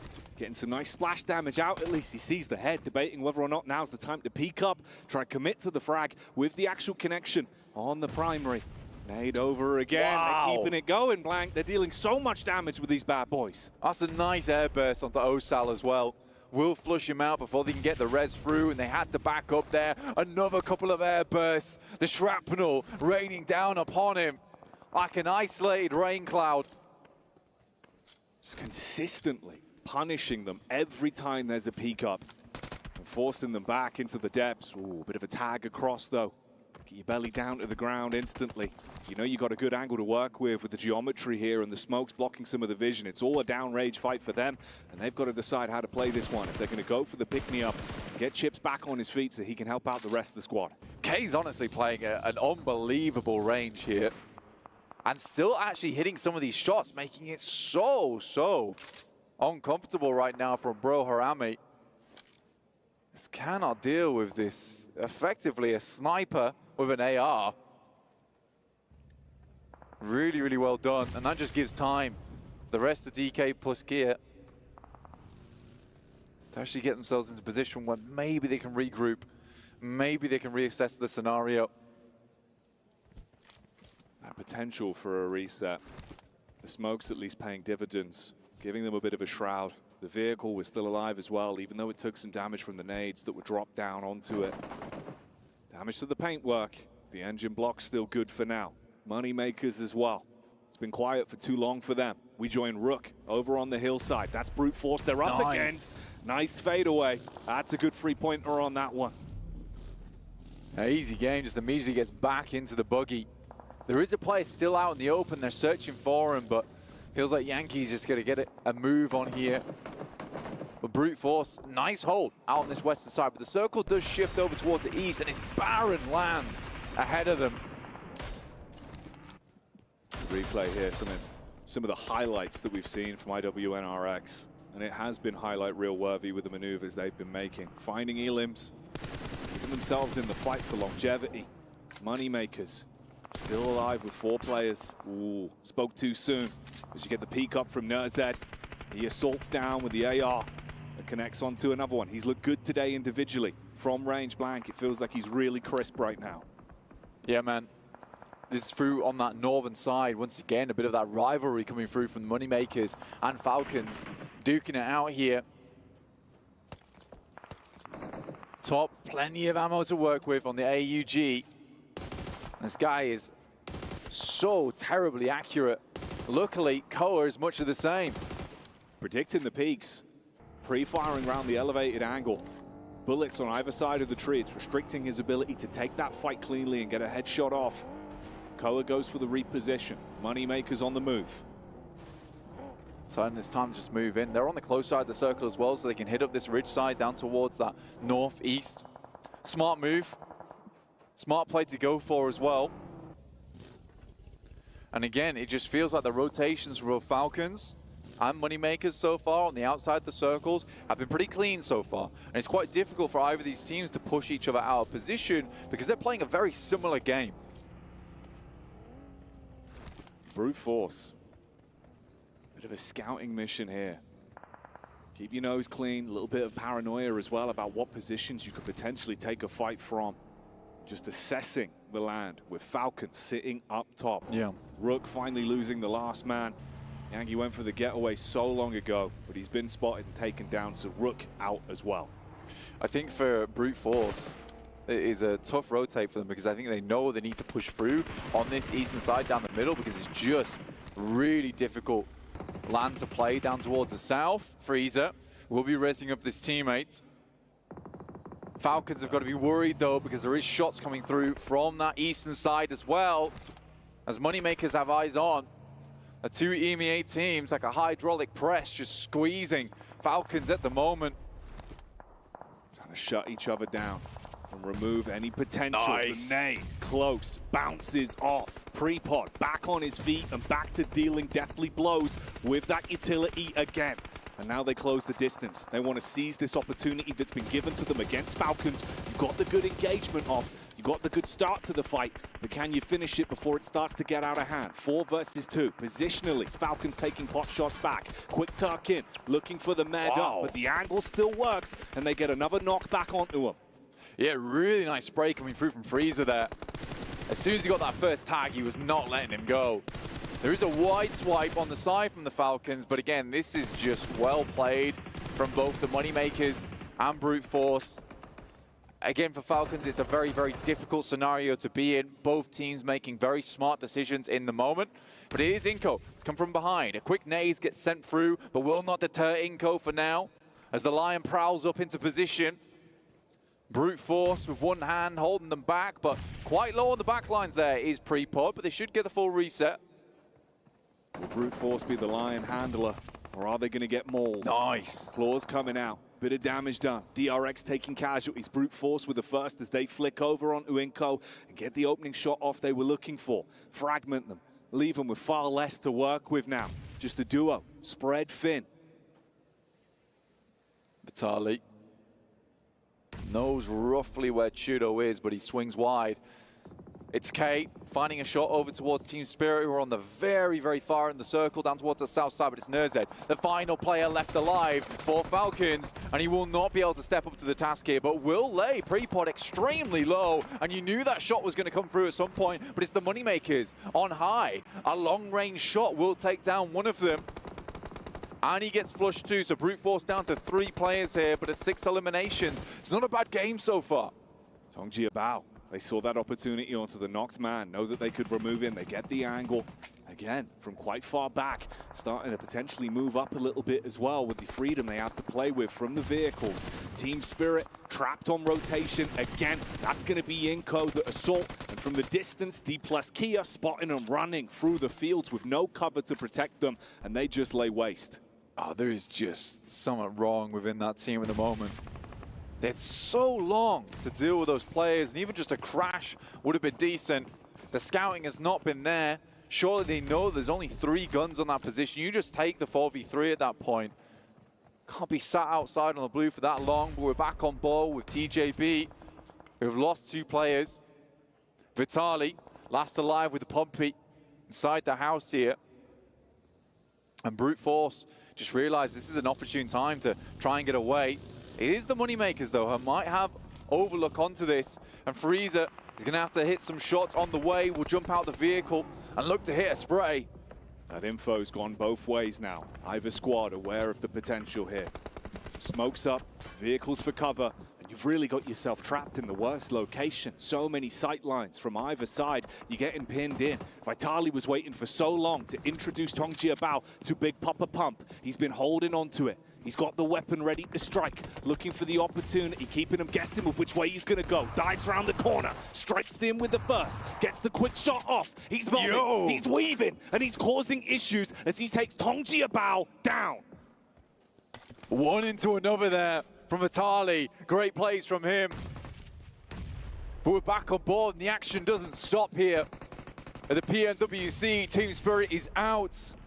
Not a surprise at this point in time, but maybe a surprise to fans at home at the beginning of the survival stage. Bro Harami, Pandem, holding inside the building. They'd like to push further in. This is all the way on that eastern side, but the circle's about to pop. It heads central. Besiktas Black with a decent position, but it's IWNRX who've had a killer hold. You thought you gotten close enough to introduce them to the DPS, but it's another man down. And further, the issues arise. 14 Pandem hitting that fever pitch, that pandemonium, the chaos that's being brought to them by Harami Bro as they start to assault back, looking to see if they can potentially finish them off here. That zone's going to start moving in as well. Pandem with a pre-fire around the doorway, expecting them to come running on in. They've still got nades to work with. In the meantime, Moneymakers try to get up close and personal, but Brute Force, they sent them back over towards the east. Drop some death crates whilst we're at it. Pandem with the pump again in hand.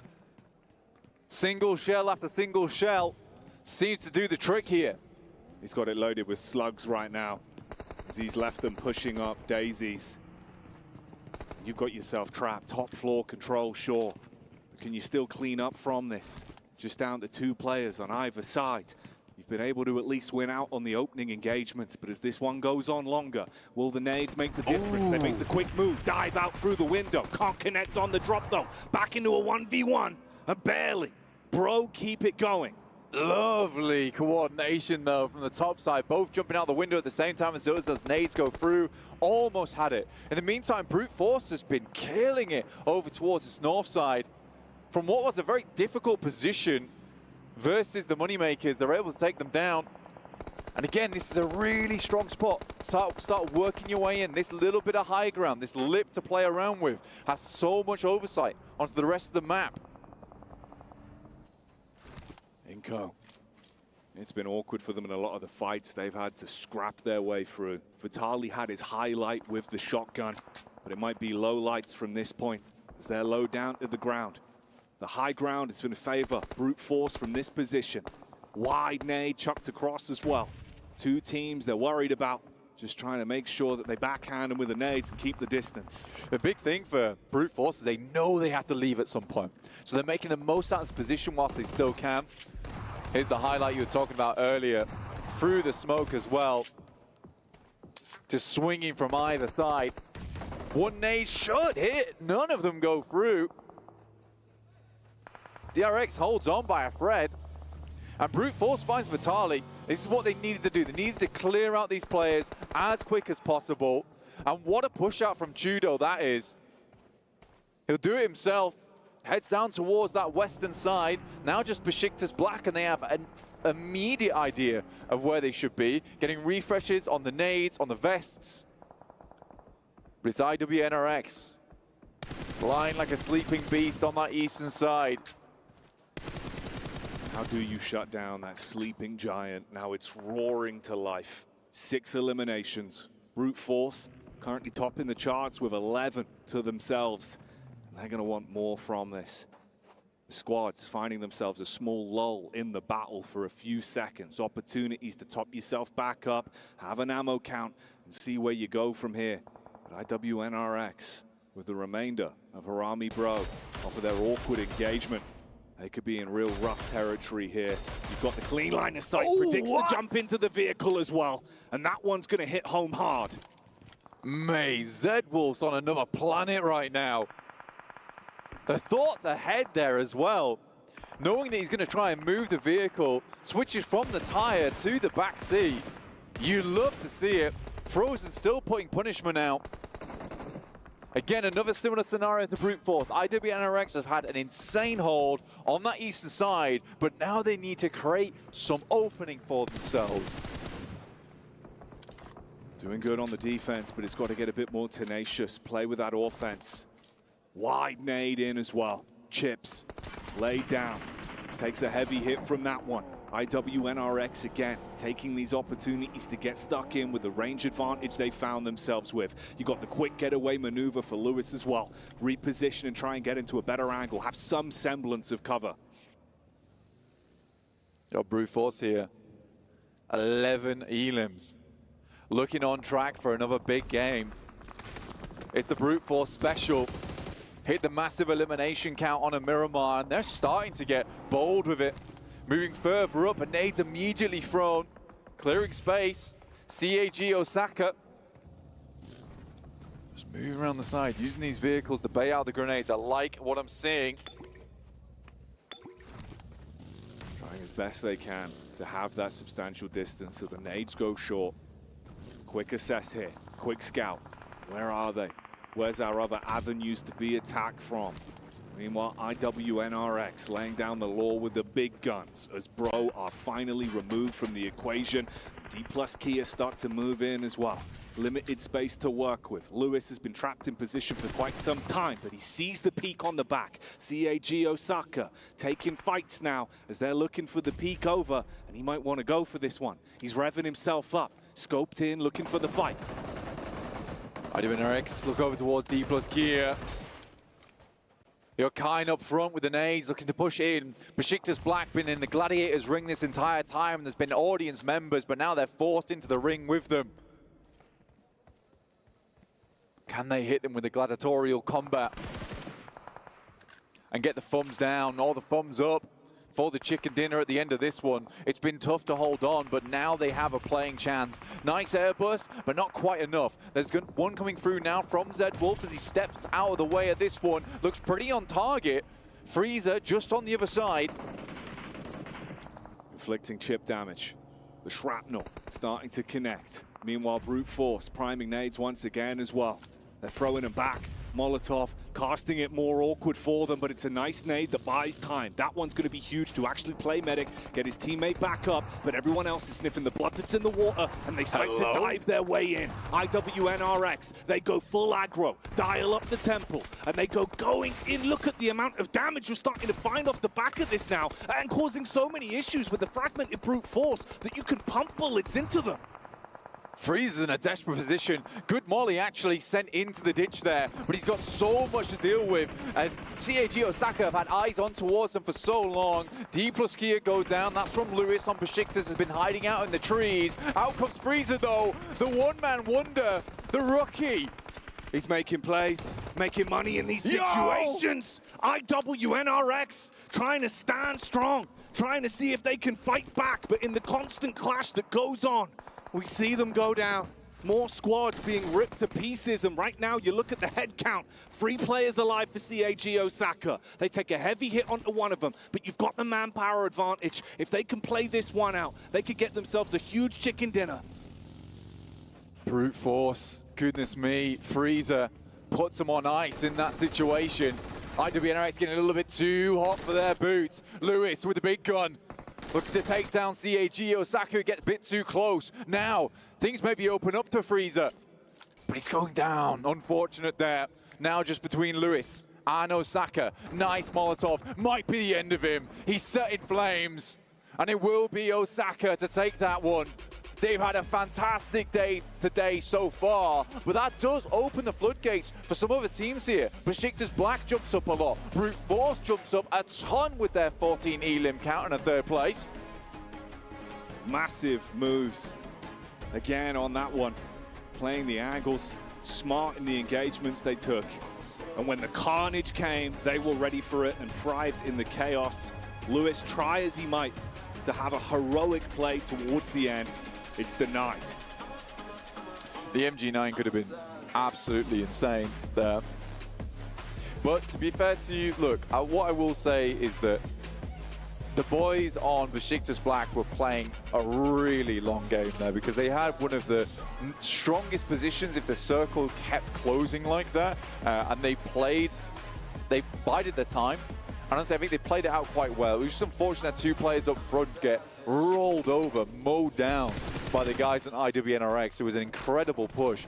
Again, for IWNRX, they are playing so different to how we saw them in the group stage because it felt like that they were scared, that they were nervous in that one. Here, they're just realizing, look, we just need to play as if we own the lobby. And that's what they've been doing. They really have just been taking these fights again and again.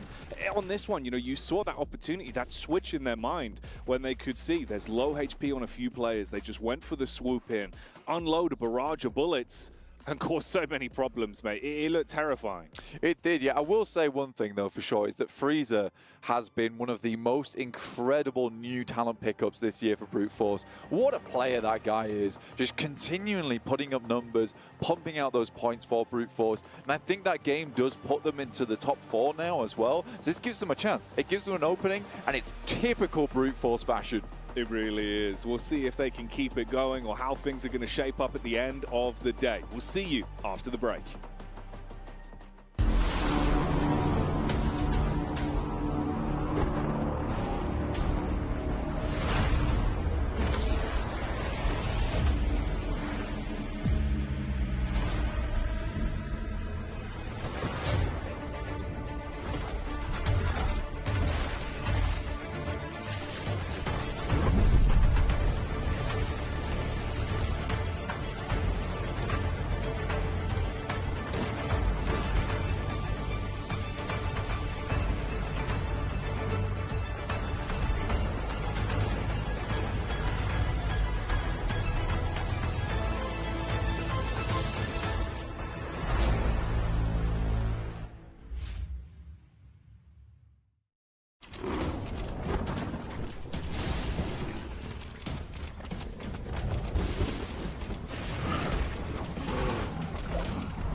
If you're out there watching and you're like, hey, Jason, would you ever expect the bottom teams from our group stage to not have only one, but 2 chicken dinners in our survival stage? I would say get out of here. There's no way that's possible, but Kagasaka and IWNRX have been able to do so and are at the top of the table at the moment. And if we stopped right here, right now, 7, do you know what would happen?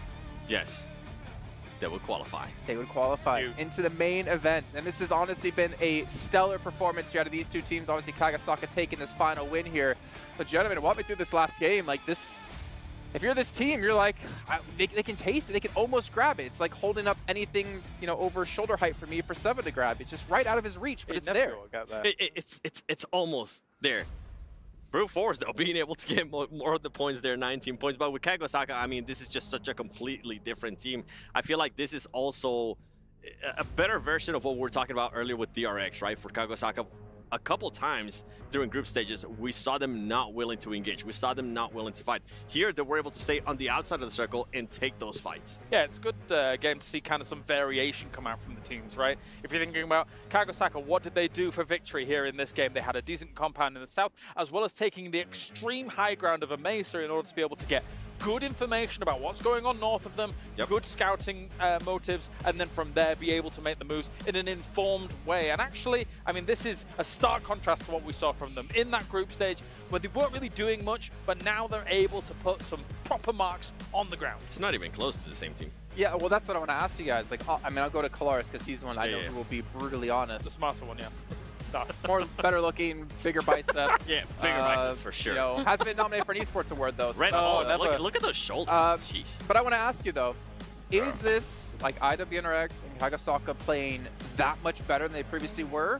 Or are other teams just not performing up to scratch that we'd expect out of them? I'd say from what I've seen so far, they are performing better, for sure, no doubt. Like, looking at them being able to take from that Erangel win, especially, and kind of move into this one in a bit of a stronger way. The Erangel win kind of came to them a little bit. It could have gone right with losing 2 in the compound, but now I'm seeing a bit more of a strong formation out of them.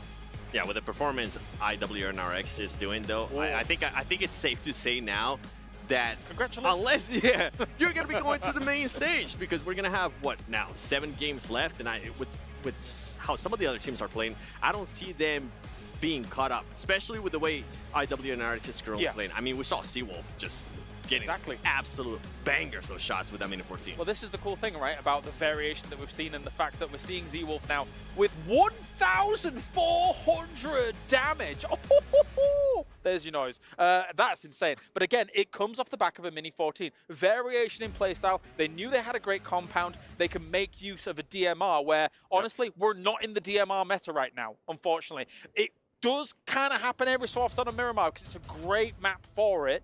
We saw Z-Wolf as well as Kane on the team making excellent use there. Well, especially for Z-Wolf for me, because as we looked at PMSL EMEA, he was hands down the MVP. Oh yeah. Look back to our group stage here at PMWC, and I couldn't even tell if he was playing or not. Like, this has been such a drastic change that they desperately needed out of him in particular to really step up, and it's been great to see because we know how good he can be as an individual player. Finally being able to see it is like a sigh of relief for them. Do you think for some of these teams, right, that didn't perform that well in group stage, that now are performing well, like IWNRX, like DRX, Hagasaka, right? Yeah, DRX as well. Do you think it has to do with how well the teams that have already qualified to the main stage were doing, that were kind of making them scared to engage? Because these teams, you mentioned it too, it's a complete different contrast from what we saw during group stages, and I feel like it has to be because of that. It has to be because they're not really having to worry about the performances that Alliance was being able to put up there. I think there was some fear from some of the teams in group stage because people were making moves too late, desperate in movements, and then you crash into 3 teams and then it's not exactly the best spot to be in. Again, as you're saying, some of the teams that didn't perform, I'm going to have to do it again. South Korea wasn't having the easiest of times. Yeah. Now I'm seeing a bit more improvement from them, from not only DRX but also D+, who was in Partona, miles away from this circle, and then 7 eliminations early in this game, and continuing to take those fights all the way from the south. So going from fight to fight to fight and actually having some success. So it's getting better. See, I don't know if I want to agree with the first part you're talking about. Which one? I don't saying like, oh, are they just not as afraid because the 12 of the best teams have already qualified. I don't want to believe in that, but not necessarily saying it's not impossible to be true. But if you want to be a champion, you can't really be afraid of teams. You can't be like, okay, well, 12 of the better teams, they've qualified already. Now we can start to play more aggressive. You have to be confident in your own ability, and yeah, you do have to have a certain amount of respect for some of these best teams in the world, but you can't let that, I would say, necessarily define the way you're playing if you want to be a world champion. But I kind of feel like Team Falcons showcased that in their earlier matches, especially during the first Erangel, where they were just fighting whoever wanted to come along. There is, I mean, 1 point that match. Also, technically speaking, with the amount of games we've played so far, it's still technically a small sample size. Yeah. And variance can happen in PUBG Mobile. I mean, you're seeing it here with 2 teams who were previously in the bottom 4, now are rocketing up the board, right? Like, so you've got these opportunities for these teams to say, okay, reset things. We know we're okay. We know we're good when it comes to international play. Let's try and just kind of wipe the slate clean. Well, we are seeing here our current overall rankings in IWNRX. Are we going to say it? Do you guys feel confident enough to say that, yeah, they're going to make it 100%? Yes. Yeah, they're going to make it 100%. Yes, they are. Yeah. Okay. So now we're going to have to be worrying about 3 spots, right? 2nd, 3rd, and 4th. That's going to be a big question mark. And I'm kind of glad you brought up in regards to like where has Team Falcons been, because we really haven't seen much of them besides those first 2 games. Yeah, we saw Understead being able to get some good eliminations here and there, being able to back up his team, but it's not to the extent that we expect, I feel like, to see out of Falcons with the current pool of teams that we have here. it just seems like they're resting back on just their elimination game, as I obviously pointed out before, and so did Max Ben. The one elimination, or one placement point to the 20 eliminations, we can see they have 7 places to the 29 elims. They're definitely pulling out that Aula IHC role, but you can see DRX, they're in close pursuit of Besiktas, which, if we talk about teams not playing aggressive, this is definitely one of those teams that's going to rise out there, a standout from the rest in terms of that play. They're still holding on in 6th place. TJB, honestly, I was expecting more out of TJB. I know we did talk about where they started to struggle when they didn't have zone or they didn't have compounds, but for a team of the caliber of this who plays in PEL, one of the strongest regions in the world, which you could technically argue against nowadays, I guess, I expected them to be a lot higher, a lot better results. And it didn't really help, right, in this game. Losing, I think, GK first extremely early to DRX. They kind of go blow for blow, the teams, and then back off from one another. But even both teams losing just one early is going to stunt the growth of them throughout that game, especially when you're in an open area like this and all the teams are already situated, ready to go and punishing you as soon as you're coming into this open area. Well, you guys at home who are watching, make sure you guys open up the game, head into the Esports client, and check out PMWC and subscribe to that to be notified whether PMWC goes live, because you do not want to miss a single match. And a single match is all we have left here today in our first day of the survival stage. So let's head back to our commentators of Jackie and Blank to take it away. That looked awesome. A single match is all it takes, Jason, at the end of the day. And we got teams towards the bottom who are desperate for those points. Brute Force just picked themselves up a juicy game for themselves, send themselves into a very nice, secure position at the top. IWB NRX, on the other hand, is taking the survival stage by storm. When they saw the name Survival Stage, they knew they had to thrive, and that's what they have been doing, Blank. Game in, game out, bringing the passion, bringing the pace. And now we get back to the playing. Our player cams up on screen. One final time today. Will it be broken, defeated faces, or elation at the end of this matchup? Northern playing path from the west to the east side. But I'll tell you, that's going to send you direct north, true north, the best north. It's the GT20 Pro, which is going to direct you in the right direction every single time. And that direction is towards the top with the best. Don't play with the rest, just play with the GT20 Pro. With its beautiful performance. Let me tell you, Blank. Cyber Mecha design. Low response time. Low response time. That sound good? That sounds great. High refresh rate. What that can I get good? GT20 Pro. Every time. GT20 Pro. They're flying off the shelves. They've got wings. They are. That is a new addition that we brought to the phone. Yeah, that was all you. You cooked that one up. I did. I was like, that's going to be like in Harry Potter. You have to catch it. Like the keys like the flying keys. around. The keys flying around, yeah.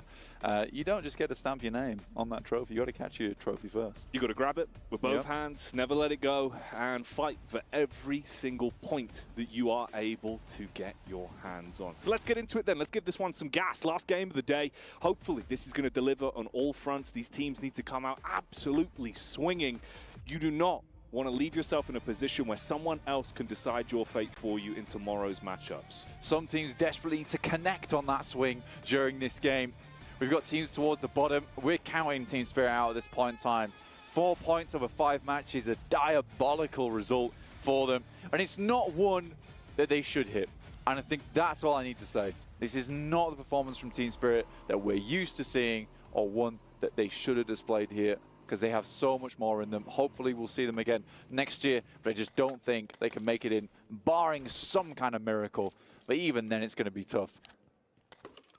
Inco Gaming, 12 points. Rookie Esports up to 18. Harami Bro on 19, but we are getting a differential of the pack towards that top side, with 5th place now being 35 points.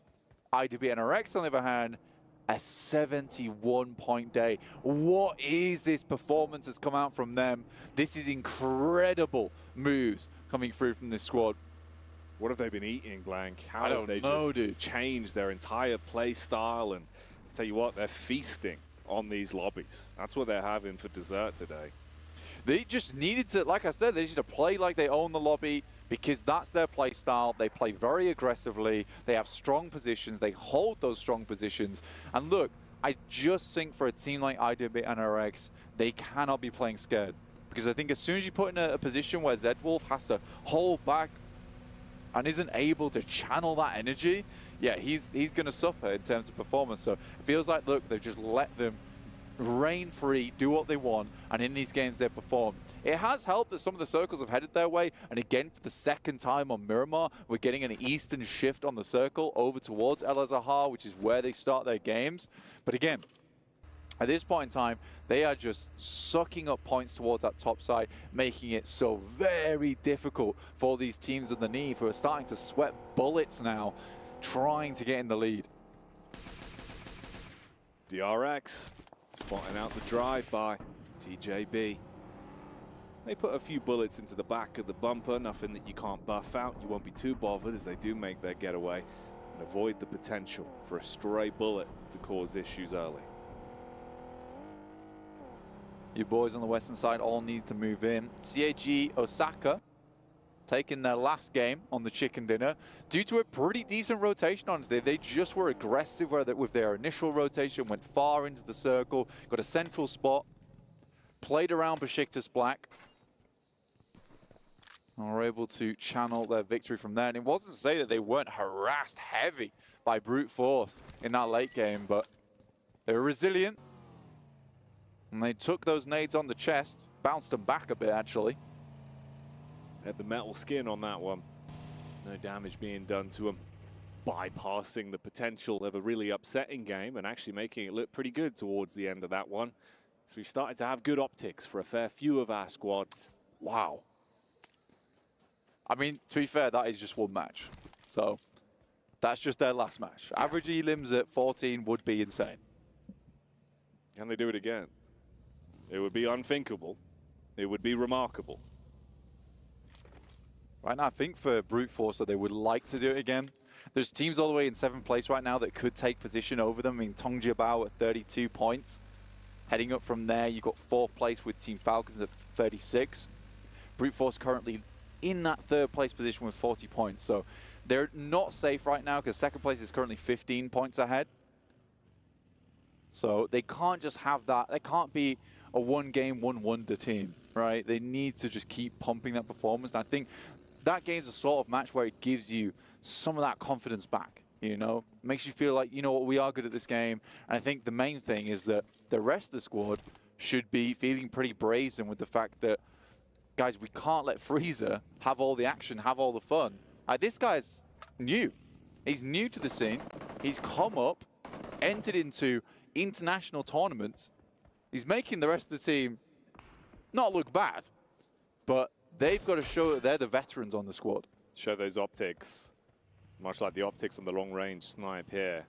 Rook dealing some damage from a distance. But no, I agree with you, man. It's one of those where it feels like he's come out swinging. He wants to prove that his benchmarks can be so high so early into his overall career. Taking down very strong opposition whenever they're thrown towards him. And Rook committing on to the knock as they will be able to dispatch that man. Yeah, for Besiktas Black, losing Kakali like that, one of the good off-anglers, honestly, early on in the game. You know, 6th place right now, this could have been a nice game to put them in a position where they could shot up the rankings tomorrow. But losing a player like this early on in Miramar is pretty devastating. What are you doing? Oh, effect. Completely exposed. It's easy for the backstab and Spirit. You're going to be reeling to recover. You close the gap on this one. That's only going to lend into the hands of the DBS, but he does mind a quick turn and burn. He's able to at least trade back and take 1-for-1 blows. Man, Naomi's got to be furious in that situation. DRX just leave. But they were so unawares. Quick switch in the backseat there with the bus, making sure he doesn't get hit. Doing their best at least, but that thing might go up in flames. I mean, Naomi's spray is pretty on point here, actually. Consistent damage done. Even Inko taking a piece of the pie as you go from bad to worse on the rotate in. DRX hemorrhaging players now because of the angles that they're exposed to when committing to their getaway. And this has thrown them into a bit of a dire strait, already down to just 2 players, a duo for DRX. Yeah, tough state of affairs. Team that's in will on that boundary in 4th place going through from the survival stage. Not particularly how you like to end your day here. So a lot of our teams that are up towards the top side of the lobby are hemorrhaging players right now. Arinko's got eyes on, Mini 14, long range. They're stuck inside these concretes. And the blue's going to push them out as well. So I'm pretty sure right now DRX is done. You're going to have to run through that gauntlet. That is the Inco players ahead of you. One in the back line, taking shots as you roam. The rest, the trio that's just lurking up on the hillside, edge guarding you as you have to make your way in through the blue. Yeah, it's not looking good for DRX as everyone starts to make their move now. Wow, big shift on the circle here, over towards the eastern side. We even have an island finish potentially with it heading all the way up towards that edge, but I don't believe that that will be the case. Inco is looking for more points here. They know that these are basically 2 freebies. Good burn on the Molotov too as QXZ will get crisped up a little bit. There is a return fire though. Gary going down is really bad for them. Ooh, survival of the fittest as well. Just as Nate goes around the corner, he's able to get the meds back out, top himself up, quell the bleeding, and recoil into a better position to play with the DBS. Inco wanted to clean up, tie up any loose ends on this one and make sure they scavenge these points and shut down DRX inside of this matchup. But the longer it goes on, they're starting to take damage back. You sit yourself up on the close angle, hoping they're going to come round and the big old pump can do some damage back. Quick bandages as well. Circle's closing now. Both these teams getting very, very far away from the zone. It's a zone you typically want to be in early. Honestly, Jackie, not a whole lot of room in this one. This went from Inco, potentially thinking they get some freebies. It's becoming a lot harder. QXZ on a dirty angle with the DBS. Oh, it's all about the timing. That's the bait shot. Fires out the first warning. Goes upstairs to link up with his duo. Tries to turn around the corner, get the information from the third person. There's the clap back. Inco finally come in and are able to stop that one getting out of hand. It looked risky and it burnt a whole load of time for their rotate though. Yeah, clean fight there from Inco though at the end. Did, like you say, look pretty risky at the start, but they clean it from both sides. And will force DRX out of position. Shudo gets himself an airdrop. This is Brute Force who are entering the circle on that northern edge. Moneymaker's not far behind, but Besiktas split up between them with Poser heading south past Pandem. And Besiktas toss pick over towards that north side. So a bit of a difficult round here for Besiktas. Brute Force taking damage. Panda being able to hit the shots on that. So Freezer's gone. You've got Mad Bulls as well.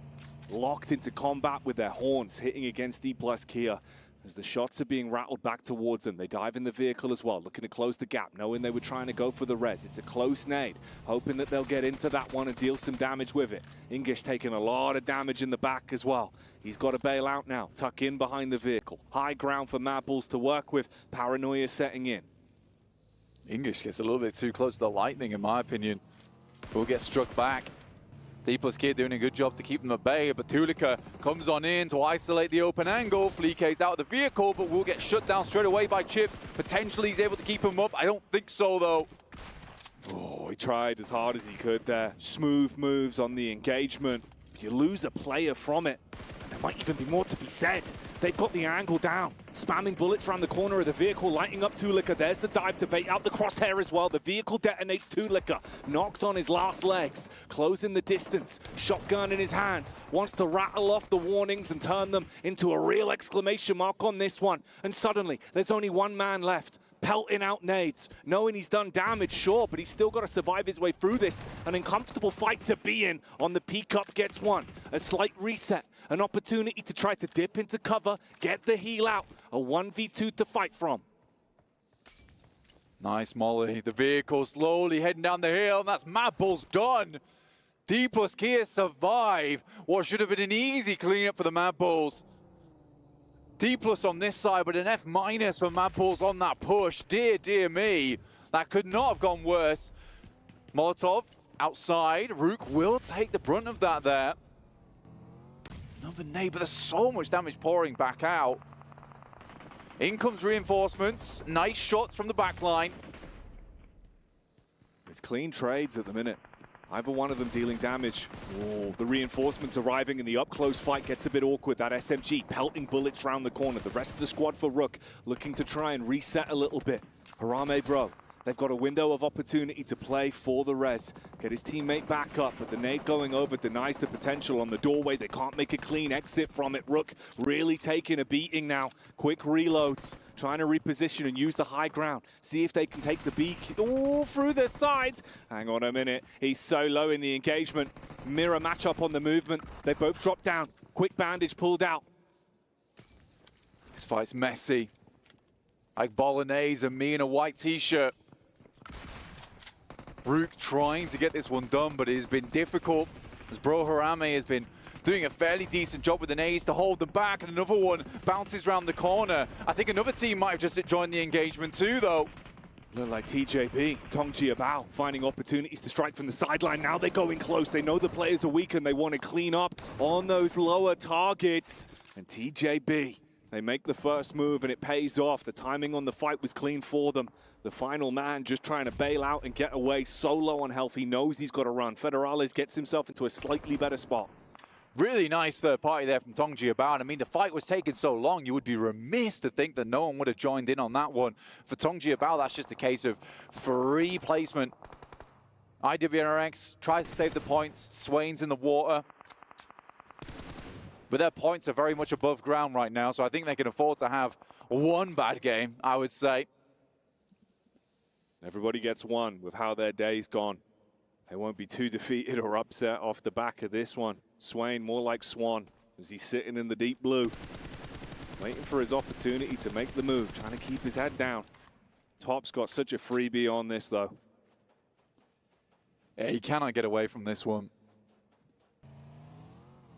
Inco, D plus Kia after their pretty awesome hold versus Mad Bulls, who kind of just sent themselves flying down the cliff face and into the chasm below. IWNRX will be finished off there. That's their final game of the day. Still able to put 2 eliminations up on the game anyway, so ending this first day with 73 points. They're going to have a real bad day tomorrow if anyone wants to knock them out the top 4. Highly doubtful, though. This circle very much controlled by Twisted Minds in a nice compound towards the center here, but a high ground to play around with. Twisted Minds, though, just don't strike me as a team that's going to be able to defend this. Time will tell, though. They've had good splits. They've had good third parties. When it comes to them being the focal point, can they withstand everything that's thrown at them from the other squads?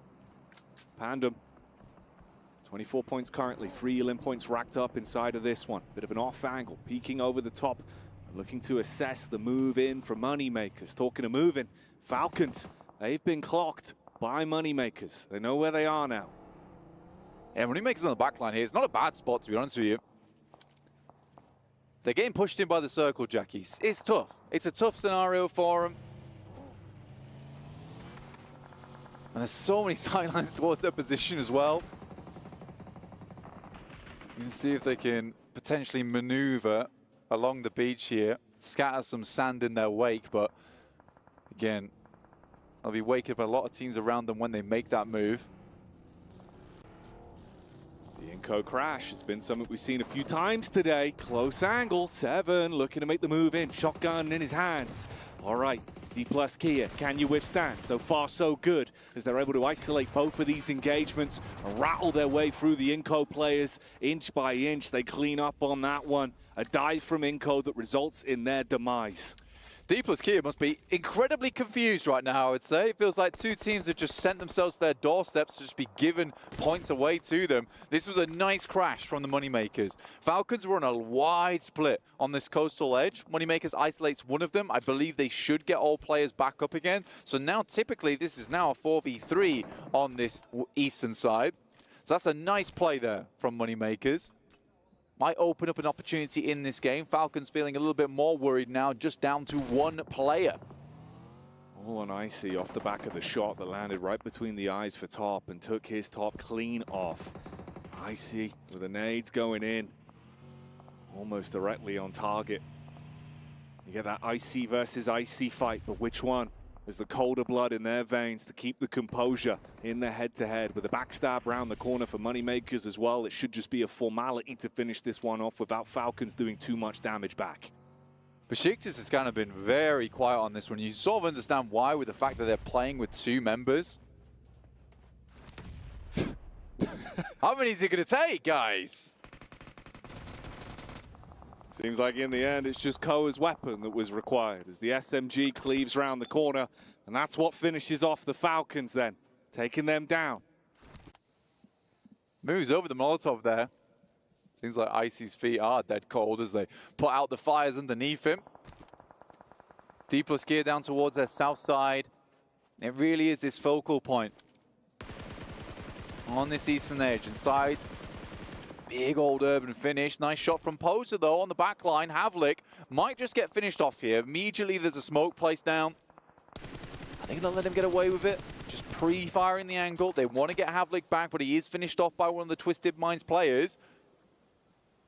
You can see on the player cam as well, Havlik furious going down in that scenario. The emotion starting to run rife now of how important this game is going to be for some of these teams. I mean, they've been given an opportunity here, and it was a good rotate. A nice smash into Falcons as well. Feathers going everywhere. And that could have been the moment, but they are taking many casualties. Down to just 2 players now. Frustrating match for the Moneymakers. This could have been a big one for them. Twisted Minds playing on really good high ground here. Great oversight to a lot of these teams who are trying to make it through on that coastal arena. So I like that from them. They're not just focusing towards that urban area of the map. They're also focusing towards these teams that could backstab them later on. So good plays. With Obscure playing up towards that northern side, he has eyes on towards those teams on the west. So yeah, nice little game here for the guys over on Twisted Minds. Team Spirit, probably the furthest we've seen them into any match so far. Yeah, they've kept themselves alive in this one. But as we've seen over the course of the day, it seems like the second they're on our screens, the opportunity for them to start to dissipate is right round the corner. This time, no, Nomi does get the nade off into the TJB compound. Blows one man down. He got the backup from the side as well. Nades in the back pocket, using those smokes for the defense. What remains of brute force is also lurking just on the outskirts of all of this commotion that's going down. And CAG Osaka are moving in, closing that distance and seize the opportunity that's been presented from the engagement from Team Spirit to get a couple more points from this one. D plus Kia also get the knock back onto Old Boy. Cleaning up the final members here of Moneymakers. Just one left in Icy. D plus Gear has had a hell of a game here. And it just feels like everything's fallen into the right places at the right time and the puzzle sort of completed itself for D plus Gear on this match. I mean, I bet they're pleased. Give them a lot of points here they really wanted. 9 elims so far. And again, here's this angle from Twisted Minds. Once again, being very, very instrumental in this game. Proactive with their peaks. They saw the opportunity. Wheeled the attack from a distance. Got a nice little bit of chip back onto the DK Plus side. Zone moving in as well. Kago Saka just on the outskirts. That lone ranger for brute force. He has just been keeping his nose clean. Does not want to get stuck into any fights. And this has been one that's going on for quite some time. You saw the initial opener that came out from Team Spirit, but since then, TJB reset. CAG Osaka couldn't commit to it. Besiktas as well. Further down now. Just a duo to work with. They could still have a good day of things if they play their cards right. Yeah, I think it's reasonable from Team Spirit as well to back off on that one. I think as soon as they started to see the nades coming from another team, they didn't want to be locked inside that compound. We saw what Tongji Abao were able to do when a fight broke out in that area. It's a good nade immediately, and a great molly as well to cut him off from the escape. That is very nice from Tongji Abao.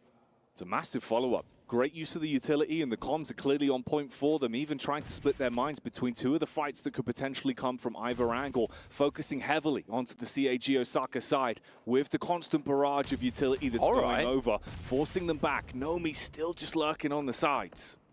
I mean, they could push up, could Team Spirit, actually, whilst Tongji Abao has focused so much of their attention over towards this western edge. There's still an angle from behind here in Apollo. And just trying to spot out some players that overstep maybe the boundaries. Funnily enough, not able to clean out that player just yet, and there's potential now for maybe a res, but the TJB util does not run out. They're putting an X on their backs. So much commotion, so much noise in this one area. D plus Kia seeing another opportunity to start to make their way in. That'd be the backstab onto Team Spirit as well. And the high ground of Twisted Minds could still find some more lucrative success throughout the flow of this one. You talk about high ground though. D plus Kia putting themselves into a pretty good position. You've got a bit of a block from the backhand side. Up close and personal though. TJB, again, it's the nades that open up the engagement versus CAG Osaka. They don't want this team getting anywhere near another second chicken dinner today. Garnet trapped in a net between the guys from Tongji about.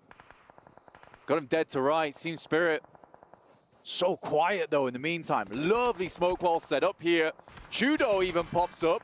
Will take down Garnet, potentially steals away the elimination, and that's one more in the back pocket for Brute Force. That's what he was waiting for so long. At no point did he reveal himself. At no point did he pop up. A little hello, just to say goodbye to that one man in front of him. Now you're paranoid. You're at least suspicious about where his position could be. Besiktas still moving up as well, getting a bit closer in terms of the angles here, right in the face of Pandem. And they're going to be able to make quick work of that one, diving around the corner and denying any sort of shenanigans. Yeah, Pandem sort of in a situation where they look confused there. Besiktas Black come up very quickly from that location. And two-man team that's been playing on this edge for quite some time. D plus Kia vaulting their way into position, but again, these Twisted Minds position up on the high ground, super good. And they've extracted a lot of value out of this game just from that high ground spot in the first place. So very much liking this Twisted Minds position. You see a lot of teams who would try and play on here and they do absolutely nothing. However, Twisted Minds have certainly secured this location with the circle heading further that way. It's feeling more and more like a Twisted Minds game. They're getting set up for it.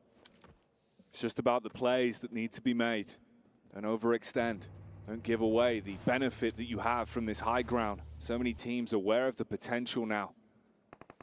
And it's a hard rotate here. You can see on screen, trying to actually bypass them, using the smokes to make some kind of temporary cover to get yourself out. Problem for me is Team Spirit, man. We saw that last match where they were stuck in a location and the blue pushed them in and they had so much indecision on the squad. So much so to the point where they just didn't do anything and went down off the back of it. So for Team Spirit, there needs to be something here that urges them to move. And here it is, as they head further into the circle. D plus Kia's waiting for them though, but it's just one solo. One man, but he can still get a lot of damage done. Nades in the back pocket as well. CAG Osaka finally started to make their move, and from a distance, consistently, they're taking damage, and that's how they go down. The solo for Brute Force. He's been playing brutish in these encounters, stealing elims here and there wherever he's given an opportunity. TJB also feel the infliction from the Pandemonium squad. Try to move out, get further up, but nice shots from the solo here. Not many smokes after that entire smoke train that they set up just to try and deal with the guys on CAG Osaka. In come the rest now to shroud their player out in the open in front. But I think the damage has already been done. Long nades out the front, get the air burst on one of them. And now he's sent back. I think he has to play a little bit more passive now on Panda. But up to 5 eliminations, it's not a bad match. And Chudo, still going, man. Still alive, still kicking. Oh, the top of the hill, proving again to be quite a powerful position for Twisted Minds. The nade dropping in. You get that first one off, but there's no clear line of sight, no reason for him to overcommit to the opening damage that he got there. They know how powerful it can be, just biding their time, waiting this one out somewhat. What? TJB with a turn back around as well. Uh-oh. That's tough. I think he just got rezzed, an immediate headshot as he popped back up into action. Twisted Minds finding shots over towards Besiktas. Question for me is just how much ammo remains. We saw that Hygor is out of nades now. Chudo living on a prayer right now, literally. In comes GK first to finish off this player. Could be a nasty nade that comes out the window. Tries to rebound it, fails. There's two more in the back pocket. Footsteps being heard. Ooh, looking for the turn around the corner, baiting out the initial shots, trying to make him waste the magazine.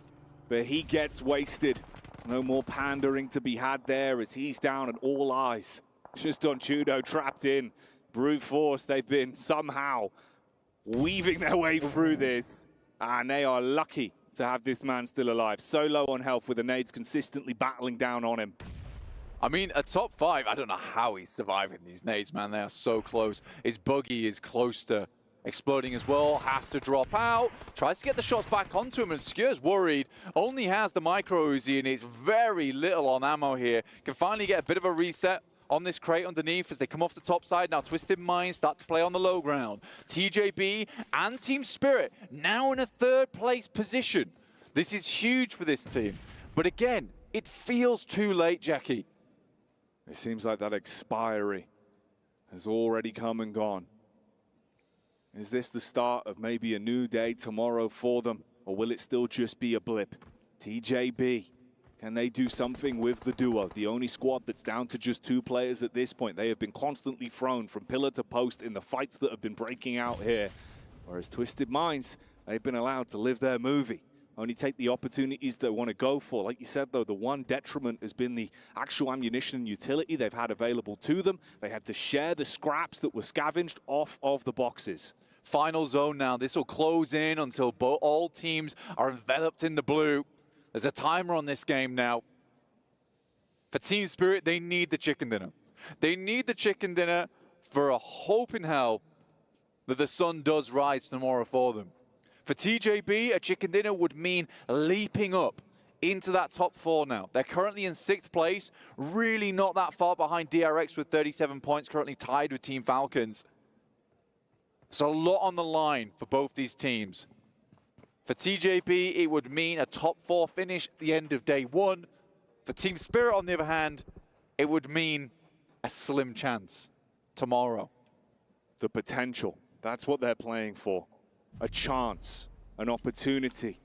Twisted Minds, in a similar kind of vein, looking to move up. They know who the real target is, who the real problem is. It's Tongjia Bao, lurking down, trying to play on this 2 elevation split. 1 player with the DBS right below here. Obscure, focusing more so on the backside in case there's a cheeky peek up. Nades raining down from the rest of the teammates as well. Spirit don't want to overcommit until they can guarantee themselves a good opportunity to take the fight. A little bit of chip damage done. Somewhat low here. If they go for the drop down, Obscure, the sheer rate of fire he could have, he could clean his way through that man. But they get the heals back off, playing with the smokes. There's the nade up. Obscure taking a little bit of damage. Spirit thinking maybe we can move in on this. We'll throw the nades round the side. This is a good corral from Team Spirit. Might open things up. The drop down comes through. There's the DBS shot. Immediately though, what's this? 1 player from Team Spirit is down. Just 2 remain, and Twisted Minds might have nailed this one. Looks like they're in good stead for it. Tongjia Bao relying on just the DBS's stopping power. Slug after slug is all they can rely on. Kitsune and what remains of Spirit, the brothers in arms, can they stand strong against Twisted Minds that are turning the needle? Looking like they want to shut this one down. They've been in the driving seat for so long throughout the flow of this game, and they want to make sure they're the ones that get the glory at the end of the day. They're looking for the drop on it. Obscure, deciding if it's the right time to go. Molotov's over the edge, putting so much pressure on them. They've got the better angle to play with, but they're forced to drop down. This is when problems could arise. Kitsune recoiling further back. Tongjia Bao out of commission. The elevated ground still working for Twisted Minds. Drop down with a shotty, unloading with the buck. Looking to commit onto it. Kitsune, no! Isn't able to do it. A perfect drop from Twisted Minds, though, dude, onto the elevated ground. They had a plan. And this mine was not twisted. They had it straight towards the end game. They kept it consistent. They knew what they wanted to do. And their play style flowed through the entire duration of the game, finding elevation and movement that blessed them for a chicken dinner at the end of the day. Twisted Minds. So much opportunity for potentially the guys on Team Spirit to just have that one in the bag. They were in the center of the circle. It all came crumbling down as soon as they made that leap like Batman onto the catwalk. That was unbelievable. The amount of times that Twisted Minds might have gone down that match playing with little to nothing in terms of utility, in terms of ammo, yet they had such a massive impact on that game. That was very, very well played. They made concessions the whole way through, scavenged ammunition where possible, and made each and every piece of their utility count to close down the last game of the first day of survival stage. with a huge chicken dinner and potentially a pathway if they can maintain. Not only that, I think they might have just killed off Team Spirit with that game. Tongji Bao must have got quite a few points as well, so that sits them back into the top 4 at the end of the day. It's not the worst result in the world for them, but man, I think it was just this play on the side. I think it was Nomi who got shot out as he peeks over, and he was the linchpin on that fight. He just peeked over too much here, and that's what ends up losing them the game. He tries to drop back down for the teammates. Naomi starts things well, but this was such a crazy drop down. So close towards success. So many targets to prioritize, the DBS ripping and roaring, but in the end, it's the Twisted Minds that claim it. The fact that they were able to just kind of stall that one out and then drop players down one by one, I think it put the fear of God over into Team Spirit. They just weren't sure what to do there. A really, really tough game. And I think Team Spirit, they tried their best at the end of the day to get some momentum going, but I think that game is not the type of game that makes you feel good going into tomorrow. It's just not. So I think our eyes will just be on different teams. I think so. You know, they had the potential, a bit of an opportunity where maybe they could run away with things, but that one's not going to make you smiley blank. No, it will not make you smiley at all. Look, man, I feel bad. This was the game for Team Spirit. It's where I had hope, but my hope's gone now. However, I hope that the desk potentially has a little bit more hope for the teams towards the top. Of course, we have Hope, Smiley, Blink, and Jackie. Thank you so much for bringing us the action here in these last 3 matches. And yes, Team Spirit so close, yet so far, unfortunately, not able to close out this game. Get away. Why can't I come to that side? This is ducks only. Ducks? Yeah. Yep. Max, what are you doing? I'm a duck too. Okay. So to me versus 3 ducks. I think I'm going to lose this one. But you know who didn't lose this one? Twisted Minds! Twisted Minds! I Hooray! think of course actually looked back like, where's he wait, putting? who won? I forgot. Who won? I don't know. They take home the win. And Max, you called it. You're like, jump on the bridge! Jump on the bridge! I said it as a meme initially. I was like, they're not going to do that. And then they actually go for the bridge play. And it was dead center. So taking themselves to win. Good job. And just rain down points on Team Spirit at the end too. I don't know. It was a weird finish. It was a great finish. Great finish, but weird. Team Spirit, by the way, a team that needed the points. Only 11, though. Well, more points than 5 for the previous game. That's so more than they had total so far. Yeah. 7 as well. Yeah. Good for them. D+ was sweeping the East, by the way. Like 9 eliminations, only 3 placement points. They were getting so many fights early on, so good on them. They've had 2 really good Miramars, to be perfectly Yeah. honest. And I mean, coming in from somewhere like Partona in the previous one, etc., and things like that, does take quite a while. But overall, I like the way Twisted Minds played this one. Constantly holding on to the high ground is very strong over this kind of factory area that they were able to hold on to. And they were able to make it work from there. You saw as they were able to get a few pickoffs here and there, just cleaning up teams as they were coming into the area. It's good to see TJB Esports also being able to get some eliminations. That was a big question mark for me for this team. We know they could definitely frag out, but it was a little bit offsetting during group stage. 5 out of their 12 matches, they ended up with 0 eliminations, so it's good to see TJB finally getting those elims. But Inco, man, it's not been their day. Attacked him. That was an assault. What was that? So now we know why he wanted to come on But desk here for the last segment. You know what? I even pushed for him to be here. But what about Inco? What about Inco 7? I don't. Inco got 3 elims. What do you mean? Nah, but I mean, we kind of talked about it earlier too, right? Yeah. The way they have played throughout the whole day has just been so slow. They're not willing to adapt from those slow rotations. I got your back 7. What about Falcons? With the Falcons. Well, they're doing all right throughout the day, so, you know. Start of the day was good. End of day, Inco kind of day. End of day.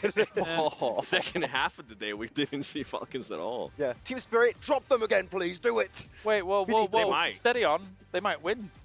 No. Never mind. What about Mad Bulls, though? They were also down there, unfortunately, on points. A team that Max recovered in CSA, we had very high expectations for. I know, Kalaris, you said you didn't expect them to kind of be as low as they were at the end of group stage. Zerich, who was like the player for them back in CSA PMSL, I feel like he's been non-existent. Yeah, I feel like they haven't been able to go back to that old sweeping edge playstyle that was so successful in CSA. I don't know what is happening internally for the team, because we know they have the fragging power to perform at this stage, but they're just playing something that was not really successful in the group stage, and it's just not working out today either. I don't know. During group stages, we saw Tulika being able to put out plays too, so yeah, not sure what's currently going on with all that 4 team. players, yeah. Yep. Oh yeah.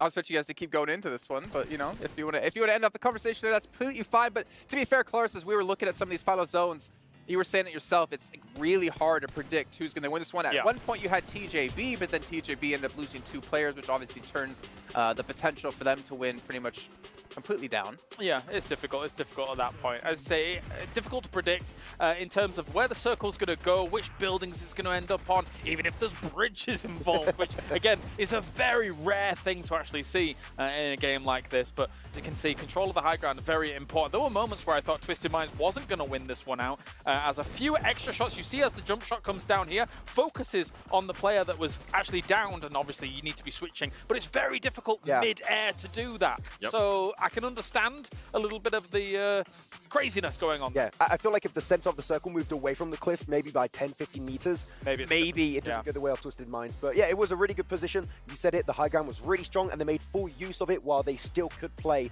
that position. Okay, well, let's actually take a look if you guys missed on any of the matches today. We've got you covered. We've got our little daily winners graphic to show you who won which matches. And again, to see 2 out of IWNRX and 2 out of Kagasaka was very surprising. Even DRX getting a win in there was very surprising. But for like 5 out of our 6 wins, obviously Twisted Minds coming into today. They didn't play in group stage. Never would have guessed that these would have been the victories. I'm with you. I mean, you kind of were talking about it earlier too, especially with DRX, with Kagosaga as well. Teams that weren't really willing to fight during the group stages, for them to actually take the initiative, start fighting as well. Now, for tomorrow, I mean, they're currently set themselves really, really good to possibly make it to main stage. I'm now starting to think about IWNRX. What's going to happen with that team if they see an option to maybe start hindering a little bit of the play from some of the other teams, right? You know it like that, Team Falcons, if Team Falcons is not within the top 4, and IWNRX at a point where they're like, hey, we're already going to the main stage. You know what? Let's make matchmakers even more. Well, Clark, I think this kind of feeds perfectly into what we said day 1 of PMWC.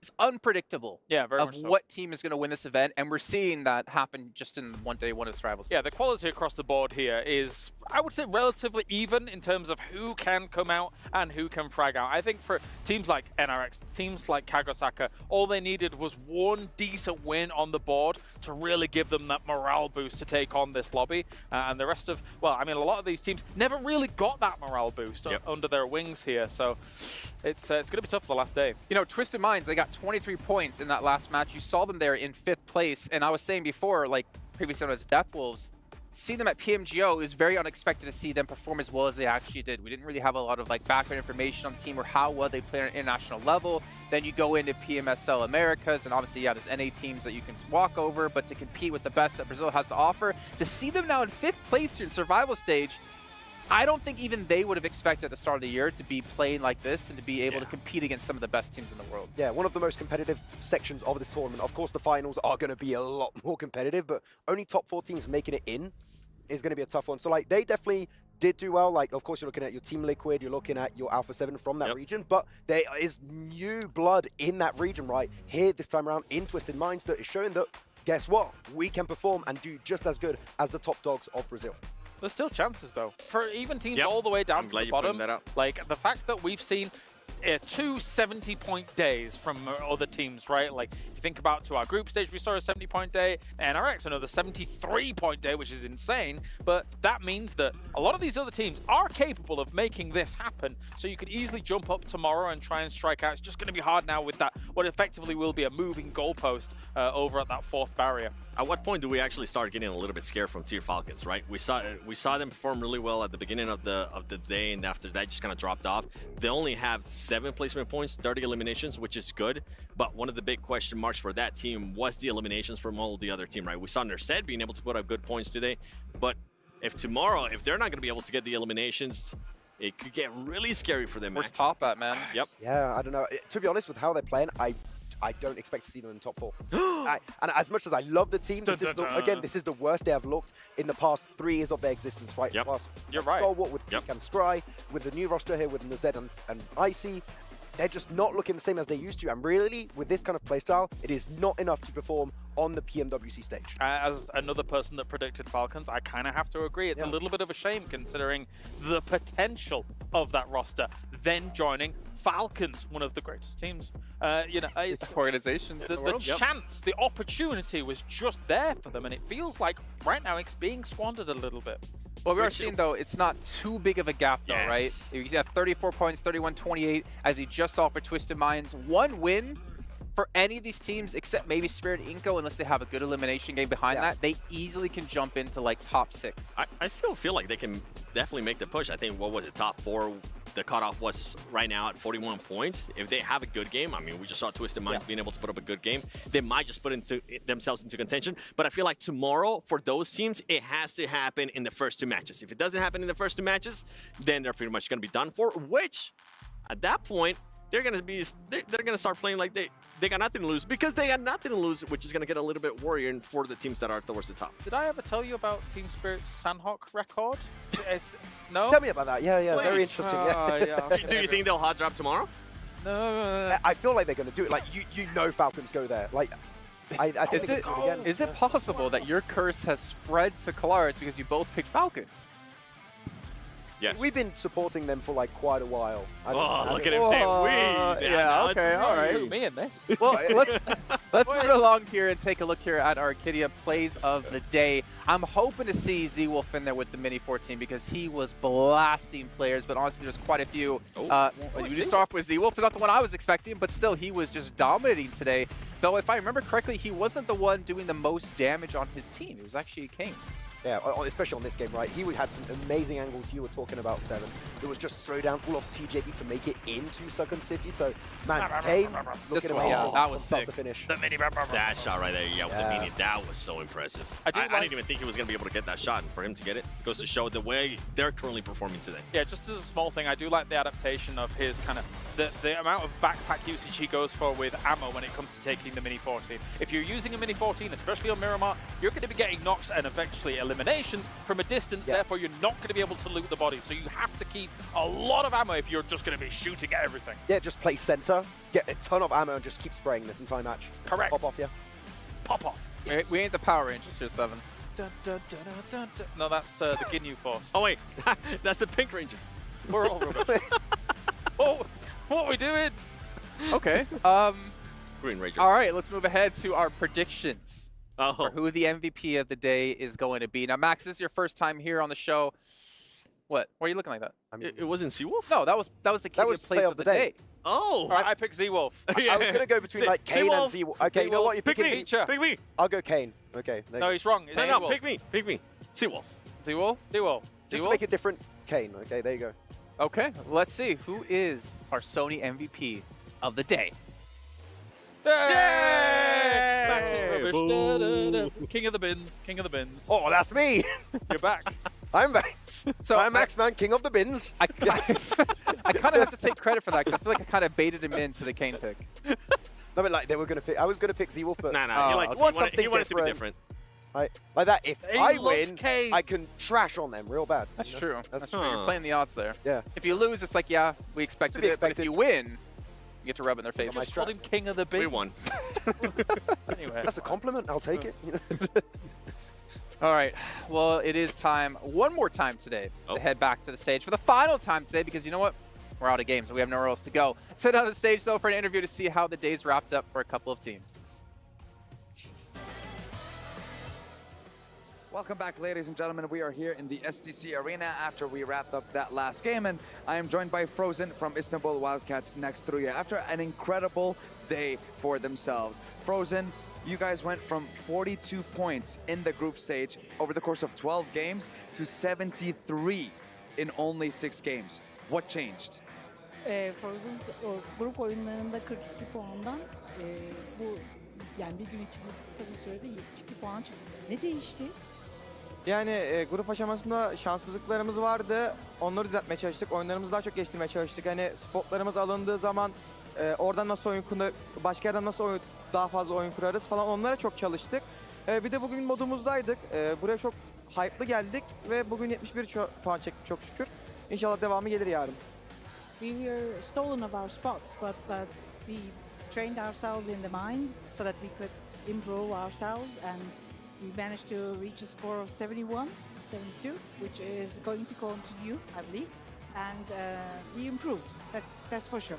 I like that. They were able to adapt from the group stage coming into the survival stage, and we see now what they can do when they are given control over their spots. So now, Frozen, when it comes to the team's mentality, how has that changed after a performance like this? 73 points again over the course of 6 games. Is the team's confidence high? How are they feeling? 6 oyunda 72 puan yapınca ekibin, takımın düşünüşü, zihniyeti nasıl değişti sence? Yani nasıl bir gelişme oldu? Öncelikle takımımla gurur duyuyorum çünkü kaliteli olduğumuzu biliyoruz. Bunu bir önceki turnuvalarda da gösterdik. Grup aşaması dediğim için bizim için çok şanssızlıktı. Ama oyunumuzu burada toparlayacağımızı biliyorduk. Buraya o inançla geldik. İnşallah buradan finale de güzel bir oyunda gidip finalde de inşallah bayrağımızı dalgalandırırız. So we were subject to some failures because of some unlucky moments, but we know that we are of quality material, that's for sure. And we're able to show it at this stage at least. And hopefully we will walk towards the end and make sure that our flag is up in the air. Well, I mean, quality and quantity is what we saw from Istanbul Wildcats Nextruya in those last 6 games for day 1 of the group stage. So I believe we should head on over to Barney Banks with another interview here in the arena. Very much. Sandstorm, quality and quantity. That is right indeed. And another team that is stepping up to the plate right now is, of course, Brute Force. I've got Prepod with me right now. Prepod, let's quickly talk about the group stage. It was a varied performance, but what were you guys struggling with in particular?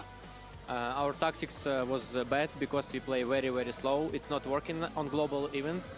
So, and I was having some confidence problems. So after group stage, we fixed it. We speak with team 5 hours, and now you see we perform good. Yeah, nice. I mean, your pace of play has definitely improved. You're playing a lot faster. The eliminations are flowing as well. Do you feel more comfortable now on the main stage? Or what have you actually changed to today? Is it just a speed problem that you fixed? We fix, I think, confidence. Confidence and discipline, it's key for the win. So we fix it and it works. Confidence is key, that is for sure. You're currently in 3rd place, that final map as well, map number 6. Chudo managed to secure 4th place. That must have been a really important moment for you guys as well, for your confidence. So what are you guys going to do tonight to prepare for tomorrow? Now I think we will go to chill, relax, after this to dinner, and after dinner we will have a meeting, team meeting, check map streams, and go sleep, that's all. Nice, I love the breakdown, play-by-play of what's going on tonight. Prepod, I really appreciate you joining me for the end of day 1 interview.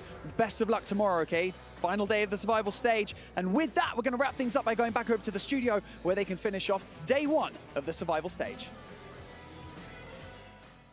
Well, I think what Prepod forgot in there was he's going to go to dinner. We're going to come bug the hell out of them at dinner and eat with them and be like, hey, what's going on? Why are you guys playing so much better? Yeah. And then they probably be like, we can't answer that. Just I was going to say, let me eat. Let me cook. And they have been cooking. That's what it means. Jantasho. Let him cook. You should go to PL. You remember, huh? You remember. Yeah, I did. James is like, what are you guys talking about? What's going on? He was involved on that, yeah. Yeah. Well, all of you who are watching the PMWC, Violet, Thunder set, and SLK is out. And you guys can pick it up for yourselves. Maxman, you got it. It incorporates aspects of the PMWC trophy, and it celebrates PMWC 2024 and commemorates the players all around the world participating in this historic esport event. Make sure you guys pick it up. Aim high and shine bright. And Maxman, I hope to see you carry me with it one day. I will. You want to play tonight? It could happen, as long as Neptura's not there. And hopefully we get 7, because he's got some sick DMR shots. He's going to carry us, though. We can't play with 7. You're not wrong. Outshines me. My sniper shots are nice. And then we get Claris using gyro, just whee. I do gyro on a chair. Whee. It did happen, and it was ridiculous, that spray. Oh, is that car? What can I say? Also, Oh my God.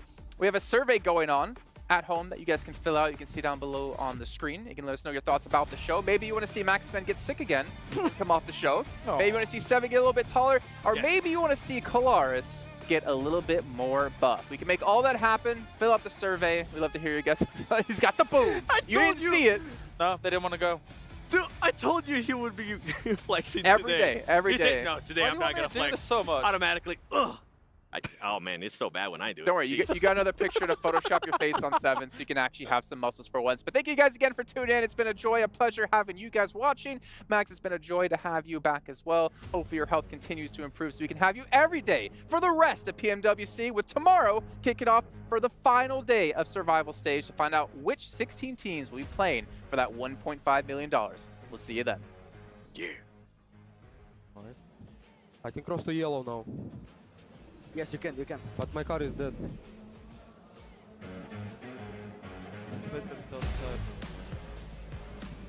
Go exactly door.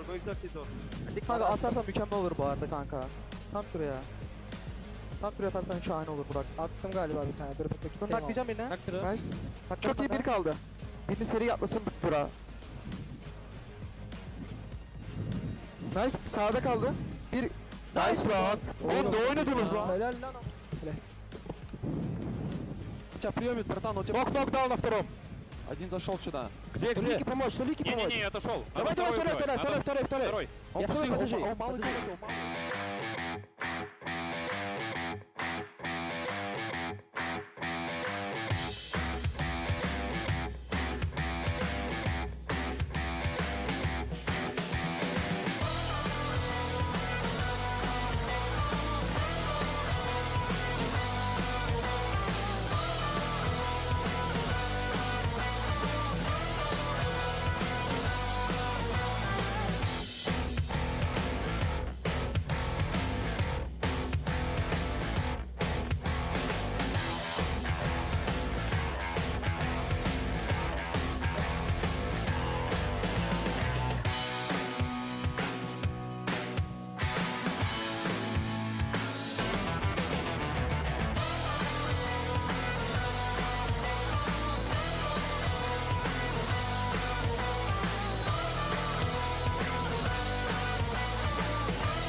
You ever wondered how a Hollywood movie is shot? On a Sony. You review it on a Sony. And how do you make that sound epic? You record it on a Sony. Lunch break on a Sony. So why wouldn't you watch it on a Bravia? by Sony.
They wanna live for.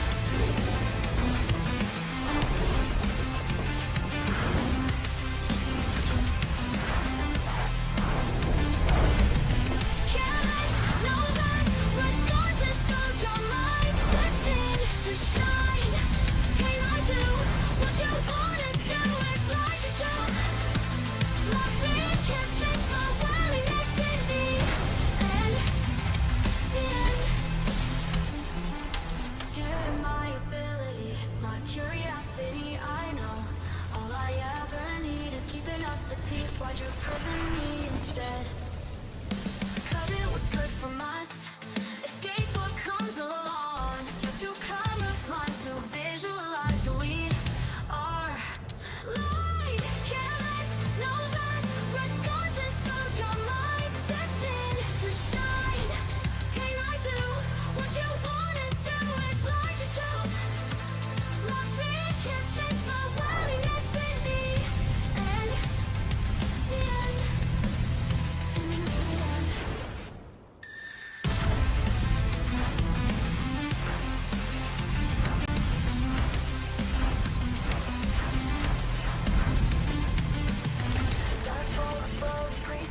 wonder what they wish for, what they wanna live for.